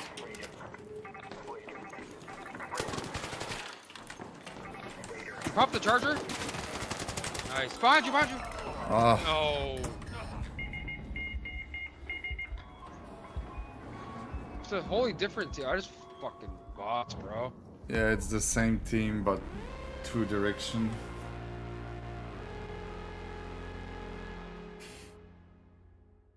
If I had a mag on my gun, bro, I fucking killed the first kid. It's so annoying. Oh yeah. I did put the cheap magazine, like the gray one. Yeah, I should have done that, fuck.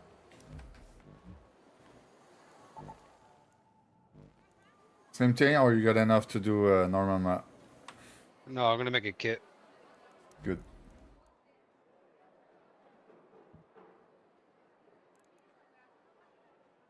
Want me to drop you a hole cracker? I had a rascal I can use. Okay, do that. Next one, if we die again, I'm gonna drop you the hole cracker. I'm gonna drop you straight up the hole cracker. I just bought it just for that. I'm gonna be able to buy another one too.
see you, champ.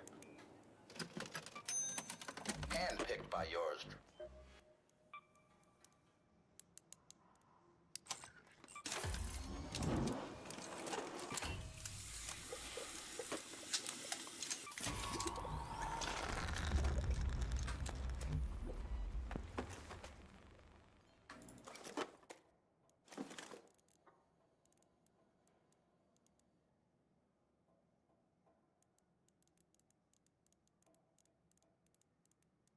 You got the hook cracker ammo?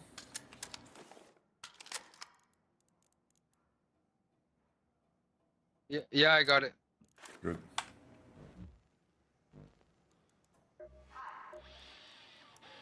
Forgot something. You got good taste there.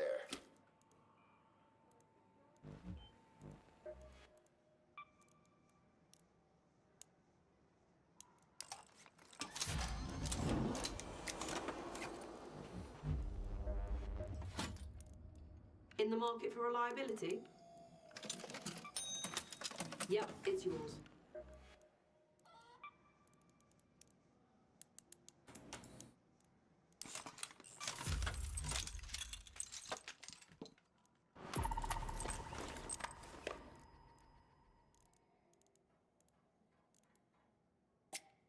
So big.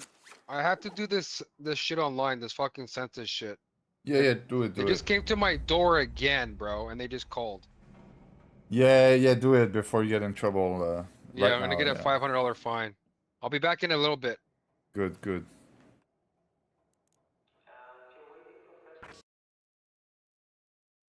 Precise the carrier strike group is in the Persian Gulf right now. So Iran built their supply line. CENTCOM basically brought their delete key that looks like a 500-pound bomb, and now Iran's feeling a little bit ghosted. So Iran's basically getting the ultimate ghosting right now. They built a supply line to bring weapons to what is their front line, and now they're getting catfished. Instead of weapons like AK-47s showing up, they're just seeing hellfire explosions. But here's what just happened over the last 24 hours. We know that Tuesday, CENTCOM reinstated the naval blockade of Iranian ports. Wednesday, the Curacao-flagged MT Belma, that's a very large crude carrier, ignored multiple warnings and headed straight for Karg Island. That's Iran's primary oil export terminal. A U.S. aircraft put AGM-114 Hellfire missiles directly into its smokestack, disabling the vessel, and that sends a message to every Shadow Fleet captain out there running the same game and the same calculation. And then Thursday night, night 6, CENTCOM hits 6 highway and railway bridges in Hormuzgan province, the Garye Bridge on the Bandar Abbas Khmir Law route, 2 bridges on the Khorasan Road, bridges near Latadan, Kashar, and Maro village. The Chabahar Port Control Tower was struck for the 3rd time and completely destroyed this time, from what the reports are saying. CENTCOM confirmed the strike package included fighter jets, aerial drones, and warships, and that over 50,000 U.S. service members across the Middle East remain vigilant, lethal, and ready. And then focus on that part, 50,000? the 50,000 part. Will there be an invasion? Is that something that could happen? Well, that's a direct statement saying more than 50,000 U.S. troops are right there ready to go. Iran's response, obviously, they're going to launch missiles at Bahrain, Kuwait, Jordan, Qatar, and in a new threshold, a strike that damaged a power and water desalination plant in Kuwait. Both sides are now hitting infrastructure. The character of this war has now changed and shifted into a whole new level. So CENTCOM's hitting the actual highway that those IRGC generals down in the Strait of Hormuz actually reload from, and at this point, they're basically giving those generals the war version of blue balls. So I know you all watch this channel because you want the real story. You want to know what's going on with the systems, the tech, the gray areas behind the scenes, not just the headlines, the actual intelligence behind them. So you all have been asking for more. How do we go deeper? How do you get more information? Well, I built a community to help us do just that. And I'm going to include personal stories from my time flying 70 combat missions and from lessons that I learned on the Thunderbirds. It's called the Max Afterburner Academy, and it's inside my school platform, skool.com/Max Afterburner. I take official State Department and military briefing news and I turn it into fighter pilot level briefings that fighter pilots and special operators would get as they arrive into a theater for combat. Now, it's all at your fingertips inside the Max Afterburner Academy on the school platform. Check out one of the briefs that I made just for you. This one's called The War Behind the War. This is the stuff that you will not find in the mainstream headlines. So check this out. Mohammed Hussein Shamkhani, he's a man who's running the shadow fleet for Iran. It operates through UAE, Singapore, Hong Kong, Marshall Islands, giving the IRGC access to illicit weapons. And this is information coming directly from our State Department. So I take all that information and I put it in an easy to understand, exciting brief for you so you know exactly what's going on the deepest levels. Leadership, entrepreneurship, business, lots of things there that can help you in your personal and professional life. So click that link in the description right now. We do a weekly call once a week where you can ask me questions, and there's a 7-day no-risk free trial. So click that link in the description right now. I'll see you over in the Max Afterburner community. So now let's talk about the strike platforms and the strategy that we're seeing right now, because this strategy, it looks tight. Bandar Abbas, Iran's primary port, everything that moves through the Strait of Hormuz, missiles, fuel, IRGC resupply, weapons headed to proxy forces across the region, flows through roads and rail lines that connect Bandar Abbas to central Iran and ultimately Tehran. The highway and railway corridors through Bandar, Kamar, and Kamir County connect the coast. From Lar, the roads run north into the Iranian interior itself. So you cut those bridges and you've created a logistical siege without placing a single naval mine, without having boots on the ground. So when you cut off those supply lines, you cut off the logistics, you cut off the ability of the IRGC to even eat, much less fight. And then targeting the VLCCs, those very large crude carriers. You acronym junkies, we're waiting for that, I know.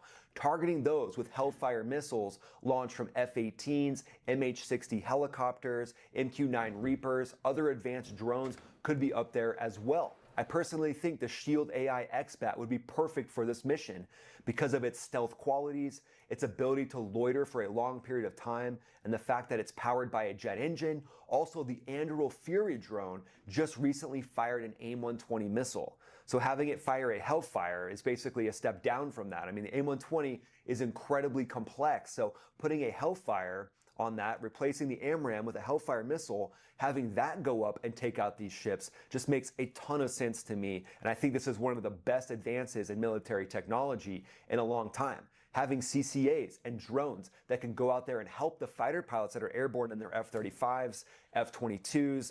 Basically, they can cover a massive swath of ocean, and this is something that nobody's talking about. The naval blockade isn't just the Navy. Obviously, that's a massively important part. They're the VIPs of that, but you have to have air power up ahead. And if you could create like a metal net up above the Strait of Hormuz using Anduril Fury drones, AI X-Bat drones that actually have teeth and the ability to counter the IRGC, now you've really got something that can create this blockade and make it last for as long as the United States wants it to. But obviously, Iran is going to answer, right? The enemy's always got to vote. They're a little more than just rhetoric. I mean, rhetoric is their main weapon, but what we're seeing from the IRGC is they're trying to double down on their strategy. They were trying to flow more and more weapons into southern Iran, and the US military just systematically cut the chain. They just cut off the supply chains and the smuggling routes that were being used to bring in weapons to southern Iran. So now the IRGC is going to start getting very nervous as not only their money is being bled dry by the blockade, but also their actual bullets, arms, food, water, all the things that they were getting from those supply chains are now being systematically decimated. And then remember the fact that the USS Abraham Lincoln was able to strike down 111 missiles that were supposedly fired at it or Gulf partners. This just shows the massive capability. One ship strike down 100 missile. That's crazy, dude. Those carrier strike groups have in the region. So having two He of them, probably need a turboat to bring him ammunition at this point. Like, he probably needs some, I don't know, a bunch of, like, supply run. teaming those up. This is why, a big part why, Iran's missiles haven't been able to hit the target at anywhere close to the level that they want it to. It looks to me like Iran gets a lucky missile through here and there, but ultimately most of these missiles are struck down. And Iran's supply chain is dwindling smaller and smaller by the day, with what's being said now is they can only fire a dozen or so per day. So that just shows the sheer might of that Iron Dome that's created by those two carrier strike groups. I mean, that's just wild. Hats off to all the sailors that are in that region making that happen. They're true heroes, keeping Iranian ballistic missiles from slamming into neighborhoods. Now you made it to the global roundup section, my friend, so here's a few stories that you need to know. So Zelensky in Ukraine, he fired Ukraine's defense minister, Mw4 this week, the 35-year-old architect of Ukraine's drone warfare program. He's the man who helped isolate Crimea and sink 90 ships in the Sea of Azov in a single week. Because yeah, bro, like what's strong about the Ukraine is the ally and the drone. You don't fire the head of the drone program. I don't think that Zelensky, I don't know, I don't know. We'll see. He and General Sursky couldn't work together, supposedly. So there's another general that this guy couldn't work with. But it seems like Ukraine's kind of revolting. There's been protests. People really liked that ousted minister, so we'll see what happens in that situation. But having fractures within an administration, especially someone who's dialed in and targeted into the drone program, that just doesn't seem like the best thing that's going on. When this just came in, it turns out that China was able to hack into 220 million voter files during the 2020 election cycle and on. So it looks like the Trump administration is doing everything they can to try to secure voter files and pass the SAVE Act to try to protect election integrity. Bro, no way. So they did scam the election. No way, brother. 200,000 ballot, he said too. Oh, and then also China flatly denied it, obviously, as they go. But here's another story that ties directly into the war. Chinese firms with documented links to the People's Liberation Army, Miser Vision, and Jinggang Technology have been marketing geospatial intelligence on U.S. force positions in the Middle East. And the U.S.-China Economic and Security Review Commission confirmed China's Beidou navigation system has been used by Iran to enact direct attacks across the region. Yeah, China saying one thing and doing the other. Yeah, interesting. Yeah, China, we're not really surprised. Oh yeah, and you all wanted me to watch this Blue Angel footage, this low pass over the beach, so let's have a watch here. Wow. Yeah, that is definitely low, very low, but here's the thing. These pilots are trained for exactly this type of mission. I mean, that's probably about 30 feet in the air. That's going to knock off some swimsuits for sure, but it's also going to inspire an entire generation. So the fact that the Blue Angels are trained for this makes it okay in my book. Actually makes it awesome in my book. Makes it way better than okay.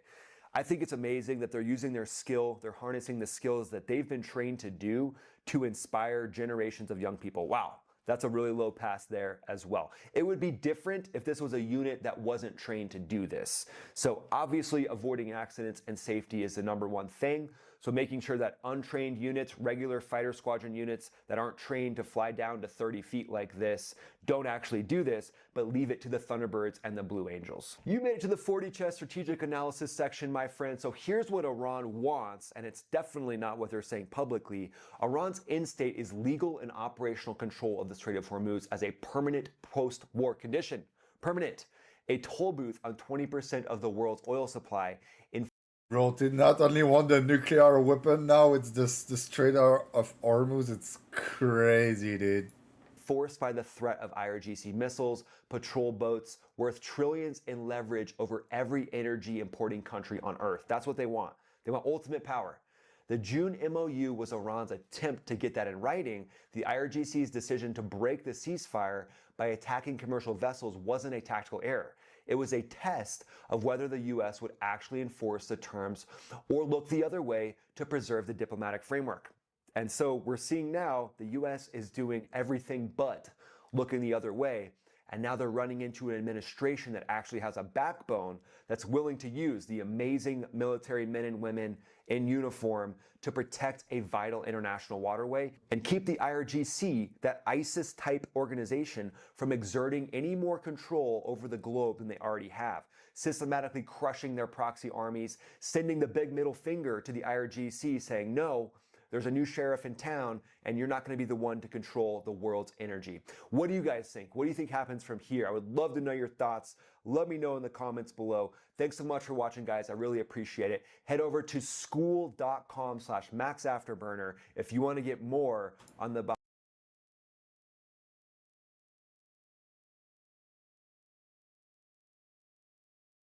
It appears that we may have learned how to negotiate with terrorists. There, dude.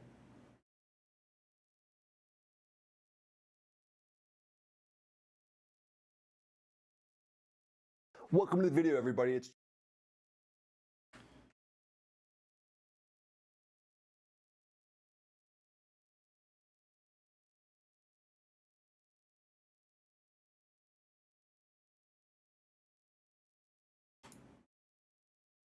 But dude, have some self-respect. You are the Prime Minister of Canada, and granted that that's the apartment above the garage as far as us Americans are concerned. I promise you, this is real. This is not satire, though it would make for a wonderful headline on the Babylon Bee. Canada has just declared itself the architect of the post-American world, which in and of itself is deeply concerning. It gets worse, though, when you realize the fact that those making this self-declaration are also the same 8 out of 10 Canadians who believe boycotting ketchup is an effective foreign policy strategy.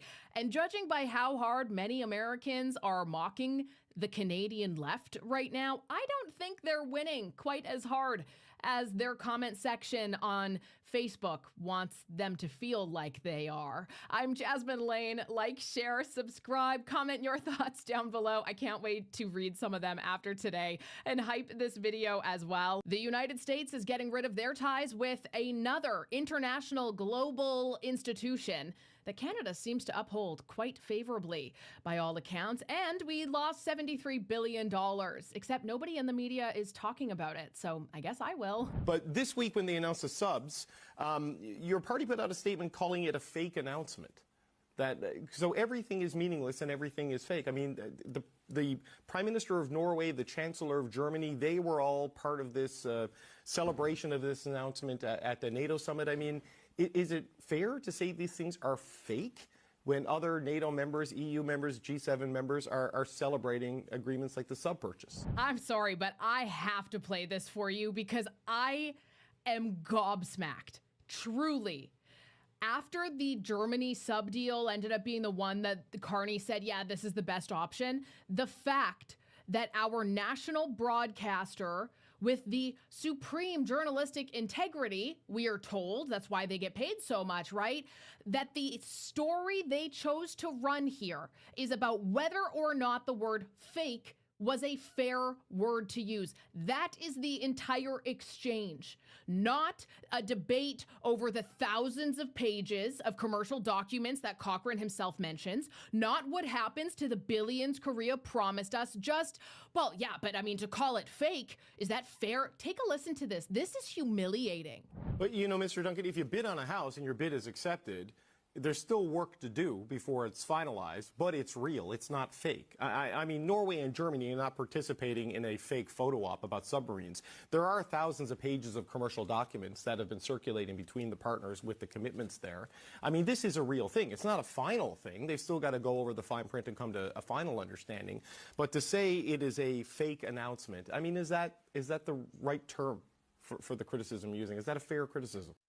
They're just not moving at the pace that was promised in a lot of cases, or in a lot of things too. They're giving the impression that it's much further along than what it actually is. But how do you get subs faster than what they've done? I mean, they promised a timeline for the announcement. They made it within days of the announcement. There's no Costco for submarines where you can go get a 12-pack of subs, right?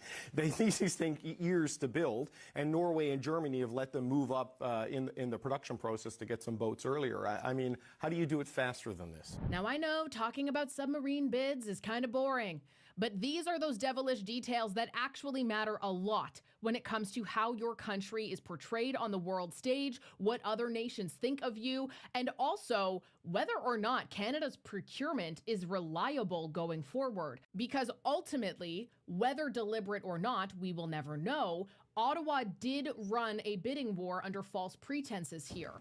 If NATO cohesion was always going to be the deciding factor, why did you waste everybody's time and money soliciting for over a year these extravagant investment packages from allied countries when you were going to pick the NATO-aligned one, aka Germany, in the first place. I mean, as an example, South Korea, their package included $345 million to go to Algoma Steel, $3.1 billion in a brand new Hyundai hydrogen plant, faster delivery on the subs, better subs that are already running, more jobs, more domestic investment, and they still lost to the NATO partner, which, for the record, I'm not opposed to it going to a NATO allied country. The interoperability there makes perfect sense, especially when you think about weapons and things like that. And this is the part that is so disingenuous that we need to start being so much more vocal on. Because how did this actually play out in the press? When Korea's Team Korea package was first floated, $70 billion in economic impact, over 22,000 jobs a year. Wow, Hyundai is going to build a hydrogen ecosystem in Canada. Algoma Steel investment, that was covered as Canada's leverage. Look at the position Mark Carney's government has put Canada in. Everybody's just begging to invest here. Look at how much money Korea wants to spend in us because we're such a reliable partner, yada, yada, yada. But not a single person in that government corrected the framing. Political ponerology, the study of how evil takes root in a society and how the psychologically disordered come to rule it. In times of revolutionary upheaval, psychopaths, sociopaths, and the deeply disordered climb the institutions with their unrivaled gift for lying, manipulating, and destroying, while the sane and the competent are pushed out, silenced, or broken. Lobachowski saw that good times breed bad times. During long stretches of comfort, people lose the habit of reflection and the hard-won knowledge of human nature that suffering once forced upon them. Emotion crowds out intellect, psychological insight withers, and a society that can no longer tell the healthy mind from the sick one quickly deteriorates. That is not an accident of the news cycle. That is what the government wants remembered, and they will use it as proof of Mark Carney's strategy paying off internationally, proof of the sovereignty narrative, because they hope that you will never ever connect the dots to the same story that they wanted you to cheer on and pat them on the backs for, and what the ending of it actually was, or even the context of those announcements in the first place. And if I can try to convince you to do any homework, it is to pay attention to that pattern. Watch for it going forward. Ottawa announces the version of the story that most flatters their narrative, so they keep winning. It doesn't matter if it's true or not. Pay attention to the jobs that never materialize, to the actual cost, the actual start date, the quiet withdrawals, all of the things that they know you will stop paying attention to as it fades out of the news cycle. The announcement isn't the product. The product is the outcome. What are the outcomes? And don't you dare stop paying attention to them. Catastrophe waits in the shadows. Look around you before you decide this sounds extreme. The Canadian government ordered the banks to freeze roughly 180 accounts holding nearly $8 million with no charges and no court order because the account holders had backed the wrong protest. Violent criminals walk free while whistleblowers who expose government corruption are harassed and threatened. Children are drilled in gender dogma while literacy collapses. Bureaucrats preach equality while discriminating on the basis of race, gender, and sexual orientation. Safe supply programs hand out the drugs that kill the very people they claim to save. Each one of these is a symptom of pathocracy. Trump is in the White House, and suddenly all these DEI initiatives are falling by the wayside. Immediately. All of the big KPMG and Google and all of these institutions, suddenly, no, we don't want these anymore. Nobody believes in this stuff. It is all performative. It is all pretense. Everybody's doing it because they don't want to be called a racist. They're not doing it because they actually believe that it's right. The thing is, all of this anti-racism, I mean, all we're doing is lining the pockets of Ibram X. Kendi and all these people who are becoming billionaires out of our stupidity and our inability to stand up for what's right. What they're saying is wrong. Once upon a time, we wanted to not be racist. That's what we wanted. But they say, no, you can't be not racist. You have to be anti-racist. Right. So it's not good enough to just try and be a good person. It's not good enough to be kind and be grateful for what you've got, all of the values that we teach our children. No, that's not good enough. Now, how is this relevant and why does it matter as it pertains to Canada-US relations? Because nobody seems to want to say plainly the fact that under Donald Trump, the United States of America for the last year and a half has been actively dismantling the Liberal government of Canada's entire governing brand. Every single thing that they built it around, that they got votes around, oh, we're so compassionate, we're so good because we're liberals, look at all of these wonderful things, DEI, ESG, climate first policies. All of those things are being actively dismantled across the border. For 250 years, Americans have governed ourselves as a free and sovereign people. We choose our own leaders, we determine our own laws, and when we're accused of a crime, we stand for judgment before a jury of our own peers. This is the essential and indispensable feature of our form of government. It is the foundation of our shared way of life. But today, powerful people in faraway places want to take that away from us. They believe that they should be in charge of your laws, of your country, your life, and they don't care whether or not you agree. Halfway across the world, there's an institution that calls itself the International Criminal Court. Maybe you've heard of it, maybe you haven't. But chances are you don't know the names of its judges, prosecutors, or its president, and you shouldn't have to. But as we speak, the ICC and its friends are waging a war against our country, not with bullets or missiles, but with statutes and compacts and the force of so-called international law. When the ICC was born 24 years ago, they told us that it was merely a narrow backstop, a global court that would step in to prosecute only the gravest offenses, things like genocide and war crimes, and only when a nation's courts were unable to prosecute them on their own. The truth is, it was something far more radical and extreme.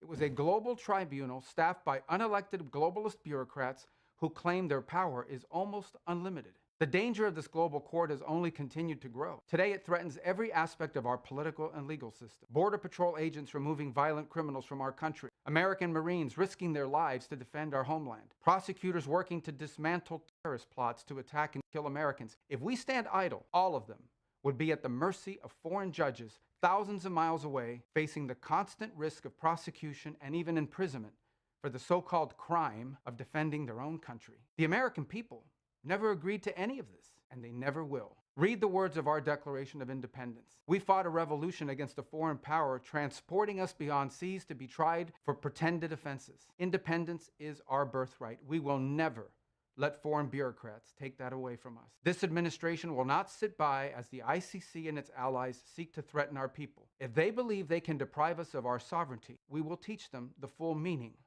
of American resolve. They're also being actively dismantled in other nations as well. And the results are really good, actually, for the vast majority of countries. And that is kind of what makes the whole anti-Trump posturing even more absurd when you really start to break it down. And I think history is very important here, because in 2011, the Liberal Party of Canada was basically obsolete. They had their biggest defeat in the party's history. I think they had 19% of the vote. It was brutal. Then they got Justin Trudeau, and he did something incredibly effective, regardless of what you think of the results of which. He didn't try to out-conservative the Conservatives. He decided to go very hard left. He became very big on virtue signaling, very big on federal feminism, social liberalism, DEI, climate change. People literally described him as an activist government, and it worked. It worked for 10 years. Then comes Mark Carney, when Justin Trudeau had grown tired and the economic impact was unignorable of what the outcome of those policies was actually doing to us. Mark Carney, a completely inexperienced politician, just like Justin Trudeau, comes on in. Somebody with deep ties to politics in Canada, just like Trudeau, but an outsider, comes in and rebrands the whole thing one more time, and it worked again. And I want you to really sit with that for a second, because Statistics Canada's own data has shown, proven, that Canada is falling behind America on nearly every single metric: manufacturing, building industry, the economy, on productivity, on life satisfaction, since 2015, when that tremendous rebrand happened for the party. The country that's been outgrowing us, out-employing us, and outperforming us for a decade has spent the last 18 months tearing down everything that the Liberals rebranded to get votes again. The entire architecture our government has built its identity around. And instead of anyone in Ottawa saying, hey, maybe there's a connection here. Maybe this ideology is harmful to our people. The instinct, which is the exact same instinct that won this party their first election in 2015 and again in 2025, is do not fix the substance, fix the messaging, treat the person pointing at the results as the villain. And I want you to think about this too. Of the last 100 years, the Liberal Party of Canada has been in power for 69 total. Of that 100 years. What on earth can a party do with that much power? Well, they can fuse themselves into the courts. They can fuse themselves into national mythology, into the civil service, into Senate, consultants, the bank, experts, advisors, the media. They can fuse themselves into everything. And they did very successfully. And that is the ideological hold that this party has on our nation. Look, I've been following Twitter or X now, as I'm sure all of you have. And lately, I haven't really been all that interested in because it's a cesspool of Lately, it's been a cesspool? No, only now. You know, I mean, the last few years, it's been a real cesspool. Yeah. But damn, it's interesting and fun to watch now. I mean, the Tories are throwing everything at each other. This party is falling apart before our very eyes, and they're delighted to spend time criticizing each other, smacking each other over the head, and it's not just over this issue. Yesterday, what's her first name for the Lewis? Leslie Lewis and Michelle Rempel-Garner. He came out criticizing the $13 billion AI investment in Alberta, which is, by the way, a huge big deal, and also electricity is, and it's a provincial deal, not a federal deal. And so Michelle Rempel-Garner, who is a Conservative MP, came out and attacked her. I mean, this whole thing is falling apart. Today, Conservatives are laughing at, if you haven't watched it, go on X and look at the Poilievre hamburger tweet, which is all about inflation. As hamburger prices have gone up, what was it? 600% in what, 30 years? Really, and it's all the Liberals' fault, of course, right? But Conservatives themselves are laughing at this, and so I think that Mr. Poilievre is in very serious trouble. He's lost control of his caucus. His party is deeply divided, and I think he's just hanging on by his fingernails right now. So what would the alternative actually look like? And what would it mean for the Liberal Party of Canada? The Laurentian elites. And no, I'm not suggesting, blind conservative cheerleading. I'm not recommending this Trump worshipping to be happening. I just want Canadians to have access to the real nuance, the trade-offs, the numbers, and to weigh that information and discern it for themselves instead of having some verdict in advance. But that is exactly why CBC News, instead of talking about the submarine deal, instead of talking about the fact that Mark Carney had a secret cell phone trying to turn people away from America, instead of talking about the Gordie Howe Bridge, they are doing a segment on that. Pierre Poilievre says, oh, wow, the Liberal establishment in Ottawa, big win against them. And then the Liberal establishment in Ottawa is like, oh, the party's falling apart. Wow, how predictable of a reaction that is. But that's exactly why they can't allow it. That's exactly why they waste our time with segments like that. Because if Canadians could see any of this stuff with real nuance, without fear and hatred being ingrained into their brains by these very people who accuse everybody else of doing exactly what they're doing, the entire thing that they were able to rebrand and win on would completely fall apart. JD, message discipline was what everybody talked about for years with the Conservatives. Now we have Jamil Javani using the word degenerate to describe people like Gay Pride. We've got Dean Allison running his own thing, looking at COVID and vaccine injuries, and then you've got this infighting and unnecessary targeting of conservative operatives. Like it is fraying in a way I never thought we'd see. Well, that's usually the history of a Conservative Party when power is not in sight. And that's what happened the election. And since then, we've seen cracks in the armor of Pierre Poilievre as leader, but also as the party. That would be great news if it were true. I don't know, you be the judge.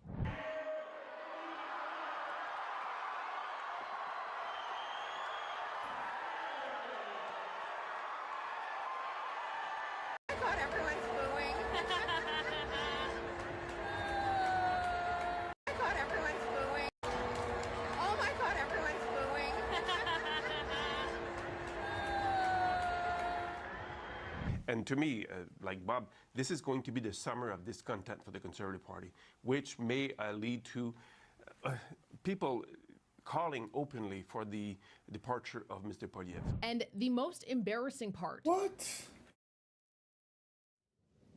People need to call for the departure of Carney. What is happening, bro? What the... Is that what passes for political identity, moral superiority, virtue signaling, and I'm right and you're wrong in this country, isn't built on real people reading or examining the record and landing where they feel makes the most sense. It is literally built on what the political class has already decided the correct opinion to hold is. And the media reinforces that. And so you see bills, well, protecting Canadian culture, you mean liberal culture? That the Liberals have implemented over the last 69 years, that's what you're protecting? Because it's not about democracy. It's not about real Canadian culture. It's what you have approved to be Canadian culture. It's articles like this that actually have no factual accuracy to them in any way that is substantive or tangible beyond Canadian rhetoric, published by Andrew Coyne. Canada is taking an outsized role in the construction of the post-American world. Really? Well, that's fascinating. James Lindsay, actually, I didn't get a chance to talk to him at ARC, but we did cross paths a few times and made eye contact more than once. He wrote, "I can't believe Canada has somehow managed to become even stupider.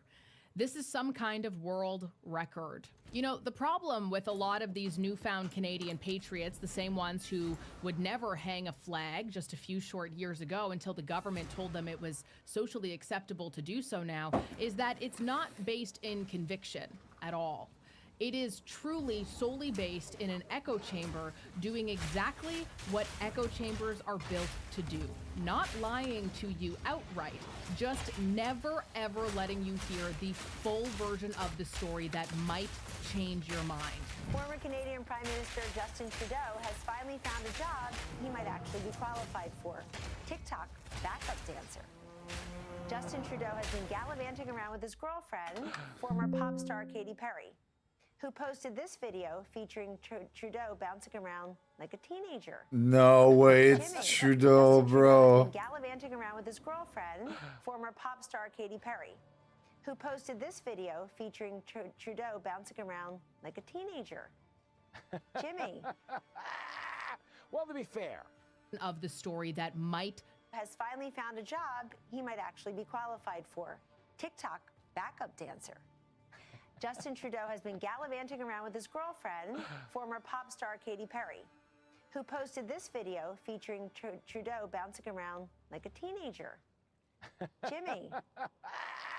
Well, to be fair, he did get further into space than Katy did on that pretend Amazon astronaut flight. But dude, have some self-respect. You are the Prime Minister of Canada, and granted that that's the apartment above the garage as far as us Americans are concerned, but you were still in charge of that apartment. Your name was on the lease. You should not be a backup hopper for a D-list pop star. Like Katy Perry, God love her, she is the story of the year, and that year is 2003. The idea that he's hopping around, you talk about, you know when the Democrats try to be like, Trump diminishes the office. Trump hasn't hopped around in the back of a failing pop video, okay? You know, at the very least, he'd be fronting the video and it would go straight to #1. That's embarrassing.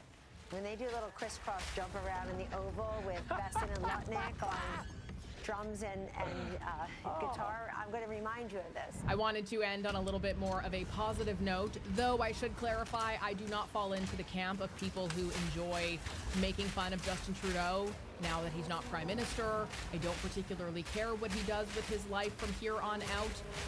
Ultimately, do I wish that we had past prime ministers who, like essentially everyone before him, continued to maintain themselves professionally with dignity and in a very diplomatic way, you know, fighting the good fight for our country, representing us well in a very political sense, like a professional sense, I don't know.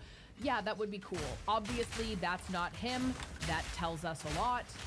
It is what it is. Live your best life, Trudeau. Encourage your son not to get involved in politics. Wish him all the best in his music career. I'm Jasmine Lane. Thank you so much for watching. Like, share, subscribe, and comment your thoughts down below. I'd love to hear them after today's episode, and hype this video as well if you feel so inclined. And I'll talk to you tomorrow. Bro. Sure. Alina, go ahead. Justin Trudeau, brother. No way, Justin Trudeau did that. Bro, this is what Canada looked like. Like, this is who we chose to represent us. This is so bad. For you, if I can read two comments, one made by President Trump and one made by the Vice President on Iran. President Trump recently said, as far as I'm concerned, it's just a waste of time dealing with them. They're liars. There's something wrong with them. They are cuckoo. They are scum, sick people, vicious, violent people. And then Vice President Vance went on Joe Rogan last night and he said, I'm very frustrated by the Americans and frankly by people in other countries who say you cannot negotiate with the Iranians. So your response to these contradictions, because I think you can understand how that's confusing for Americans with this mixed messaging. And then second question for you, at least 6 Americans are still detained in Iran. Will President Trump make this conditional, a point of condition? You know, as much as I think GD Vance looked like a good person, maybe they need to put someone else. When it's not going to be Trump anymore, the leader, I think they need to find someone else probably than GD Vance. He maybe not be the best one for that. Like, too much close to the pap and everything. I think you have too much a soft approach. In continuing these conversations with the country, as well as political prisoners, and also people that are still being executed in Iran to this day. Sure. To your second question, I'll never create a red line or a condition on behalf of the president without his blessing. I haven't heard him say that, but obviously ensuring the return of Americans wrongfully detained or held hostage all over this world remains a priority for him, and he has done so in a tremendous way over the course of the last year and a half. Americans from all over the world have returned home thanks to this president and the efforts of his national security team. To your first question about the comments between the president and the vice president, respectfully, I do think you're taking comments from different times throughout this conflict and kind of asking me if these are contradictory of each other. I can tell you the president and vice president are on the exact same page about where we are right now in this conflict.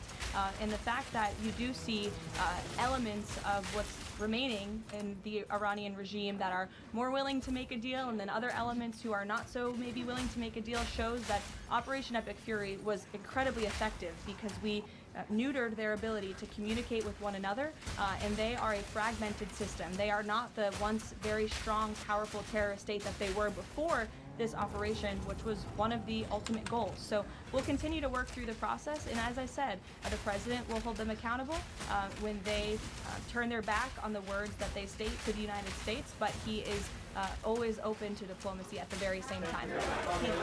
Thank you, Caroline. Sure. Regarding the president's speech tonight, he's been in office over 540 days now.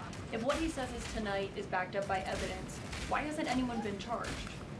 Well, he hasn't revealed it yet. He hasn't declassified the documents yet, and you will see what he says tonight, and then we'll move forward appropriately from there. Tonight from the Justice Department? I don't speak on behalf of the Justice Department, Caitlin, you know that. Rachel. Thanks, Caroline. Will there be charges?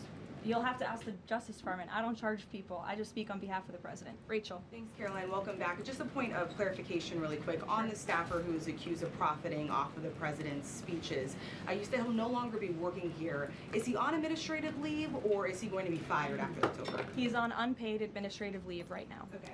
And just to follow up on the president's speech tonight, I mean, we've been talking to a lot of Republicans over on Capitol Hill. They have said that focusing on the economy is the right way to go ahead of the midterm elections. They believe that's what voters care most about.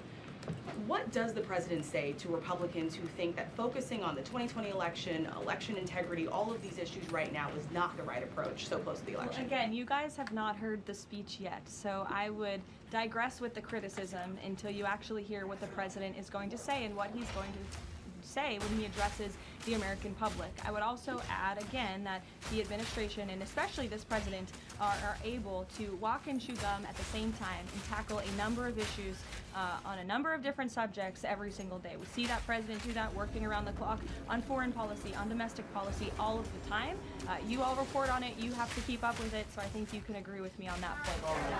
And I would also add, the president will continue to be traveling all around the country to talk about the economy. We were just in Pennsylvania a couple weeks ago touring a Mack truck facility, which has been greatly strengthened and enriched because of this president's economic policies over the last year and a half, and he loves doing that, and he will continue to do so. Jennifer, go ahead. We have seen with the increase, right, a real decrease in traffic through commercial traffic through the Strait of Hormuz. What is the U.S. doing right now to facilitate flows through the Strait of Hormuz and preemptively address the risk that Houthis will actually choke off the Red Sea oil route and that prices will increase further before November? Sure. Well, two separate questions. First, let me address what's happening in the Strait right now. We know that there is a blockade of ships directed by the president for ships entering and departing Iranian ports only. This has been fully implemented and is in full force. This blockade was reimposed due to Iran's inability to honor their agreement with the United States of America. More than 10,000 U.S. sailors, Marines, and airmen, along with 2 aircraft carriers and more than 20 warships and dozens of aircraft, are executing the blockade mission as we speak. And during the first 24 hours of the blockade, U.S. CENTCOM has redirected 2 compliant commercial vessels and disabled 1 non-compliant vessel. So, look, the Strait is open for ships that are not traveling to and from Iranian ports specifically, and the U.S. Navy is there to ensure that can take place. With respect to gas prices, as you know, the price of oil right now is approximately $80 a barrel, maybe a little less. Before I came out here, that's what it was at. Gas prices are down approximately 60 cents a gallon off the peak of this conflict, and the president was honest with the American people from the beginning. There may be temporary disruptions in the oil market, but what we haven't seen is what all of the naysayers said, that there would be massive increases in the price of oil that so many warned about. And that's in large part because of the president's domestic energy policies here at home to revamp our domestic production here, but also the administration has taken many swift actions to mitigate these temporary disruptions. As you know, we've released oil through our SPR, the Jones Act waiver, which has been incredibly effective, fuel environmental waivers. We also, President signed the Defense Production Act to restart California oil production. So all of these very swift and mighty actions on behalf of this administration have led to a rather stable oil market, and the president will continue to do all he can to ensure prices come down, stay stable for the American people and the American consumer until the end of this conflict. And ultimately, I think Americans should keep in mind why we're doing this in the first place, to ensure that Iran, a terror state, can never obtain a nuclear weapon. Dasha, go ahead. You too. 2 questions, one on tonight and one on immigration. It strikes me listening to the conversation in this room about Iran, given the questions that folks on both sides of the aisle have about strategy and endgame, given that the United States has intensified strikes on Iran, typically in a time of conflict, when the president gives an address to the nation, you would expect him to address this conflict. Number one, will he talk about Iran, and why is that not the major topic of his speech? Does he believe that the SAVE Act and the 2020 election integrity are more important right now? Well, no, it's not a matter of importance. It's just a matter of timing. The president will be making a very important announcement with respect to the integrity of our elections. However, it is also very possible at the top of the speech he will mention the current situation with Iran and also the economy as well. As you all know, President Trump is a man of his own word, and he sometimes is thinking about these things up until he walks out. But we have had conversations about him addressing a range of topics, and that could very well be possible tonight. Again, this is all more reason for all of you to carry the speech live and for the American people to tune in tonight so they can hear directly from the the president and draw their own conclusions. Caroline, go ahead. Caroline, sorry, I just wanted to add the immigration question real quick. Sure, go ahead. Sorry. 3 men were killed in ICE encounters in less than a week. As a result, DHS announced that it would end vehicle stops, and then President Trump urged them to change their position. Can you confirm whether vehicle stops are back on, and is the administration doing anything more to prevent these kinds of deaths, maybe accelerating distribution of body cameras, which weren't present in this case? So a couple of things. Vehicle stops are continuing. Verbal guidance has been given to all field offices across the country by the Department of Homeland Security. agree. The President and the Secretary of Homeland Security are on the same page that vehicle stops are a necessary tool that ICE agents need in order to continue their deportation campaign of the worst illegal alien criminals from our country. With respect to body cameras, I know there's been some questions about that in recent days.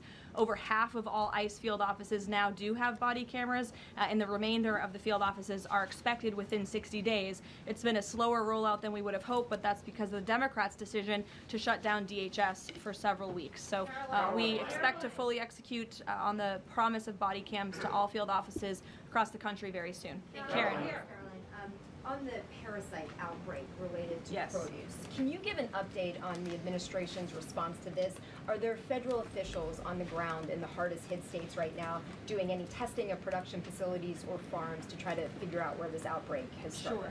Well, what I can tell you, having been back at the White House for just a couple of short weeks, I've been in meetings on this very topic, and I can tell you the White House is closely monitoring the situation, has a handle on the situation. We're committed to providing the CDC and the FDA the resources that they need, and we urge all Americans to follow CDC guidance on properly washing and cooking raw ingredients to prevent this foodborne illness. As you know, there has been an unusually high number of cases. There are typically thousands of cases of this outbreak every year, but there has been an unusually higher number, and that's why we're working with the FDA and other partners at the federal, state, and local level to increase detection methods, provide the guidance, and then also, most importantly, trace the outbreak back to its original source, which we are currently in the process of doing. Permanent leadership at the CDC and FDA and any funding cuts, has that slowed the response to figure out where this outbreak has started? No, we've talked to the CDC and FDA specifically about that, and not at all.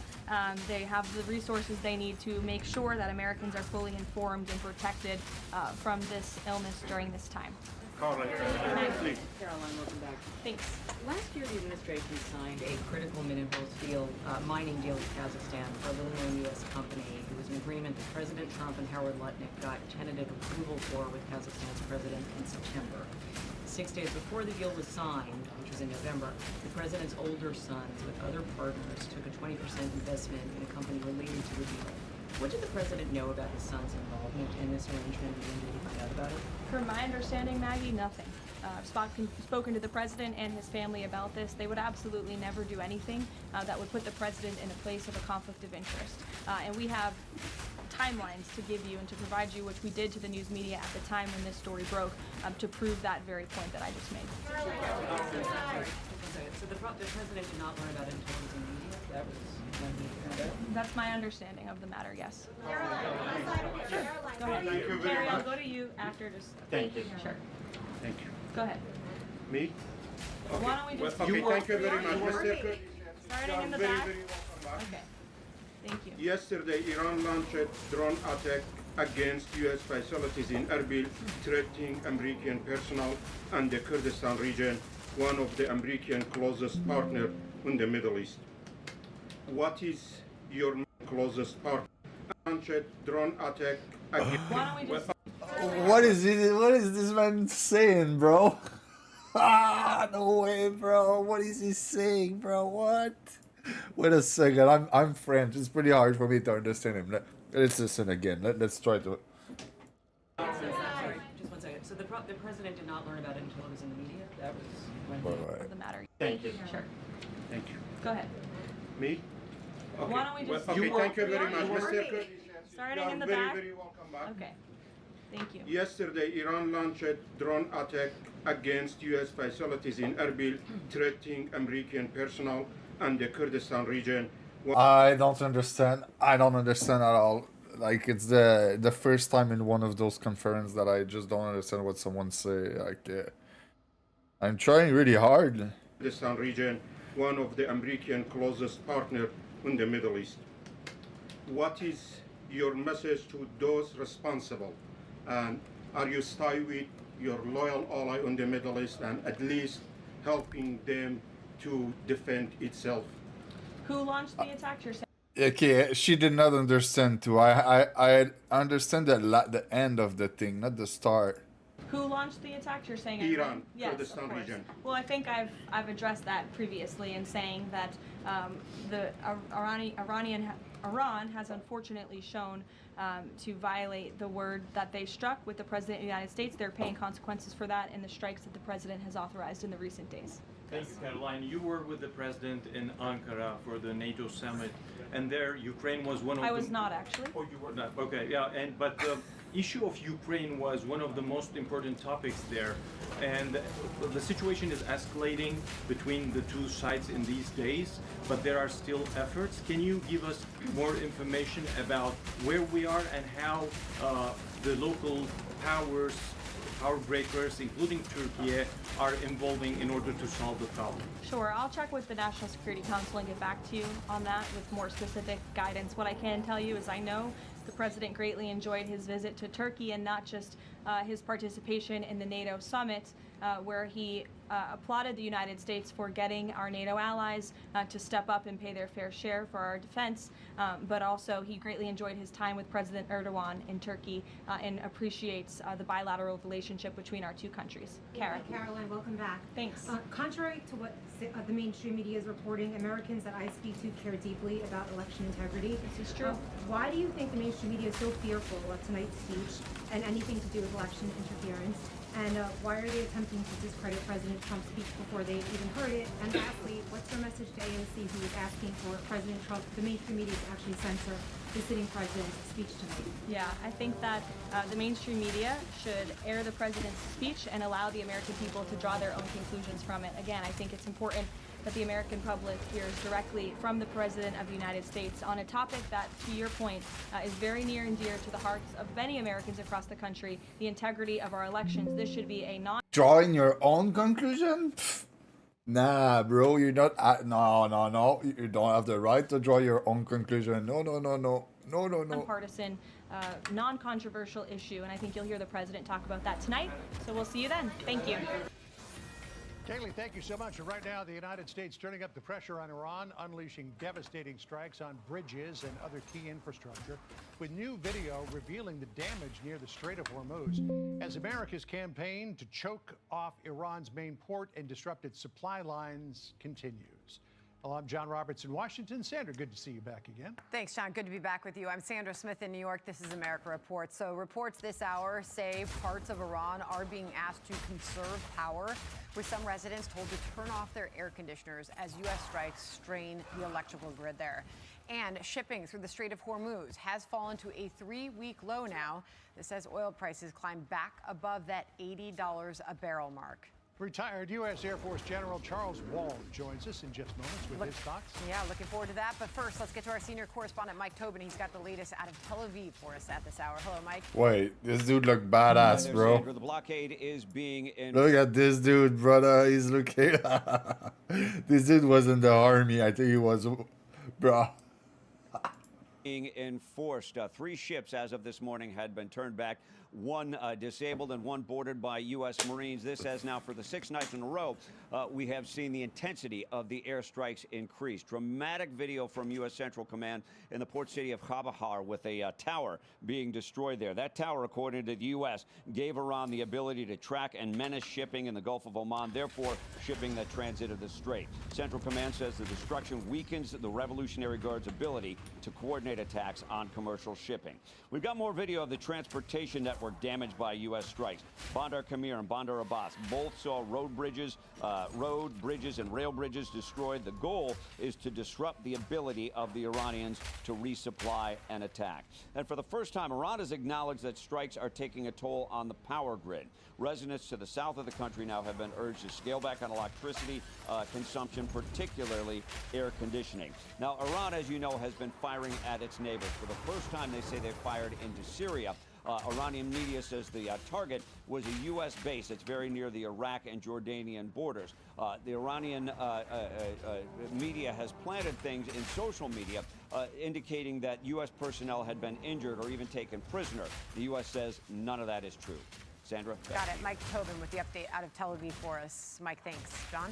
All right, Sandra, let's bring in retired 4-star Air Force General Charles Wald, former Deputy Commander of U.S. European Command.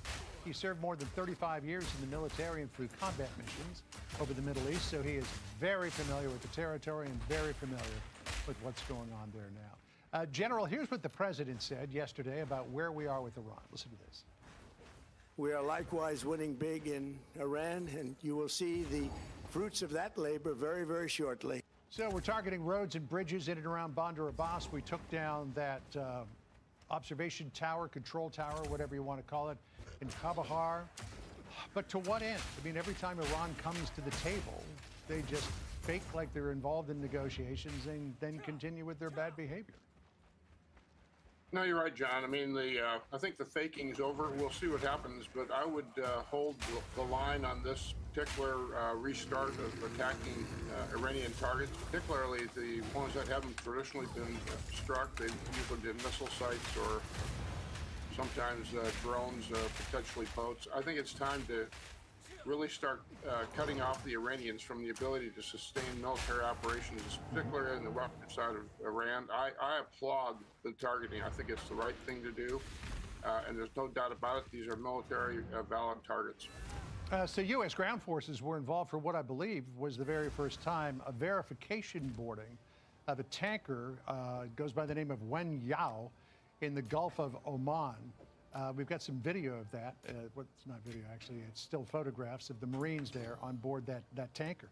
Some military analysts believe that if you wanted to shut down attacks in the Strait of Hormuz, the easiest thing to do would be to put a ground force of some size in at Bandar Abbas, which is difficult to resupply. Wait, it's true that the easiest way would be to put some ground force, but Trump said that he tried to have the less person killed as possible. So it's the main reason why he's not sending ground forces, just because they are easier to hit, you know, and if they hit them, there's more chance that they die than like actual boat or whatever. Yeah, I think it's the only reason. It's like you have 50,000 troops somewhere. It's way easier to hit than one, like 6-7 boats. Because it's a long way away, and now CENTCOM has bombed out the bridges. And if you took Bandar Abbas, that would pretty much shut down the IRGC's ability to threaten the Strait of Hormuz. What do you think of that idea? We've got really strong professional military planners in CENTCOM, led by Brad Cooper, the commander. But my personal feeling is we don't need to do that. I don't think we should. We've learned lessons in the past where after Afghanistan, for example, after we defeated the Taliban, we decided to invade Afghanistan. That was a mistake. I don't think we need to do that here, and we shouldn't. Yeah, I remember what happened in Iraq as well when we disbanded the military and then tried to reconstitute it. It was something of a mess. But the IRGC general, they have no desire to negotiate, and they have no compunction to just try to mess things up, not just with the United States vis-a-vis Iran, but everywhere in the region. Yeah, no, I think you hit the nail on the head. They are not collaborative. They're not cooperative. They don't want to see an end state where there's a stable region in the Middle East. They want to be who they are and control everything. We're not going to get a good negotiation from them. All they know is force, and all they need to know is that their military capability is going to be decimated, period. So the president's former national security advisor for the Middle East, Victoria Coates, said this about how degraded Iran's military capability has become. What they understand is force. What they understand is the degradation of their ability to do really anything at this point. Our capabilities keep getting stronger. Our options keep getting broader. Theirs get smaller and smaller. They're down to now pot shots at our partners in the region.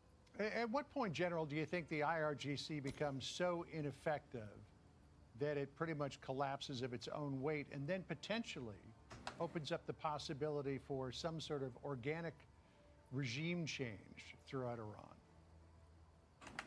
Yeah, it's tough to estimate. I think probably CENTCOM has a pretty good clue of what that limitation is. It's probably going to have to go beyond that for the IRGC to actually recognize it and give up. They're not going to give up easy. There isn't any give up and let's negotiate after this starts happening to them. So they're in a fight for their life, not just with the U.S., but with their own population. So I think it's going to take a while. I know people are impatient, but I think we need to stick with it until they basically collapse from within. All right. Well, we'll continue to watch what CENTCOM does as it prosecutes this conflict. General Wald, thanks for being with us. Appreciate it. Thanks, John. Now, Be sure to like and subscribe for all the Fox News latest on YouTube and catch full shows streaming now on Fox One. Commercial ships have once again come under attack in the Strait of Hormuz. Bro, the start of this video was so bad, man. It's TBN Israel that just did that. What a horrible video start. Starting with a bang like this, bro. So disrespectful.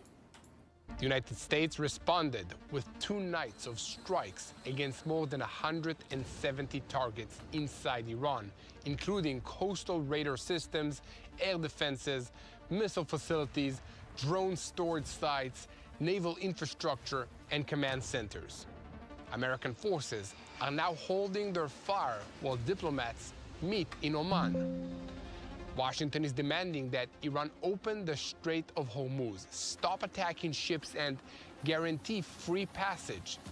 Tehran still insists that it has the authority to manage shipping routes and control how vessels move through the area.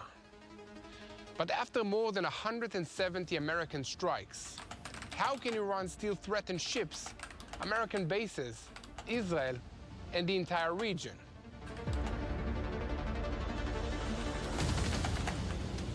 I'm El Pinto, and this is your ground report. And today, we're going beneath the... Bro, this video, like, I need to just put the audio lower because some part gonna be very loud, some part gonna be very high.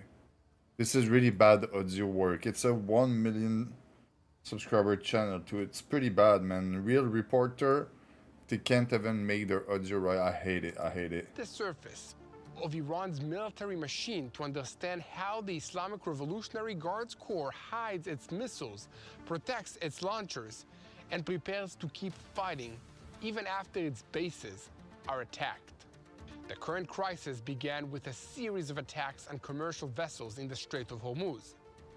A Qatari liquefied natural gas tanker was struck and later reported a fire near the engine room. Saudi and Qatari tankers are also attacked, and another vessel was reportedly hit by a drone. These incidents took place after Iran and the United States had already reached a temporary understanding intended to restore a safe passage through the strait. At least 4 commercial vessels were attacked or damaged after that understanding was announced. The American response was rapid. United States Central Command launched a new air campaign against the targets along Iran's southern coast and around the narrowest parts of the strait. Explosions were reported near Bandar Abbas, Sirik, Qasem Island, and Karag Island, Iran's most important oil export hub. The first wave of strikes took out more than 80 targets. A second wave followed, bringing the total to more than 170 strikes. The Americans targeted radar stations, coastal surveillance systems, missile and drone storage sites, naval facilities, logistics centers, and air defenses positions. The purpose was not to simply destroy individual weapons. The United States was trying to break the military chain that allows Iran to locate a ship, track its movement, issue and order, launch a missile or a drone, and then hide the crew and the equipment before another strike arrives. Iran answered by launching missiles and drones towards areas in Jordan, Kuwait, Bahrain, and other parts of the Gulf. Air defense systems intercepted many of them, and the attacks did not cause the level of damage that Tehran had intended and threatened to do. They did, however, force several countries into maximum alert and demonstrate that Iran still had weapons available after the Americans. I've heard enough. For some reason, I just can't listen to this video. There's something into it. I don't know, man. Maybe it's the way the dude speaks. I've heard him before, and it was not that bad. I don't know what happened.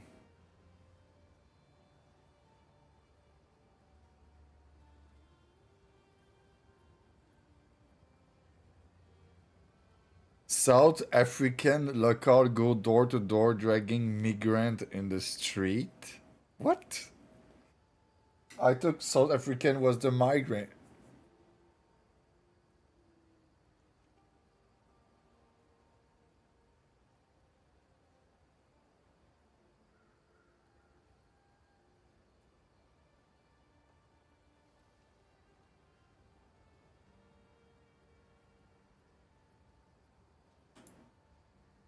President Donald Trump has hinted at what he'll be revealing on Thursday when he addresses the nation.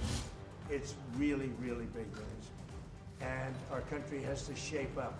He wouldn't be making such a big deal of something being a big announcement unless it was something obviously immensely positive. Violent protests have erupted, with frustrated locals taking to the streets marching against illegal migration. The anger among these people is real. It's tangible. I worry that tensions will increase. Hello and welcome to Power Hour. I'm Gabriella Power. Thank you for being with us. President Donald Trump has hinted at what he'll be revealing on Thursday when he addresses the nation, and he insists that it's going to be really, really big news. Can you give us sort of a sneak peek about what to expect and tell the Well, audience I'd rather in America? save it. It will concern that subject, and we'll have a couple of other things to Why say should people also. watch, though? But I'd rather save it, but it's really big news. It's really, really big news. And our country has to shape up. But that's what we're going to be talking about Thursday is it doesn't get bigger, because without free and fair elections, you don't have a country. We'll be discussing other things too, but it's going to be a very big announcement. Yeah? You heard the President, Donald Trump, there saying it doesn't get bigger than this. Also saying without free and fair elections, you don't have a country, which is pretty good indication as to what he might be speaking about on Thursday. Reuters has been reporting in the last 24 hours that this address will be focusing on newly declassified intelligence, on investigations into US elections and allegations around voting machine vulnerabilities. There's also widespread speculation that this may be about Trump's 2020 election claims and claims around voter fraud. The Washington Post is reporting that Trump's speech will claim that China accessed US voter data, and the speech will also be discussing findings related to Venezuela. But White House Press Secretary Caroline Leavitt told news outlets that, as usual, anonymous sources are speculating about what President Trump will say during his speech on Thursday evening. The truth is, nobody knows yet what President Trump will ultimately say, which is why everyone should tune in. So all eyes will be tuning into this announcement, no doubt, on Thursday. We will be covering it here live on Sky News Australia, and we'll, of course, have all the reaction and interviews for our YouTube channel as well. Joining us now is Hilary Fordwich. Hilary, thank you for your time. It's great to see you again. Of course, President and founder of Strelmark. We have just heard from President Donald Trump today, and he's been hinting at what we can expect from his big announcement on Thursday.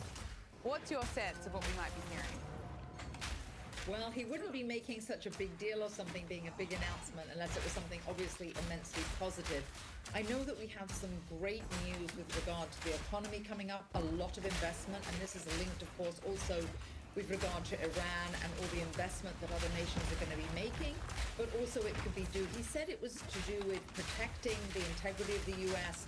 and the future and the safety of the U.S. and voting. So I think it might be to do also with the Save America Act, and it could also be with regard to housing. But all I know is it's definitely going to be very positive, or we wouldn't be making such a big deal about it.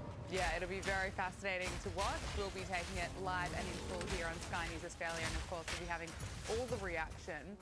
Let's turn to the conflict in the Middle East. Donald Trump has spoken about this again today, saying Iran has no choice but to make a deal as America continues to strike against Iran. Now, Trump says that his representatives have been in contact with Iranian officials as recently as an hour before his interview with Fox News, where he said this.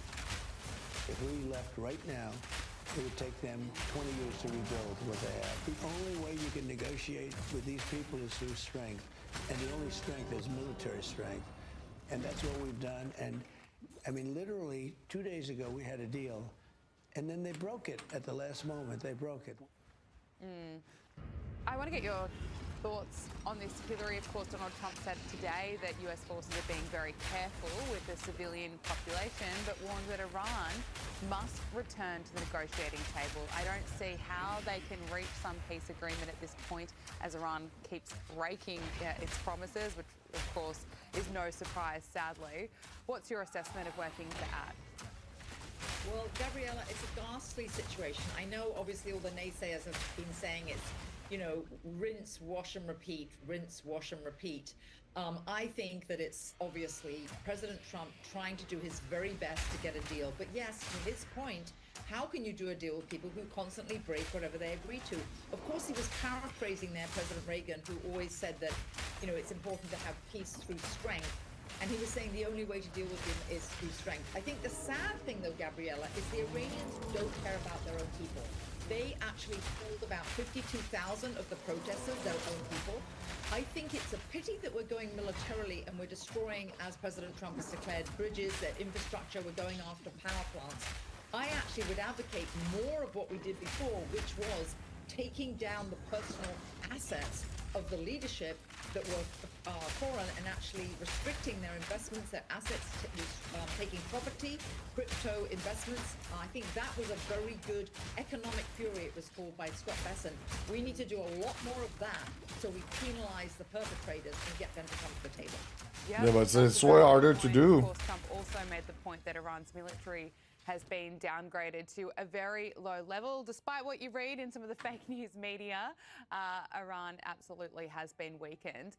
Now, this is interesting because Donald Trump has reflected on 2 years since his first assassination attempt in Butler. So in an interview with Newsmax, the president reflected on the 2 years since that assassination attempt, saying that the Secret Service made a mistake that day. Take a listen. I was really blessed by God, because I had made that little turn, which was, really not so little. It was exactly a 90 degree. If it wasn't exact, the whole thing is a miracle. It's really a miracle. It's amazing. But the Secret Service did a very good job, other than, and it's hard to say other than, but other than, nobody should have been on that roof. It absolutely was a miracle. You look at just how close he came to being shot. It is absolutely incredible. Yes, actually, Gabriella, afterwards, he kept referring to this chart. He turned his head because he was referring to a chart, and he said it was my favorite chart for many rallies after that. But yes, he literally turned. But I do think you did make a point there. It was actually a BBC reporter was on site who actually was saying, why are people on the roof? How come there's somebody moving on the roof? And he was actually reported by a number of other people as well. So the Secret Service knew that. I think that's very bad, obviously protection, but that's hindsight now. Yeah, President Trump has also become very religious after this, feeling that, God protected him. But I think it was all due to that particular chart that he turned his head for. It was incredible. I don't think anyone will forget where they were on that day watching President Donald Trump. High prices are here to stay. Gas, groceries, insurance. As a homeowner, you thought, should I refinance to pay off credit card debt? And you second guess yourself because of your low mortgage rate. That low rate isn't saving you if you're drowning in interest at 25%. That math is costing you thousands. Making minimum payments means that debt will follow you for years. That's why people are calling American Financing. They're saving customers an average of $800 a month by using equity to break free. See what's possible, no upfront fees, no pressure. It costs nothing. Find out what you could save. Start today and you may delay 2 mortgage payments. Call American Financing. 866-891-4811. That's 866-891-4811 or americanfinancing.net/power hour. We've heard from Marco Rubio a fair bit recently as well, and the Secretary of State has opened a new front in the administration's fight with the International Criminal Court, launching a diplomatic push to dismantle the tribunal. Now, this comes after 3 ICC judges sued the Trump administration in New York, arguing sanctions imposed on them were unlawful. Let's just listen to Marco Rubio. But as we speak, the ICC and its friends are waging a war against our country, not with bullets and missiles, statutes, compacts, and the force of so-called international law.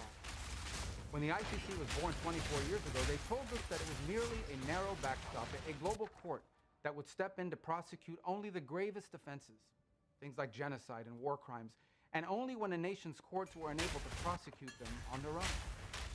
But the truth is something far more radical and extreme. It's a global tribunal staffed by unelected globalist bureaucrats who claim their power is almost unlimited. The danger of this global court has only continued to grow. Today it threatens every aspect of our political and legal system. Border Patrol agents removing violent criminals from our country.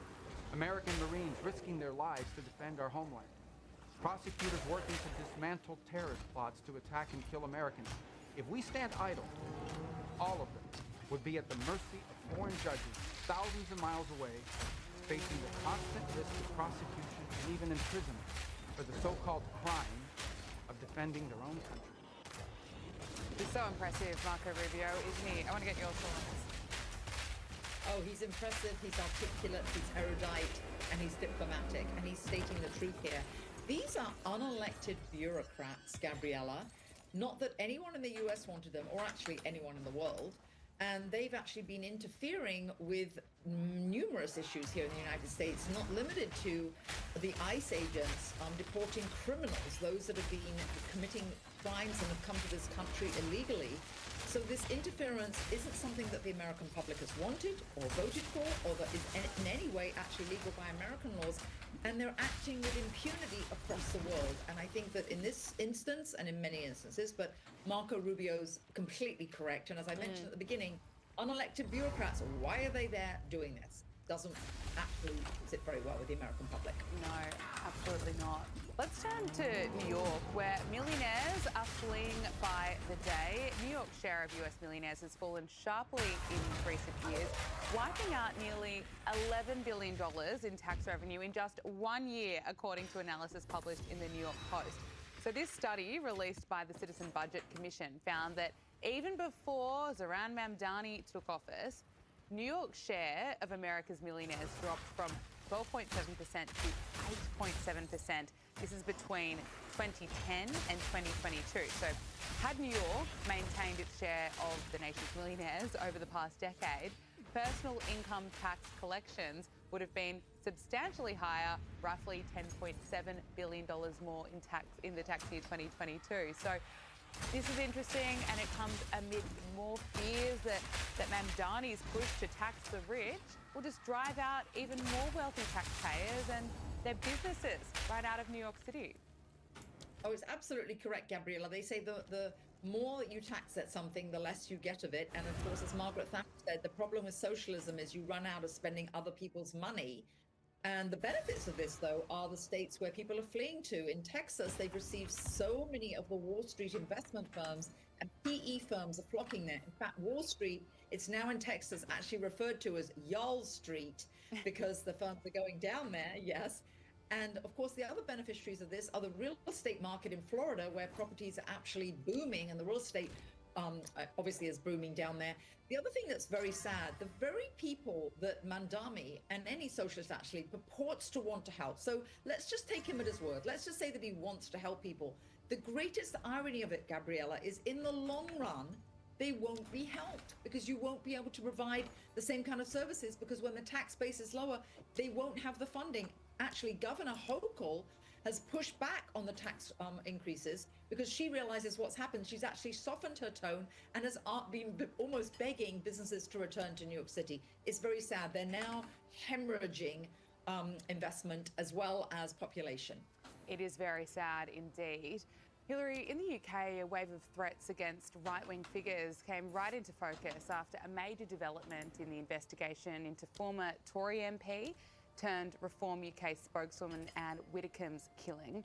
Counter-terrorism police have now taken over the case after officers say that new evidence and material found at the suspect's property prompted a major shift in the inquiry.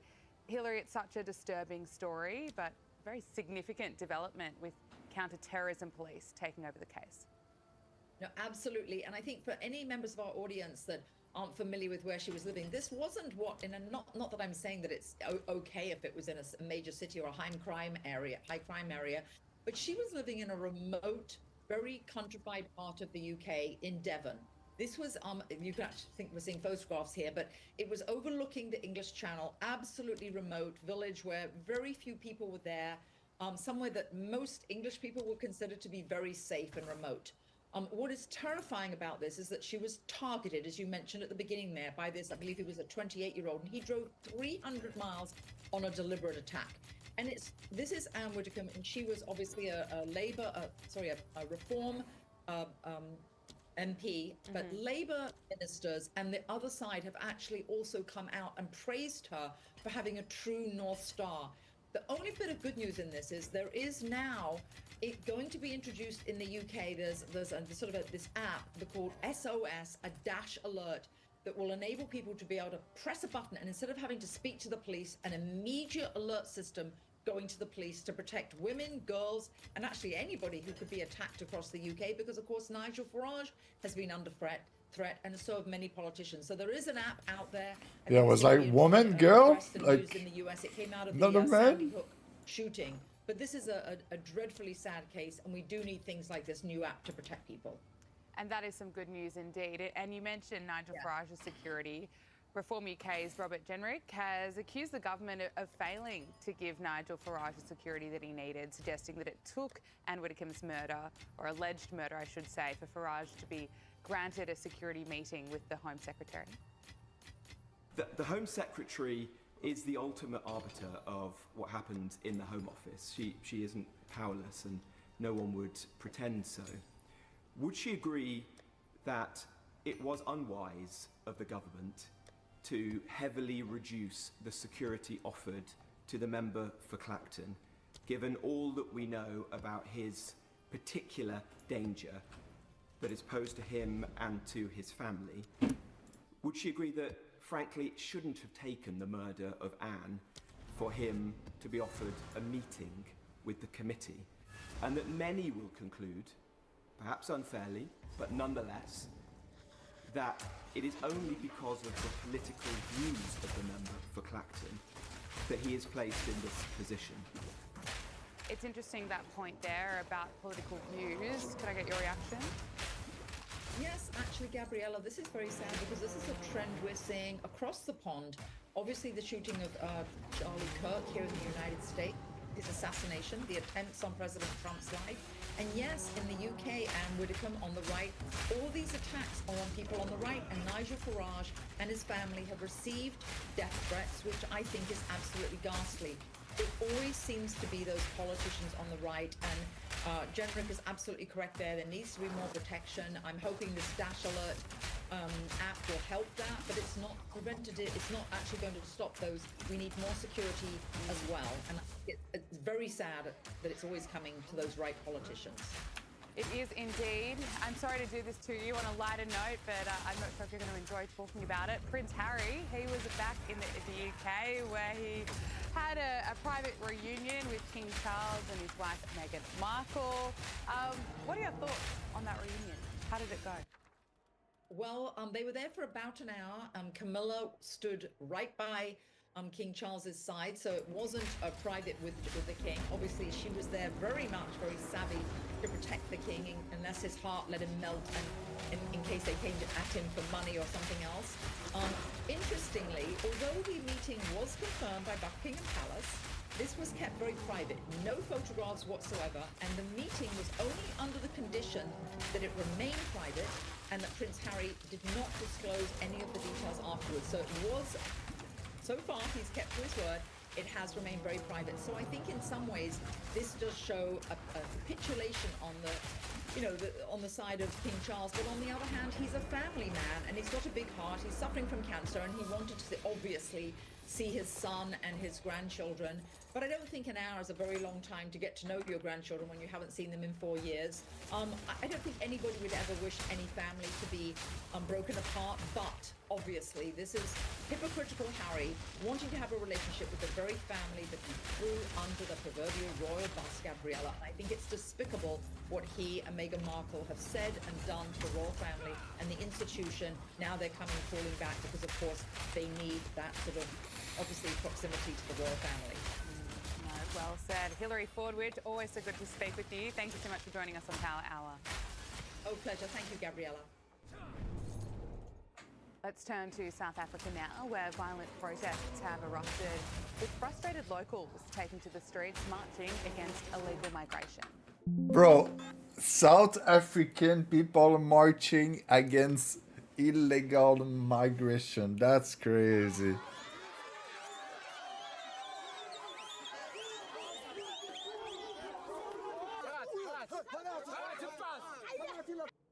What? It's black on black violence. What?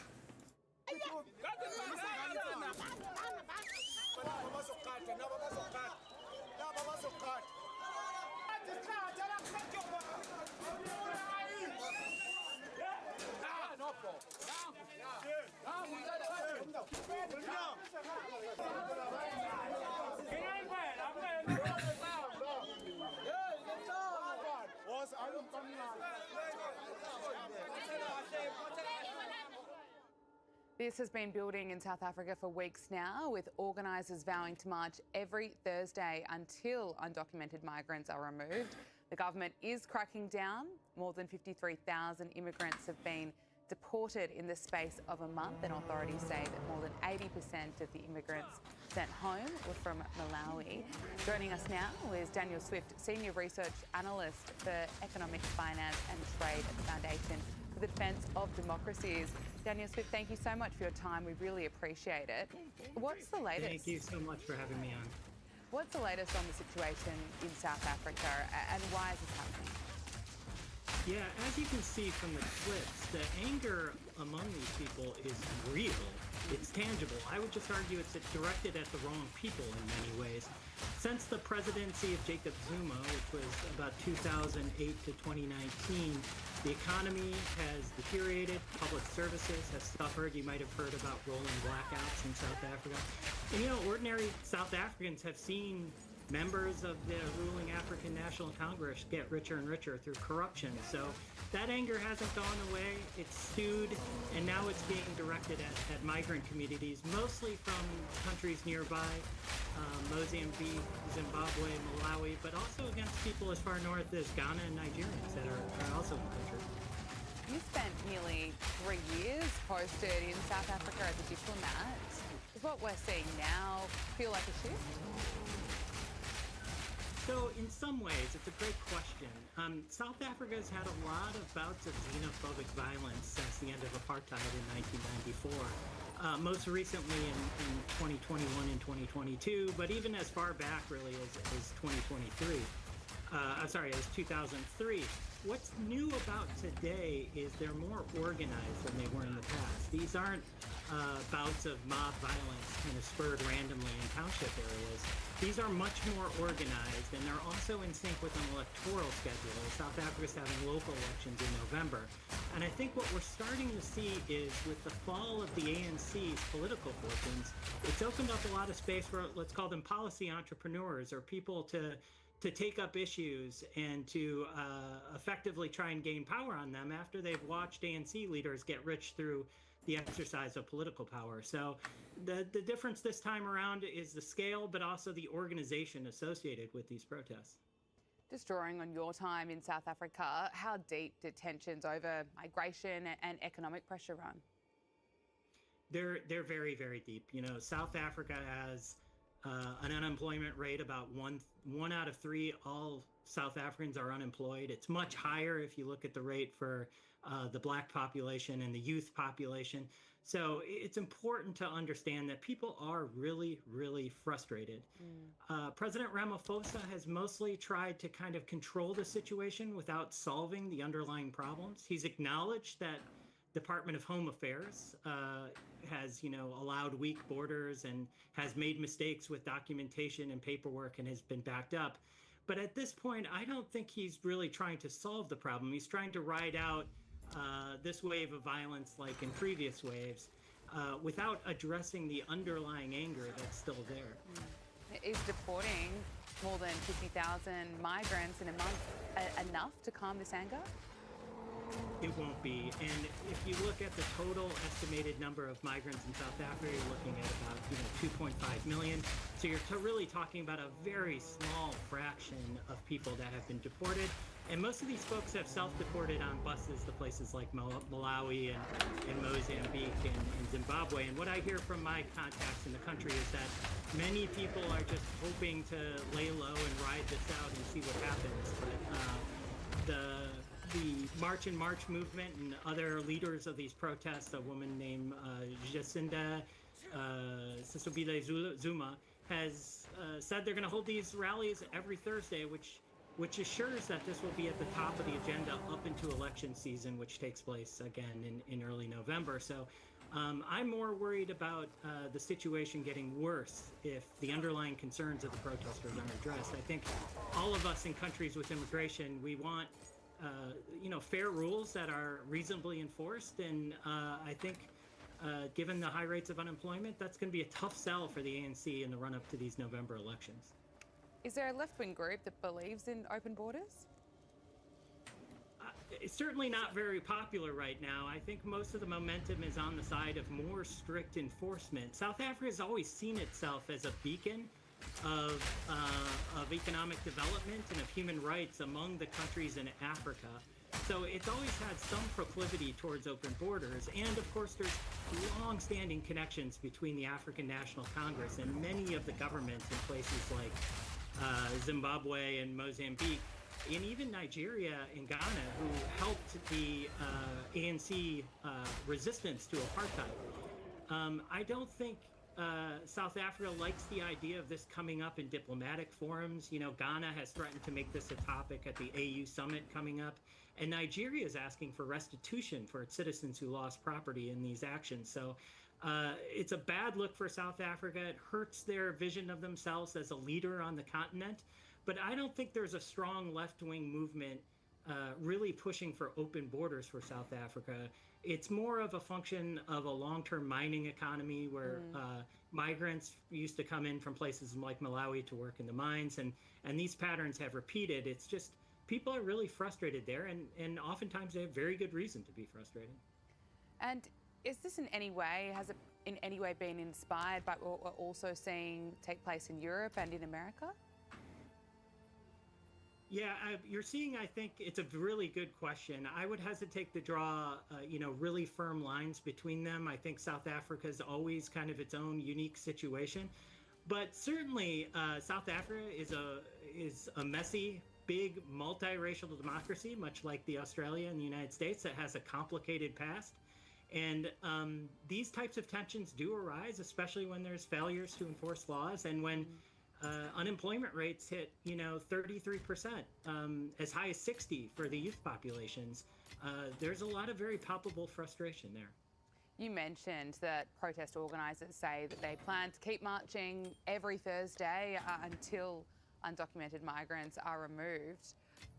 Any indication that tensions may settle, or do you suspect that the tensions just may increase? I worry that tensions will increase. Hopefully the South African police and, Home Affairs will maintain a rule of law. The president, Ramaphosa, has said that, mob violence or vigilante violence has no place in a constitutional democracy. He's right.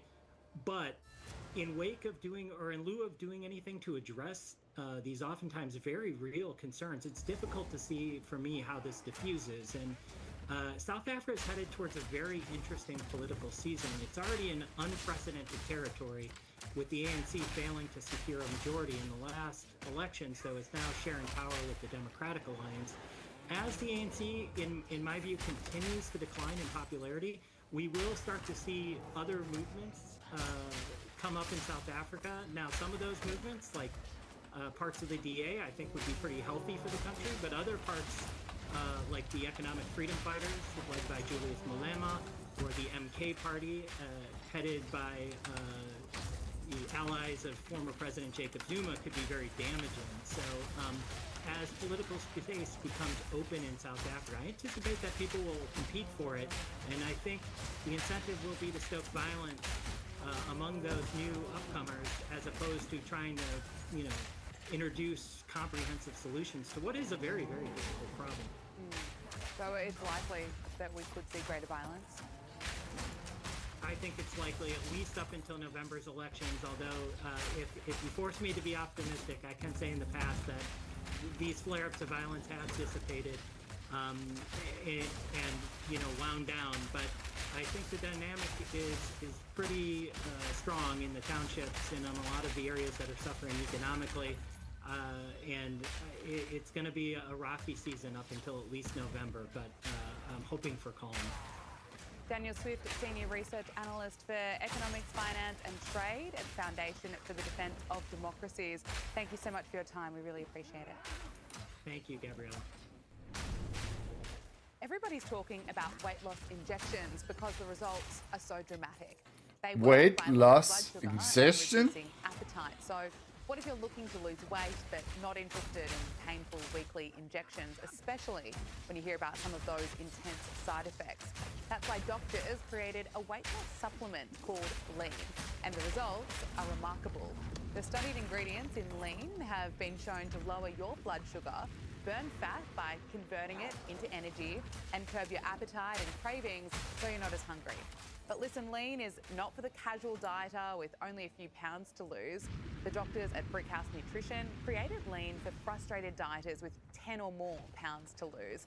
Let's get you started with 20% off and free rush shipping so you can add Lean to your healthy diet and exercise plan.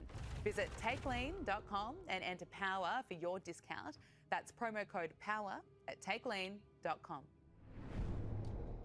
Prince Harry is reportedly planning another trip to the UK. Joining us now for all the royal news is Andrew Eborn, UK barrister and broadcaster. Andrew Eborn, lovely to see you again. It's always a pleasure. I hope you had a great break. I absolutely did. But it is wonderful to be back with you and with all of the amazing viewers. But we have a lot to cover when it comes to royal news. Prince Harry, of course, dominating the headlines. He's just wrapped up his trip to the UK and he's already planning another trip with Meghan, Archie and Lilibet after his recent visit, of course. But according to New Idea, Prince William remains firmly opposed to this, and Harry is said to be expecting a pretty hostile reaction. What are the details? Well, it is interesting, as you say, he's just finished this 5-day trip, and Buckingham Palace confirmed that they did meet, something I've been campaigning for. King Charles obviously listened to me. He met with Queen Camilla, Harry, Meghan, and also the two children. They met at Highgrove House, which was wonderful, and this was the first time that Charles had seen his grandchildren in 4 years. Anybody who's a grandfather or indeed a father and hasn't seen their children for that length of time would obviously be missing them, in the same way as we missed you during the summer break. What they did, they met Charles, basically it was after a private meeting, this is what it was, and it was the Daily Mail who said he was sort of getting ready for this 1 year to go about the Invictus Games. He made a 1.5-hour drive from the National Exhibition Centre in Birmingham to his father's Highgrove estate. He arrived there about 3:30, 4 o'clock, but it was basically a private luncheon. This is how they managed to sneak them in so people didn't know. Chanel was holding a private luncheon there, and this was the perfect cover because cars could arrive and people weren't quite sure who was in the car. Well, I can tell you that in one of those cars was the four of them, Harry, Meghan and the two children. So indeed, now we've got that reconciliation. They're looking at this wonderful Christmas get-together. And I hope it does happen. But you're right, the Shakespearean tragedy, the drama, if you like, continues. Because Prince William is, whilst he's understanding that Charles wants to have a reunion with Harry, William himself is not too keen on it. In fact, he was on July the 7th, which was my birthday. William was not too far away from Harry. What they did, he made no attempt, as far as I know, to get together with him. They have basically been estranged since Spare came out in 2023, where, as you remember, there was all sorts of claims about his brother. And the Queen's mantra, copied from Disraeli all those years ago, was never complain, never explain. Well, that went out the window with Spare and various other interviews in the press. But this is what happens. He disclosed, you might remember, about the alleged physical altercation that they had, about apparently comments that William made about Meghan, saying she was difficult, rude and abrasive. Heaven forbid I work on that sort of basis. Harry said in that memoir in Spain, he said it happened so very fast. He grabbed me by the collar, ripping my necklace, and he knocked me to the floor. Well, extraordinary stuff, extraordinary allegations. But it's a very frosty relationship still between William and Harry. Oh, I'm disappointed they didn't throw you a birthday party on July 7th. Well, I can't tell you who else was at Highgrove, but in one of those cars, you should look closely. Look, you mentioned the brothers there. As you mentioned, Prince William is said to be understanding about this meetup between King Charles and Harry, and reconnecting during that trip, but no plans to repair the rift with his brother. So it's pretty telling, isn't it? But there are also new details emerging about this kind of secret operation to bring Harry, Meghan and the kids into the royal residence for that long-awaited reunion with the king. What more can you tell us? Well, I can tell you, as I say, they sort of snuck them in because they did it under cover of the Chanel lunch, so people wouldn't know whether they're going to be in the country, out of the country. It was an on-off sort of strange sort of arrangement. You might remember that Harry basically announced he was going to be staying at Buckingham Palace, and then Buckingham Palace said, well, he was too late to accept the invitation, so you had that sort of humiliation as well. He's also, it wasn't the best of trips, because obviously the High Court judge ruled against him and 6 other claimants in their lawsuit. The Daily Mail publishers, Associated Newspapers. This is about a breach of privacy. Basically, what the judge said, they didn't provide enough proof that their stories were obtained unlawfully. That's apparently cost in legal fees about £50 million, $67 million, so huge amount on that sort of basis. But it is interesting, the sort of speculation as to what's going to happen next, because the biggest issue is basically not geography, but trust is the biggest obstacle facing the brothers, and how that reunion might happen. And I always say, look, trust comes in on foot and leaves on horseback, and the longest journey Harry faces isn't across the Atlantic. It's basically the Gulf with his brother, and you can organize meetings, you can try but rebuilding trust is considerably more difficult. So it's not just simply about Christmas, it's about whether the next chapter of the royal family can even begin. And I do hope, I always encourage, find the middle ground, try and find resolution where you can. Charles has been battling with his cancer diagnosis. We always have praise for him and the wonderful things that he's been doing, the tremendous sense of humor he displayed when he went over to the States. But the reality is, he's in his late 70s. Harry hasn't seen him often enough over the last few years, and we basically want to make sure that that happens. It is interesting, as you say, the sort of relationship, though, between Meghan and Catherine is also dominating the headlines. And every time we appear on here, your brilliant audience always point out that it's not Catherine Middleton, it's Princess Catherine. Show some respect. Interestingly, though, when you talk about Meghan Markle, they have no problems at all with that, even though she's... I don't know a shit about what he's talking about. I don't know a shit. And this dude looked like a psycho, man. Look at this face, bro. What the fuck, brother? Just don't dye your hair like that. What the... You look weird, man. He's a reptilian or something.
So yeah, we've come here today to find out who's managing the building.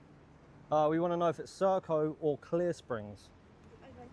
Why is it you want to know that? Beg your pardon? Why is it you'd like to know that? Because if there are, say, 150 migrants in here, I think the locals have a right to know about it, don't you? Okay. Yeah. All right. Well, you're entitled to private property. Yeah. So you're entitled to film, but you need to be. Yeah. But what I'm saying is, have you got any idea of this building or its purposes? Have you never been called here? I don't think I have. No. No. Police have probably been here, but I haven't heard. Can I ask that you film from outside? Can I ask why you're getting involved in a civil matter? Can you ask me a question? You're assisting the Home Office here. I'm trying to investigate, and you're trying to move me off the premises. I don't get what the big deal is of cameras being here, unless you're happy with it being covered up as well. Fucking good news. Andy Serkis interview about his upcoming Lord of the Rings movie. Andy Serkis defends lack of diversity in Lord of the Rings cast. Well, what? This is a summary. And lack of diversity for Hunt for Gollum. Tolkien himself was influenced by a lot of Norse mythology. There's a lot of that feeling. The Shire feels very white, you know? They're not very concerned with what goes on beyond the borders of the Shire, but they do know that they don't want people coming in. Yes. Bro, there's elves. There's fucking small person. I don't remember. Bro, there's a lot of different human type. It's so diverse. If there's something that is diverse as the Lord of the Rings, like, what are they saying, bro? There have been criticisms, he says, acknowledging arguments for now almost a quarter of a century old. This particular film somewhat acknowledges that, but I don't think that we'll be doing politically correct, just casting for the sake of casting and ticking boxes version of the film, so it's only where it's relevant, basically. Thank God. People are finally tired of this shit. I feel like I've been an elf my whole life, so it feels very validating Yeah, she to go looks and like an actually elf. be able to do it as a job. I'm a huge fan of Lord of the Rings. I'm a huge fan of Andy. And so Oh I think just being able to be a part of this world and to inhabit this character is a dream come true. This is the teaser. This is the Hunt for Gollum. Here we go, onto the mocap stage for day one. Thank you, everyone. Standing by to shoot. Very exciting. And roll camera.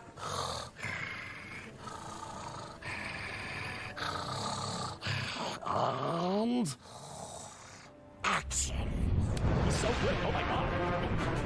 Jesus. Bro, he just turned it on. The entire Lord of the Rings team who worked on the originals are reassembled for a start. It will feel like a proper Middle-earth film, Damn. there's no question. A lot of the filmmaking techniques harken back to the first trilogy. So I think it'll be a great marriage of a new story and an intimate story within the lore and world of the Middle-earth that we all love. That's insane. I didn't know they had all those people coming in. Is this the... Oh my God, that's him from back then? That then became Gollum. He was almost cast from the second that we met him.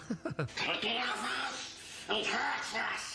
Oh my God, he's so good. And it was really in that audition that I came to realize something that it never really occurred to me, and that the voice and the facial expressions and Oh the my God. energy are related. His approach was so intense, and he gave absolutely everything every day physically. Yeah, some of these people put so much work and time and effort into this, it's insane. I think it's awesome, man. The Guardian already hates the idea of this movie, so it has a possibility of being good. That's always a good sign. Previous Lord of the Rings film, made before colorblind casting became common. I don't think they're doing colorblind casting, because every single time, you never have any of the universally evil or bad characters that are being race swapped. It's always the morally good, universally good characters. I can very clearly see that you are trying to change and... WTF is America building? What is it?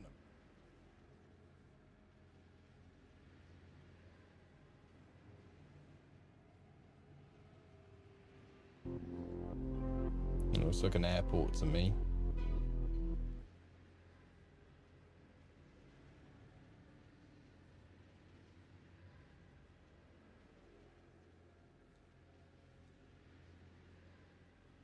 Not seeing anything too unusual here. It's like some kind of air fortress. The music, I don't want copyrighted music.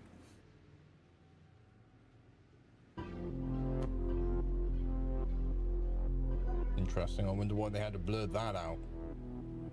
Let me know what you think that is down in the comments below. Secrets. These hate speech laws wind up being avenues for censorship. That's where this is all headed, and it's a dangerous slippery slope. The left will tell a lie, big mainstream media will report the lie, big tech then amplifies the lie, and then when you tell the truth, they call you a racist. Quoting scripture is now somehow a crime. This is always where it leads. It is never good. So yeah, we're very concerned about that. And I always say, not all Democrats are crazy, but the left that controls their party is. Are you concerned that just north of here, and I'm just an hour flight away from here, we could be starting to see censorship? Yeah, very concerned. We get real nervous when we see this. Journalism carry 1 year anniversary. I don't believe journalism being funded by the government is the solution. You have to rebuild the foundation. You have to retell the stories. Censorship in Republic. We also talked about the rise in censorship in Canada and the UK and the concerns he has about that. And I asked him what conservatives can do to win elections, because conservatives in Canada, well, they have lost the last 4 elections, including 3 elections to Justin Trudeau, while Donald Trump has won presidential elections. And this changes everything, because we now have top American politicians on the record speaking out against Mark Carney's agenda, and this comes amidst Canada being under fire, no pun intended, by America for the wildfire smoke that has entered their country, as well as a Canadian woman in the US allegedly assaulting a child for wearing Trump gear. So without further ado, here is our interview. Chairman Jordan, thank you so much for sitting down. You and your colleague Brian Mast, you sent a letter to Canada's Public Safety Minister, Gary Enengasangari, sharing concerns about Bill C-22, the Lawful Access Act. And you said you were concerned about the security and data privacy risks that this would pose to Americans. This bill was very controversial in Canada. It got a lot of pushback. And amidst this, the government did make some amendments to the bill, though they then went and proceeded to shut down debate on the bill and rush it through the Senate to the Senate. And some critics say that the amendments that they made don't go far enough and that they're rather cosmetic. So why are you, as a prominent American legislator, concerned about Canada's Bill C-22? Because it'll impact Americans. Well, first of all, we're concerned in a broad sense with the ability to have not be censored, have free expression and privacy rights for everyone, certainly for Western culture. I mean, one of the hallmarks of Western culture is you can have free debate, open debate, and not be censored and not have your communications accessed by government unless there's a real reason and there's a warrant and probable cause and everything else. So we're concerned in a general sense, but also in a specific way. Americans communicate with Canadians all the time. You travel to Canada as American. Are Americans in jeopardy of their privacy, their communications, their Fourth Amendment liberties that we have under our Constitution? Is there a concern there? And we're seeing this infringement on American liberties, and frankly, American companies being required to do things all kinds of places. I mean, Europe has the Digital Services Act, the UK has the Online Safety Act, the Digital Marketing Act in Europe, in the European Union, all designed to shake down American tech companies and ultimately, I think, lead to some kind of censorship, not only, again, in Europe, but potentially for Americans. So it's a general concern we have on the Judiciary Committee, and we've done a lot of work in that area. Staying on the topic of free speech and also religious liberties, which I know you're very passionate about, we're seeing in the West what I call a soft persecution of Christianity and an increased secularization. And I'll give you an example of something that just happened in Canada. The government just passed into law a bill called Bill C-9, and it's a bill that deals with hate speech. And among it, Canada's had hate speech laws for a while, but there was a religious exemption. So if you quoted scripture, for example, you were not going to be charged with hate speech, but they've gone and removed that, and one of the ministers in our government literally said that he thought parts of Romans and Leviticus were hateful. Yeah, part of Romans too, chapter 1, yeah. And we've seen in the UK high-profile cases of censorship, people being arrested, literally said that he thought parts of Rome. Canada's had hate speech laws for a while, but there was a religious exemption. So if you quoted scripture, for example, you were not going to be charged with hate speech, but they've gone and removed that, and one of the ministers in our government literally said that he thought parts of Romans and Leviticus were hateful. Yeah, part of Romans too, chapter 1, yeah. And, we've seen in the UK high-profile cases of censorship, people being arrested, and there's some concern that this could be coming to Canada. Are you concerned that just north of here, I'm just an hour flight away from here, we could be starting to see censorship? Yeah, very concerned. It's funny you bring it up because we had I'm trying to remember her name, but she was a member of one of the Norwegian, Scandinavian countries, maybe Norway, one of the Scandinavian countries, and she testified, a member of their parliament, and they went after her for quoting scripture, if I remember right. She was a powerful witness, wonderful Christian lady, but testified in our committee, I think last year. So yeah, we're very nervous about this, and so often these hate speech laws wind up being avenues for censorship, and you're seeing it there. Again, quoting scripture is now somehow a crime. It is always where it leads. It is never good. So yeah, we're very concerned about that, and it's just how the left operates. The left, we had her testify last Congress. Rupa Subramanya, journalist in Canada. She came and testified. Very good. Did a great job. And I'm paraphrasing, but she said, she kind of closed out her testimony, if I remember. She said the hallmark of Western culture is debate, free and open debate.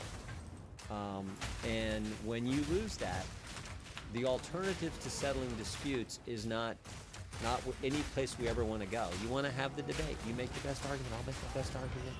God bless America, let's have a debate and let's go. And the answer to bad speech, stupid speech, mean speech, hate speech, under our law in America, under our First Amendment, is more speech. It's not, restrict speech. So we get real nervous when we see this. In any Western country, but certainly when it impacts. So remember, excuse me, the Graham Linehan, he testified as well. But he was the Irish comedian who did a tweet in Arizona, flies to Heathrow, lands in London at the airport, and they arrest him. And they're like, Irish citizen, and he did the tweet in America, and he gets apprehended in the UK.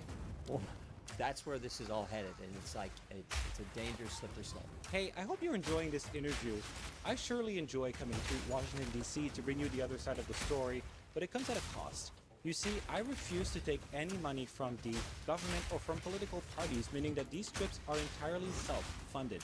And it costs around $2,500 per trip we do to the United States. So if you want to see me come here more often, consider making a donation below. In America, under Donald Trump, the Republicans have won 2 of the 3 last presidential elections, and they've done this being unapologetic on critical issues like abortion, like standing up against gender ideology, like being against critical race theory, against mass immigration, for law and order. Mm-hmm. In Canada, our conservative movement party has had an historic trend of trying to shy away from controversial issues just to focus on affordability, and they've gotten a bit better, but traditionally they've not been very strongly opposed to immigration, not opposed to abortion. It took them a bit of time to become opposed to gender ideology, and in some provincial parties they actually abet the left. And the Conservatives in Canada have lost the last 4 federal elections, including 3 against Justin Trudeau. So is there anything that Conservatives, maybe in Canada but also around the world, can learn from the success of the Republican Party? Well, I mean, I don't pretend to tell, Conservatives in Canada how they should run their party, but I do know that I think voters want you to stand strong for things that you believe in and that they care about. I always say we make the job too complicated. It's pretty basic. Go tell the voters what you're for, what you're going to do if you get elected, what you are going to do when you put your name on the ballot. If they elect you, go do what you said. And President Trump has done that. So I do think voters appreciate that. You're seeing it, you're seeing it in the UK with Farage, with Nigel. We had him testify as well. I mean, he's taken a hard stand on important issues like immigration policy and other issues. I think voters appreciate that. Right now, I think his party, the Reform Party, is leading in most polls. So yeah, I think that they want you to. I understand it's tough because the left is mean, And the media, too. Yeah. Well, I always say the left has there's a template. You see it all the time. The left will tell a lie. Pick whatever lie you want. They'll tell some stupid policy. The left will tell a lie. Big mainstream media will report the lie. Big tech then amplifies the lie. And then when you tell the truth, they call you a racist, right? Or they'll accuse you of hate speech. Or, who knows? They'll call you other names. They'll call you a fascist and all these crazy names. They just attack you instead of debating the issue. And I think actually voters appreciate when you step forward and say, no, here's what I believe, here's why I believe it, and you're willing to take the shots. I mean, I always say someone's lying about me every day. It's just part of the job. I'm sure they do the same about you. They attack you because you come from. Well, I've been called all sorts of names just for being here today. Right, you get called more now. You're talking to me. Yeah. God bless you. So yeah, I think they appreciate people who take principled positions and fight for common sense. My last question, going to be coming soon to 2 years of Trump. There'll be 2 other years. Where do you think the Republican movement, which has been defined by MAGA for a decade now, where do you think it goes next? Well, I think what President Trump has done, and I so appreciate his leadership, is stood up for common sense. He's made our party, and I always thought we should have been this, he's made our party much more populist. Now, you can't have pure populism. You got to have, I always say we should be a populist party rooted in conservative constitutional principles. Yes. So you got to have that base, that root in conservative principles. But we should be more populist, and he's done that. I mean, we're, a billionaire from New York has made us the populist party, the populist conservative party, and it's, I think we're the party now of common sense. I think it's an important issue in the midterm elections. Every single position the left now takes, and I always say not all Democrats are crazy, but the left that controls their party is. Mm-hmm. And every single position is just dumb. It's dumb to defund the police. It's dumb to defund ICE. It's dumb to say men should compete against women in sports. It's dumb to have sanctuary jurisdictions. It's dumb to shut down the government last fall for 40 days, this past spring for 70 days. It is just, it's just stupid to let a Chinese spy balloon fly clear across the country and then shoot it down. Mm-hmm. I'm just a country boy from Ohio. I think I'd have shot it. I think I'd have shot it down before it went across the country. And Trump would have, but Biden let it fly clear across the country. So you can just go issue by issue. It's like those are all stupid positions. We're just for common sense. And President Trump is in a clear and I think convincing way showed the country that common sense policies are good, and that appeals to all Americans. Someone said we're the Republican Party is no longer the wine and cheese party; it's now the beer and blue jeans party, and there's a lot of truth to that as well. Well, Chairman Jordan, I really appreciate you taking some time. Thank you so much. Thank you. Keep up the good work. Yes, we will. Thank you so much. And this sums up our interview with Congressman Jim Jordan. I hope you liked it. If you did, be sure to like and hype the video, hit the notification bell, subscribe, and consider getting a paid channel membership or making a donation. It costs about $2,500 to come to the US to do these videos, and I'm hoping to do a lot more of them. So your support goes a long way because we take $0 from the government and we never will. Until next time, God bless.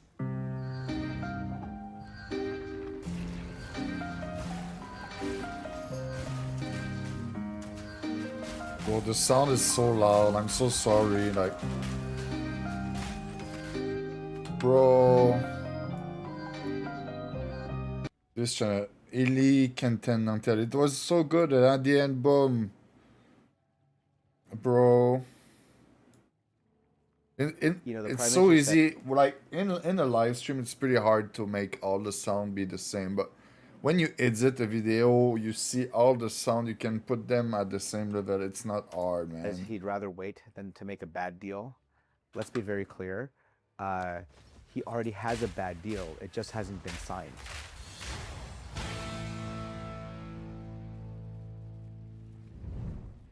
Ladies and gentlemen, fresh off the heels of our interview with the U.S. Ambassador Pete Hoekstra, we thought we would get the Canadian perspective and also the conservative perspective of a couple things that have been going on in the last week and in the last few months. Number one, the Gordie Howe Bridge deal, and number two, the trade relations between Canada and the US. So joining us today to talk about this is the new Conservative Shadow Minister for Canada-US Relations, Shuvaloy Majumdar. Shuv, thanks for joining us on Northern Perspective. Great to be here. Thanks for having me. Okay, before we get into the messiness of the trade issues, why don't you just give us a little bit of a summary of how you actually ended up becoming interested in politics in the first place? That's a bigger question. Well, look, I'm a born and raised South Calgary kid. My father worked geophysics, and as a result of that, for a few years, we lived abroad and came back for high school here. And that was in the time in which the Cold War ended, the first Gulf War began, when major movies were being made about the Second World War with production value. I mean, we all have different points of reference, but stories like Saving Private Ryan or others really animated things. And when you're, for me, CNN was launched at the same time. So it was in the Gulf War, CNN, end of the Cold War, where I got very interested in how people make decisions that have such profound consequence on others, on how peace is ordered, on how decisions to go to war are made, on the history of what we have built, the post-war order. Like, all that stuff started in me very young. I watched CNN early and got hooked. And then I watched the American primaries with Bill Clinton emerging as a Democratic rival against George Herbert Walker Bush. My father asked me, listen, which of the two do you like? Because I was like glued to the television. I'm like, I think I like this Bush guy. He's like, of course you would, and walked away. So for me, that created a real interest in politics. It's found various expressions for me over my career. I never really planned on running for office, and had the privilege to do so a few years ago here in Southwest Calgary. In my early 20s, I worked with Preston Manning in the Reform Party. It was in the aftermath of the 1995 referendum. I was 15. By the time university rolled around, I wanted to make a difference. I loved what Preston was saying about a rebalanced federation, a new vision for the country. I was also interested in the stuff of issues of war and peace abroad. I ended up working in Iraq and Afghanistan for Senator John McCain, General David Petraeus, with the International Republican Institute for 5 years. When I came home, I'm like, my career experiences have been pretty incredible. I've been very lucky. I felt like, in a sense, my cup had flown over. And then Harper formed the majority government. And he was looking for staff to help him navigate the world. And maybe because there wasn't enough talent out there, I was able to kind of get an opportunity to serve in his government as a foreign policy advisor to John Baird and then to Stephen Harper. So, I mean, for me, politics is a lifelong thing. It's an incredible privilege today to be a member of parliament. It's an incredible experience. I've been able to watch these guys do it for a long time. Doing it is a very different thing, and I wouldn't trade it for a thing. And what's it like coming into Calgary Heritage as an MP where there was Stephen Harper, the previous leader? Yeah. When I was introducing myself to Conservatives a few years ago, I'd say, listen, I spent my early part of my 20s with Preston Manning in building the Conservative movement. I spent the last 12 years with Stephen Harper as a foreign policy advisor, and then in government, and then in business on things like investment, energy, and technology. I'm nothing like either of those guys. And people took that in stride. I'm like, I share their DNA on first principles. I stand on their shoulders. But the best I can offer you is to walk in my own shoes and to fight for you in every day. And that's what I hope to provide with the experience that I have to lend to this fight. There's too much on the line for this country, its future. We have to get it right. If we don't, I worry about our country, its constitution, our people. And that's what I'm here to try and help solve for a little while. So that's how it worked, and they went for it, and here I am now. Speaking of fighting every day for people, that's what Mark Carney promised in his leadership bid for the Liberal Party. It's what he told everybody he would do in the election last year. But we've seen almost anything but when it comes to that. And the latest example is the Gordie Howe Bridge. So Canada spent, some estimates are 4.7, some estimates are 6.4 billion. Regardless of what the amount was, we financed the entirety of that bridge. The Americans and the Trump administration refused to open it. And now we end up with this deal that was announced this morning. What is your reaction to that deal? Shock. Like, here's a deal of Canada, the taxpayers, you said, paid for all of it. Its approaches, its refurbishment. It paid for the Michigan side. It paid for connective highway to the interstate highway in the United States for the bridge. We took on all the risk. We took on the building of it all. It used both American and Canadian materials to build it. The builders should be very proud of what they accomplished. It's a great bridge, a great accomplishment by Stephen Harper. It was a good deal for Canada. It was a good deal for America. The deal was we take on all the risk, we build the bridge, we get paid back first, and it's great for both of our economies. Also, here's all the stuff that we're doing on the U.S. side to make it easier for you to say yes. And you know, for the geography of North America, for our country of Canada, bridges like this infrastructure is critical. It's important for our success. So for Carney then to show up one day and after being challenged on this, I mean, he spent a year and a half literally doing nothing and getting no deal done, no concessions from America. But he's walked back on the digital services tax. He's walked back the Netflix tax. He's walked back every single position he's ever taken, counter tariffs. While Trump and the U.S. administration has doubled tariffs on him, tripled them on lumber, and now extracted some revenue sharing model we don't even know that comes from the Gordie Howe Bridge. You know, I see from the media, which is the best that I can glean from today, that there'll be some either revenue or profit share. I don't know if that happens after Canada gets paid back. I don't know the fund that they established, if the fund is being designed for Canadian projects or American projects. I don't know to what level side letters, arrangements have been made around the principal deal. There's been no transparency by Mark Carney or Dominic LeBlanc, primarily because I think they understand that this is they're taking a bath, that our country's taking a bath on this. They've had to concede on something that they never needed to concede on in the first place. Had they shown up to the negotiating table with all these different points of opportunity and leverage that we have as a country, with new areas that we should be building strength in, and to say to the United States, the President of the United States, listen, we understand that North America is a distinctive geography. We understand that NAFTA was born in the end years of the Cold War, and CUSMA is being born in a period of competition with China. Let's make a great deal for both our people. But I haven't seen anything like that. I haven't seen anything like that. So I think to your question, the Prime Minister has really got a lot of explaining to do on how he took such a bath on this. Well, and this is the issue, right? Because some publications like Reuters and Bloomberg are reporting that 50% of the revenue is being kept by Canada, where I think the original deal was that was supposed to happen after the bridge was paid back, to your point. But that seems to be happening right from the outset. And 50% was going to the Americans. And then we heard about this economic fund, who's managing that fund. And then we heard about this veto that the Americans are allegedly going to be able to have if Canada wants to increase the tolls by over 10%. So, like, who won this deal, Shuv? The United States. The United States took, and I say this with no sense of glee, no sense of joy, but the United States found a vulnerability in the Canadian negotiating position and exploited it, and to get the bridge open, the Prime Minister did what he had to do. I think, though, this sits in a wider conversation about the Prime Minister's negotiations. It sits in tariff negotiations and CUSMA negotiations, all of which he has not brought any energy to. He's taken a wait-and-see approach for the last 15 months, hoping that a deal will work out.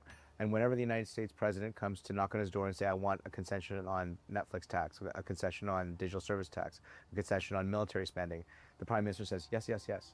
So, okay, now at the end of all of those asks, what do we have left to sit at the table with as a broader conversation for Canada-United States relations? What are we doing to fight for the workers our country are experiencing mass anxiety over? Millions of auto workers, lumber workers, aluminum workers, and steel workers are anxious about their jobs. I mean, we've already seen layoffs begin.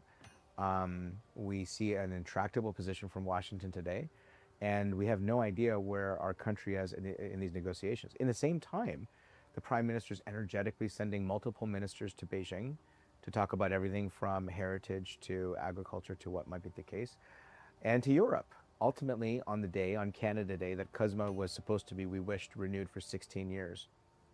Instead, the Prime Minister announced a deal for Eurovision. So tell that to the millwright in a British Columbia lumber town for whom that town is now gone. That, okay, you don't have a job and you don't have your home anymore, but you can watch Eurovision. Like that's what I think is the only thing I've seen the Prime Minister accomplish in these negotiations. It's a really hard thing to watch. Because he's been able to do so in an environment that has not been challenging him or holding him accountable. And he likes to keep it all close to his chest, him and Minister Dominic LeBlanc. He likes to say, we know what we're doing, this is our deal. But frankly, I don't see how it's resulted in a single solitary success for Canada. Well, if Mark Carney is making all these concessions and Canada is not getting anything in return, does he really know what he's doing? It's a great question. It's a great question. I don't see evidence of that. Like, here's another way to think about it. The Wall Street Journal produced a report fairly recently that described that in the early days of the Prime Minister's time as Prime Minister, he used his British phone to talk to European leaders to organize against the United States and the challenge the United States is going to make. It culminated in his speech at Davos, where he decried a world of fortresses, only then later to say, well, we need to have a fortress North America. He decried integration as subordination, only to later say recently, we need a more deeply integrated North America. He has decried every major position, everything that he's taken both sides of every position, and created such confusion that for the observer like me, either he's crazy like a fox or he's absolutely incompetent. A man who's dressed in a good suit and says good words in a nice way, but has not actually been delivering the things that our families, our workers, our people demand. Well, and we also see the impacts of what he's done or not done by the 232 tariffs that have been introduced by the United States, affecting steel and aluminum, and it was compounded with the way they adjusted them on April 6th. And now the mold, tool, and die industry is, it's dying a very slow death. It would have been a very quick death. And then Mark Carney came in to save the day with loans with interest on them. So now these businesses that couldn't afford to pay the tariffs are now getting loans to pay those tariffs, which they're going to have to pay interest back later anyway, which all it does is delay when these businesses are actually going to be leaving. And from what we're hearing, some of the older owners of these businesses are saying, why would I do that? I'll just close up shop now and then I'm done. So you have this wait and see approach by the Liberals and Mark Carney. And meanwhile, these businesses are saying, wait and see. We're closing now. We're having to lay off employees now. What do you expect us to do? And meanwhile, Mark Carney flippantly says, who cares? Or he flippantly says, I'll have an update for you. Like, what message does that send to Canadians? Not just conservative voting Canadians, but all Canadians. Every Canadian deserves certainty. Certainty that their jobs will be there for them, certainty to plan for the future. If you're a business, certainty to plan for payroll, to plan for growth, to invest in the future of your company and be even more prosperous. What you've described is set in the labyrinth of even more facts. Over the last decade, $1 trillion of capital has flown to the United States. That's about a third the size of the Canadian economy. In the last year, over $100 billion has gone to the United States under Mark Carney.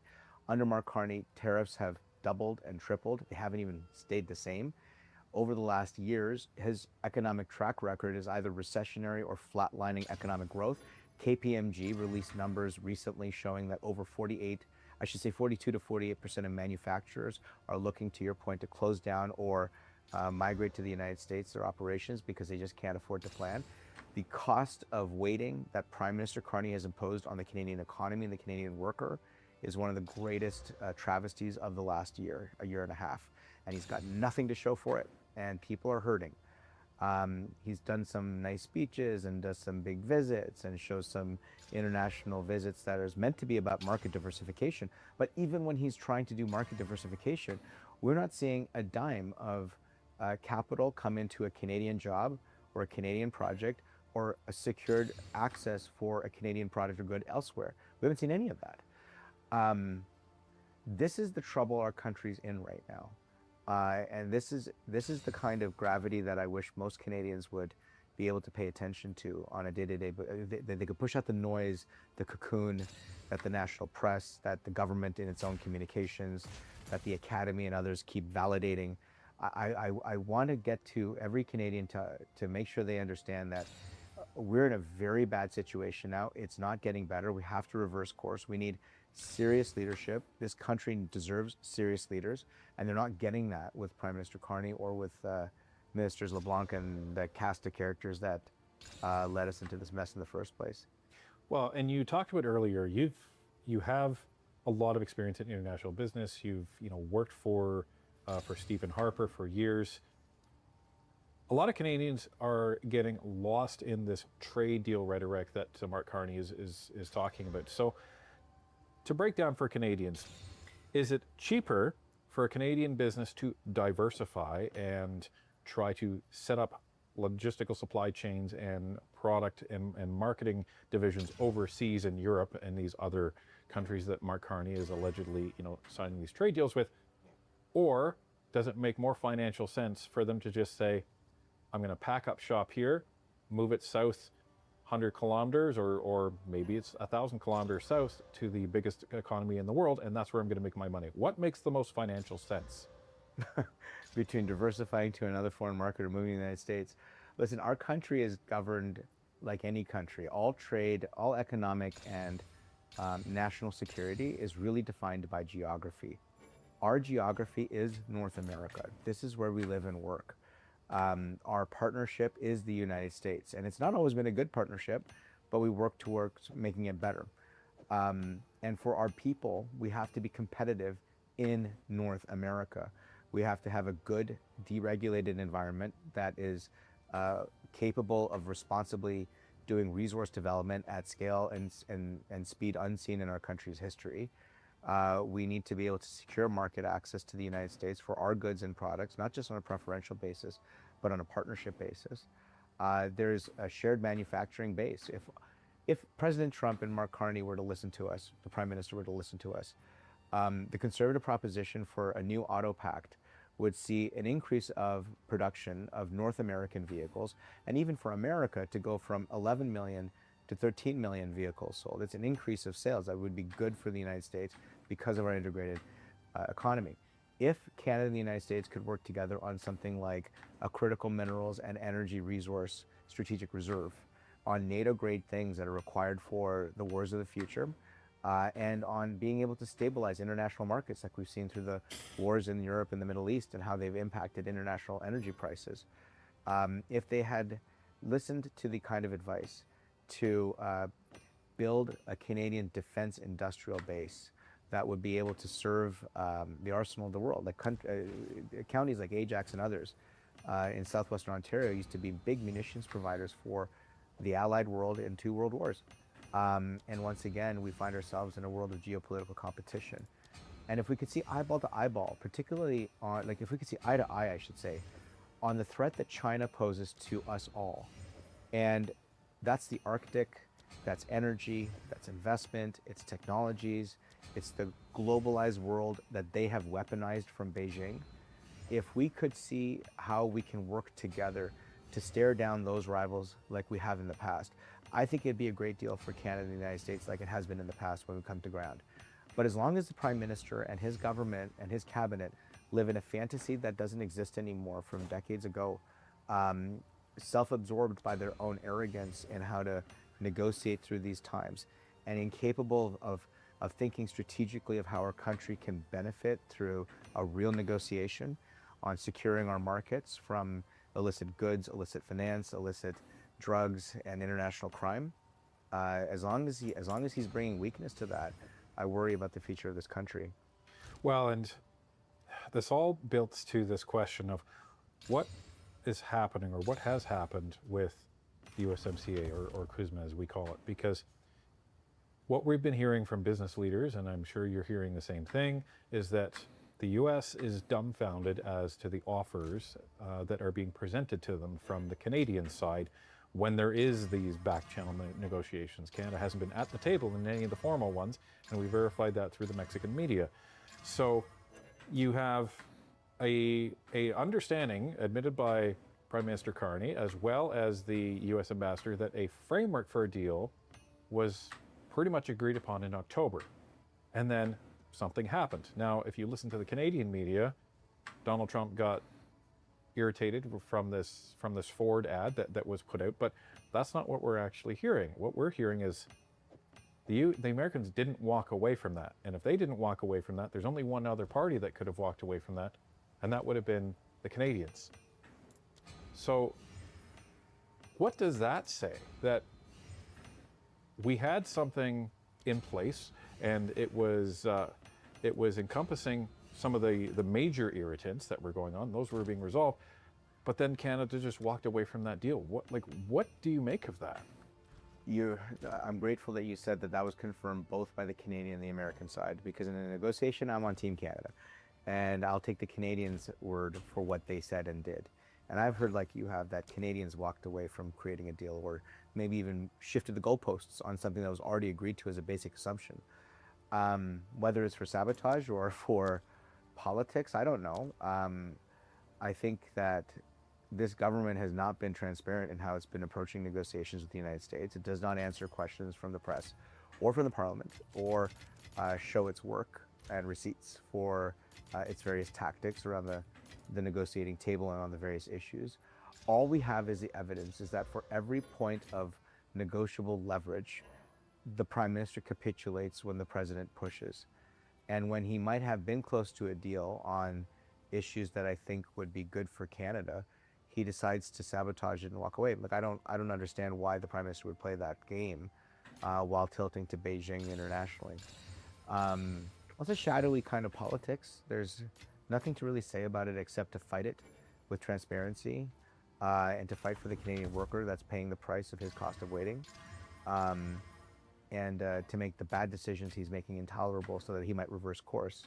And maybe we could push him to be the pragmatist he claimed to be, and to try and get a deal done by making it intolerable for him to continue on this way.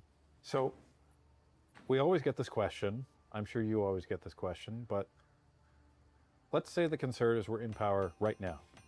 Now, I'm not going to give you the scenario that the Conservatives have been in power for the last year, because I think things would have been inevitably handled differently, for better or worse, over the last year.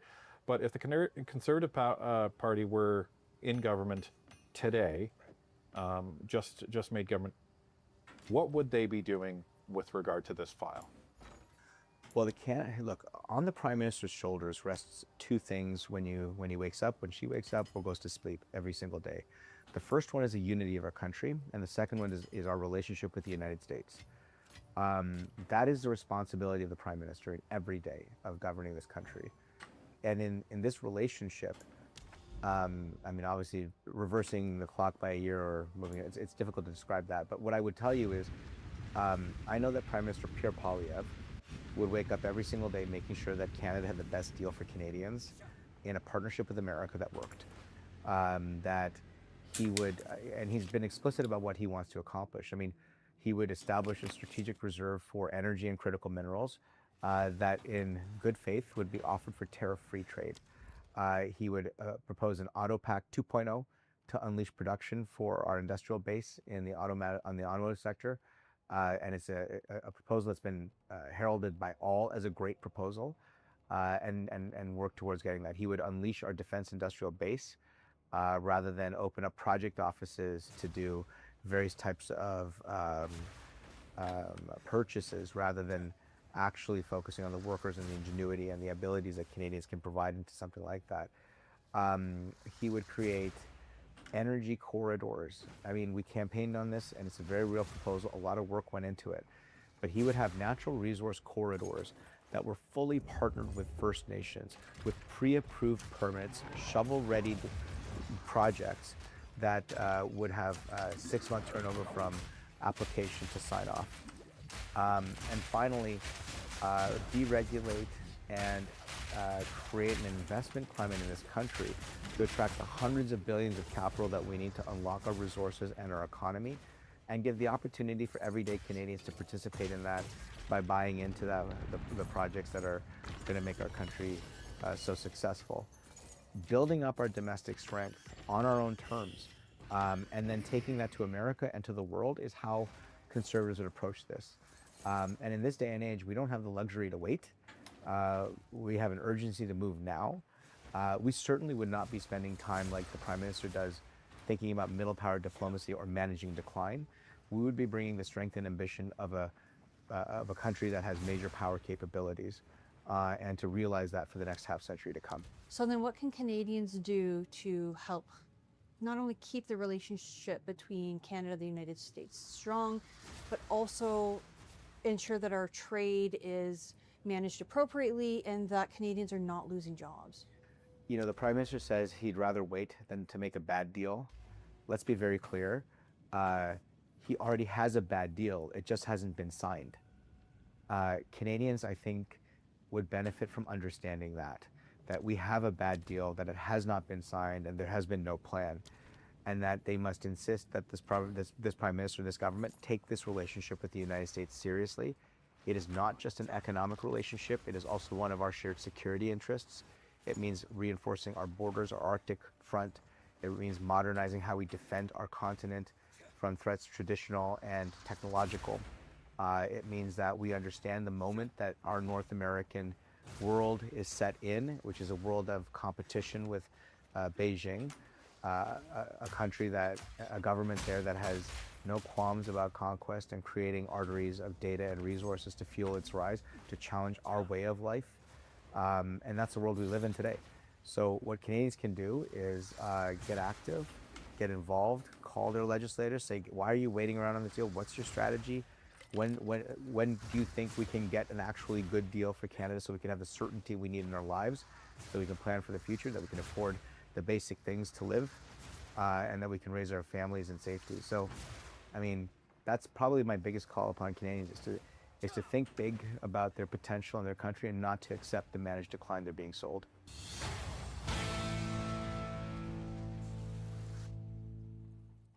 For years, Canada's military modernization was discussed more than it was delivered.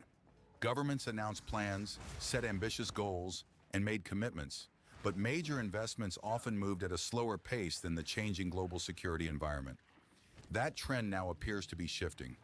Over the past several weeks, the federal government has unveiled a series of significant defense initiatives, including plans for a new submarine fleet, improved support for Canadian Armed Forces personnel, a stronger commitment to NATO, and now another major investment aimed at expanding Canada's defense capabilities. Mark Carney has announced nearly $2 billion to develop a new generation of Canadian armored combat vehicles, with production taking place in Canada. The broader strategy is becoming easier to recognize. Strengthen domestic manufacturing, invest in Canadian workers, reinforce military readiness, work more closely with trusted allies, and reduce dependence on foreign supply chains. For a long time, Canada's defense spending was one of the country's biggest points of criticism on the international stage. With each new announcement, that narrative is beginning to change. This latest investment isn't just about replacing military equipment, it's part of a larger effort to reshape Canada's defense industry and prepare the country for a more uncertain world. So what does this announcement actually include, and why could it have long-term consequences for Canada's military and economy? Let's break it all down. The Canadian Armed Forces need a new fleet of vehicles to support their operation, not just today, but for decades to come. And to that end, Minister McGuinty and I are proud to announce the launch of a new strategic partnership with General Dynamics Land Systems Canada. It's through this partnership, our government, and this is one aspect of the partnership, let me be clear, but through this partnership, our government will invest nearly $2 billion over 4 years to build and deliver 190 armored combat support vehicles, expanding our fleet to 550 vehicles.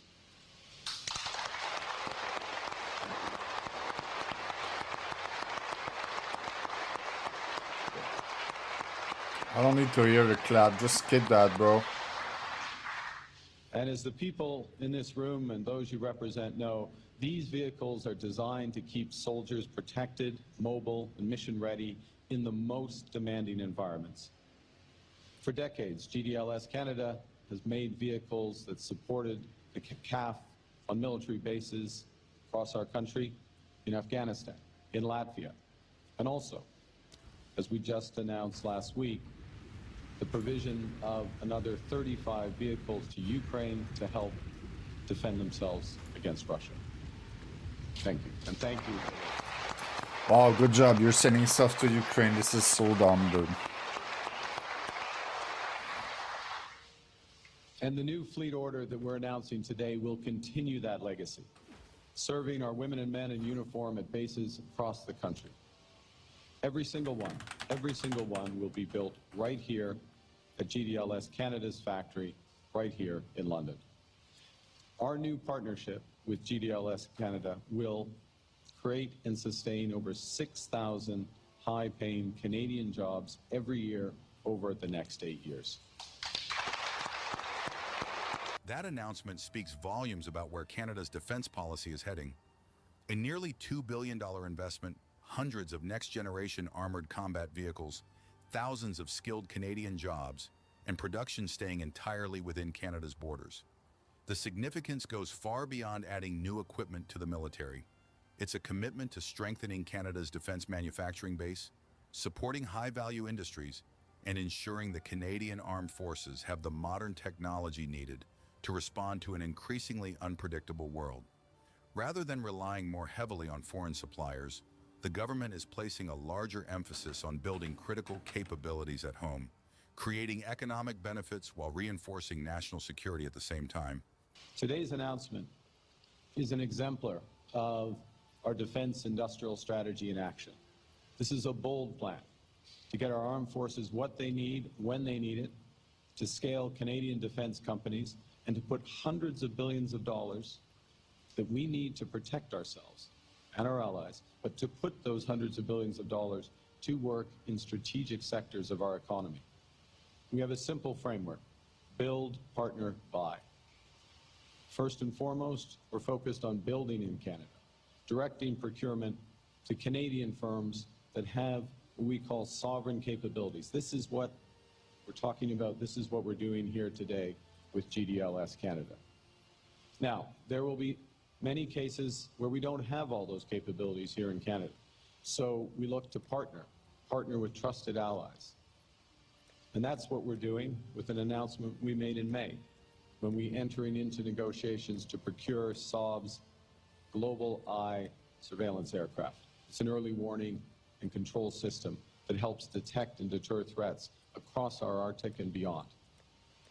That contract includes a commitment to support 3,000 Canadian jobs and to ensure that 1/3 of the projected fleet, the global fleet of the Global Eye, not just the Canadian order, is manufactured here in Canada. That fleet's already expanded with the announcement by NATO that the alliance will use the Global Eye as its preferred aircraft. But the most important part of today's announcement may not be the dollar figure at all. It's the direction Canada is choosing: produce, cooperate, modernize. Those principles are quickly becoming the foundation of Canada's new defense strategy. The goal is to manufacture more critical equipment inside Canada whenever possible, strengthen cooperation with reliable allies on major defense projects, and build a defense industry that can support the country for decades to come. Rather than treating military procurement as a series of isolated purchases, the government appears to be taking a longer-term approach, one that connects national security, economic growth, and industrial capacity into a single strategy. If that approach continues, today's announcement could be remembered as more than another defense investment. It could mark another milestone in Canada's broader military transformation. Hello, sir. Nathaniel Dove from Global News. Prime Minister, we're looking for more information on the deal to open the Gordie Howe Bridge. Canada spent $6.4 billion to build it. Is the Canadian debt repayment on the bridge included as expenses before profits are split with the U.S.? Well, let me say, first of all, that we're very pleased that the prospect of the bridge reopening later this month, or opening later this month. This is good for Canada, good for the United States, both in the short term and the long term. What we have with the agreement with the U.S. Is as follows. And let me start with what it isn't. It's not splitting the tolls of the bridge. It is an agreement for 15 years to split net revenues. Splitting of tolls, any sharing of the toll revenue won't happen until all of the debt, Risking 5.3, Dave, let's go. We will split net revenues over the course of the first 15 years. And those net revenues are after operational costs. So it's manning the toll booths, it's maintenance, it's snow removal, a series of other operational costs. We expect that after those costs, for the first few years, net revenues will be modest. In fact, we expect them to be negative, as traffic ramps up. So negative to modest in the first few years.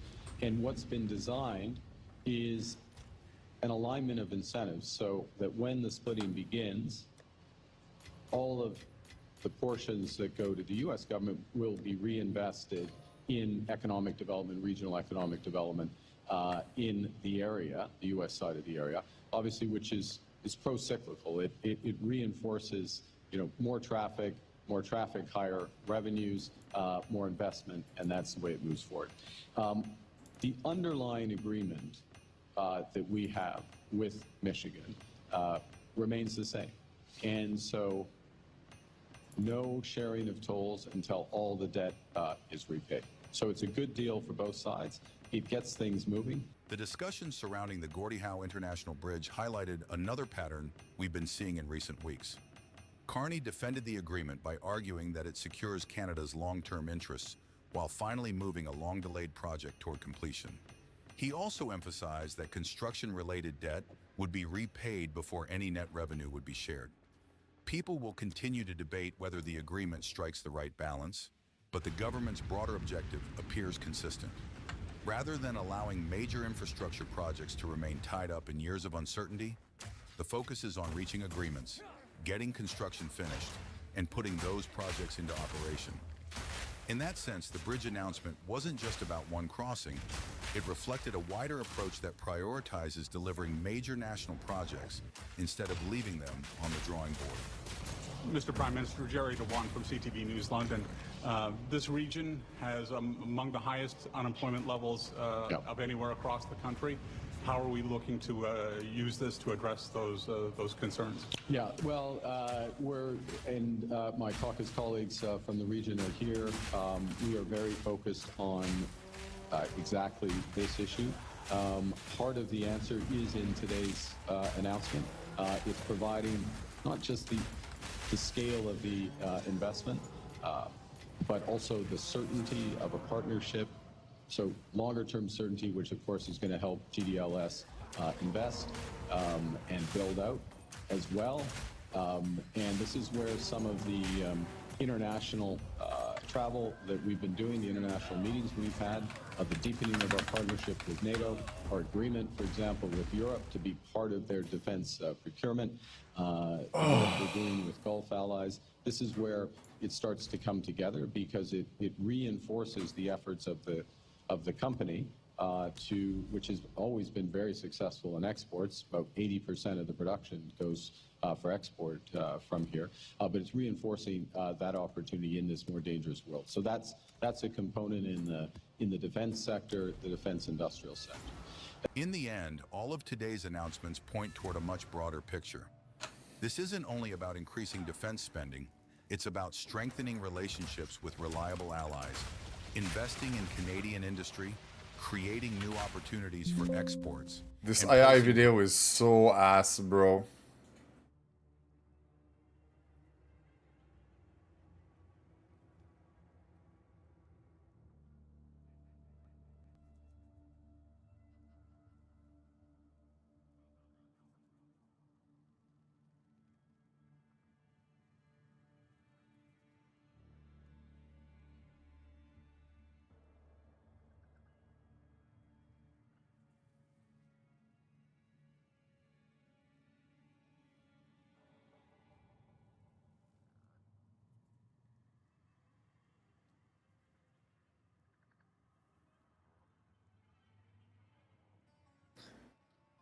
Alright, I'm gonna finish this map and then I'm gonna end the stream. I got stuff to do tomorrow.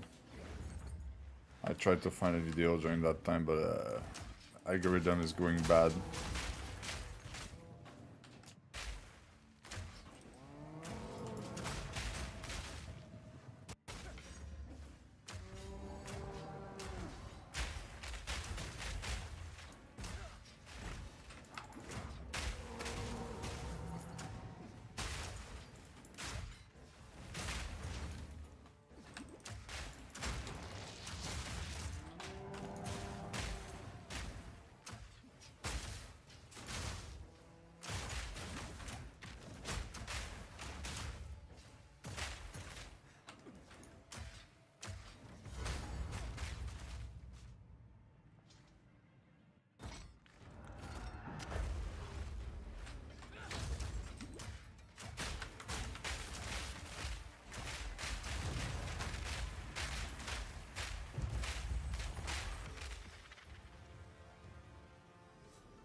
There you go.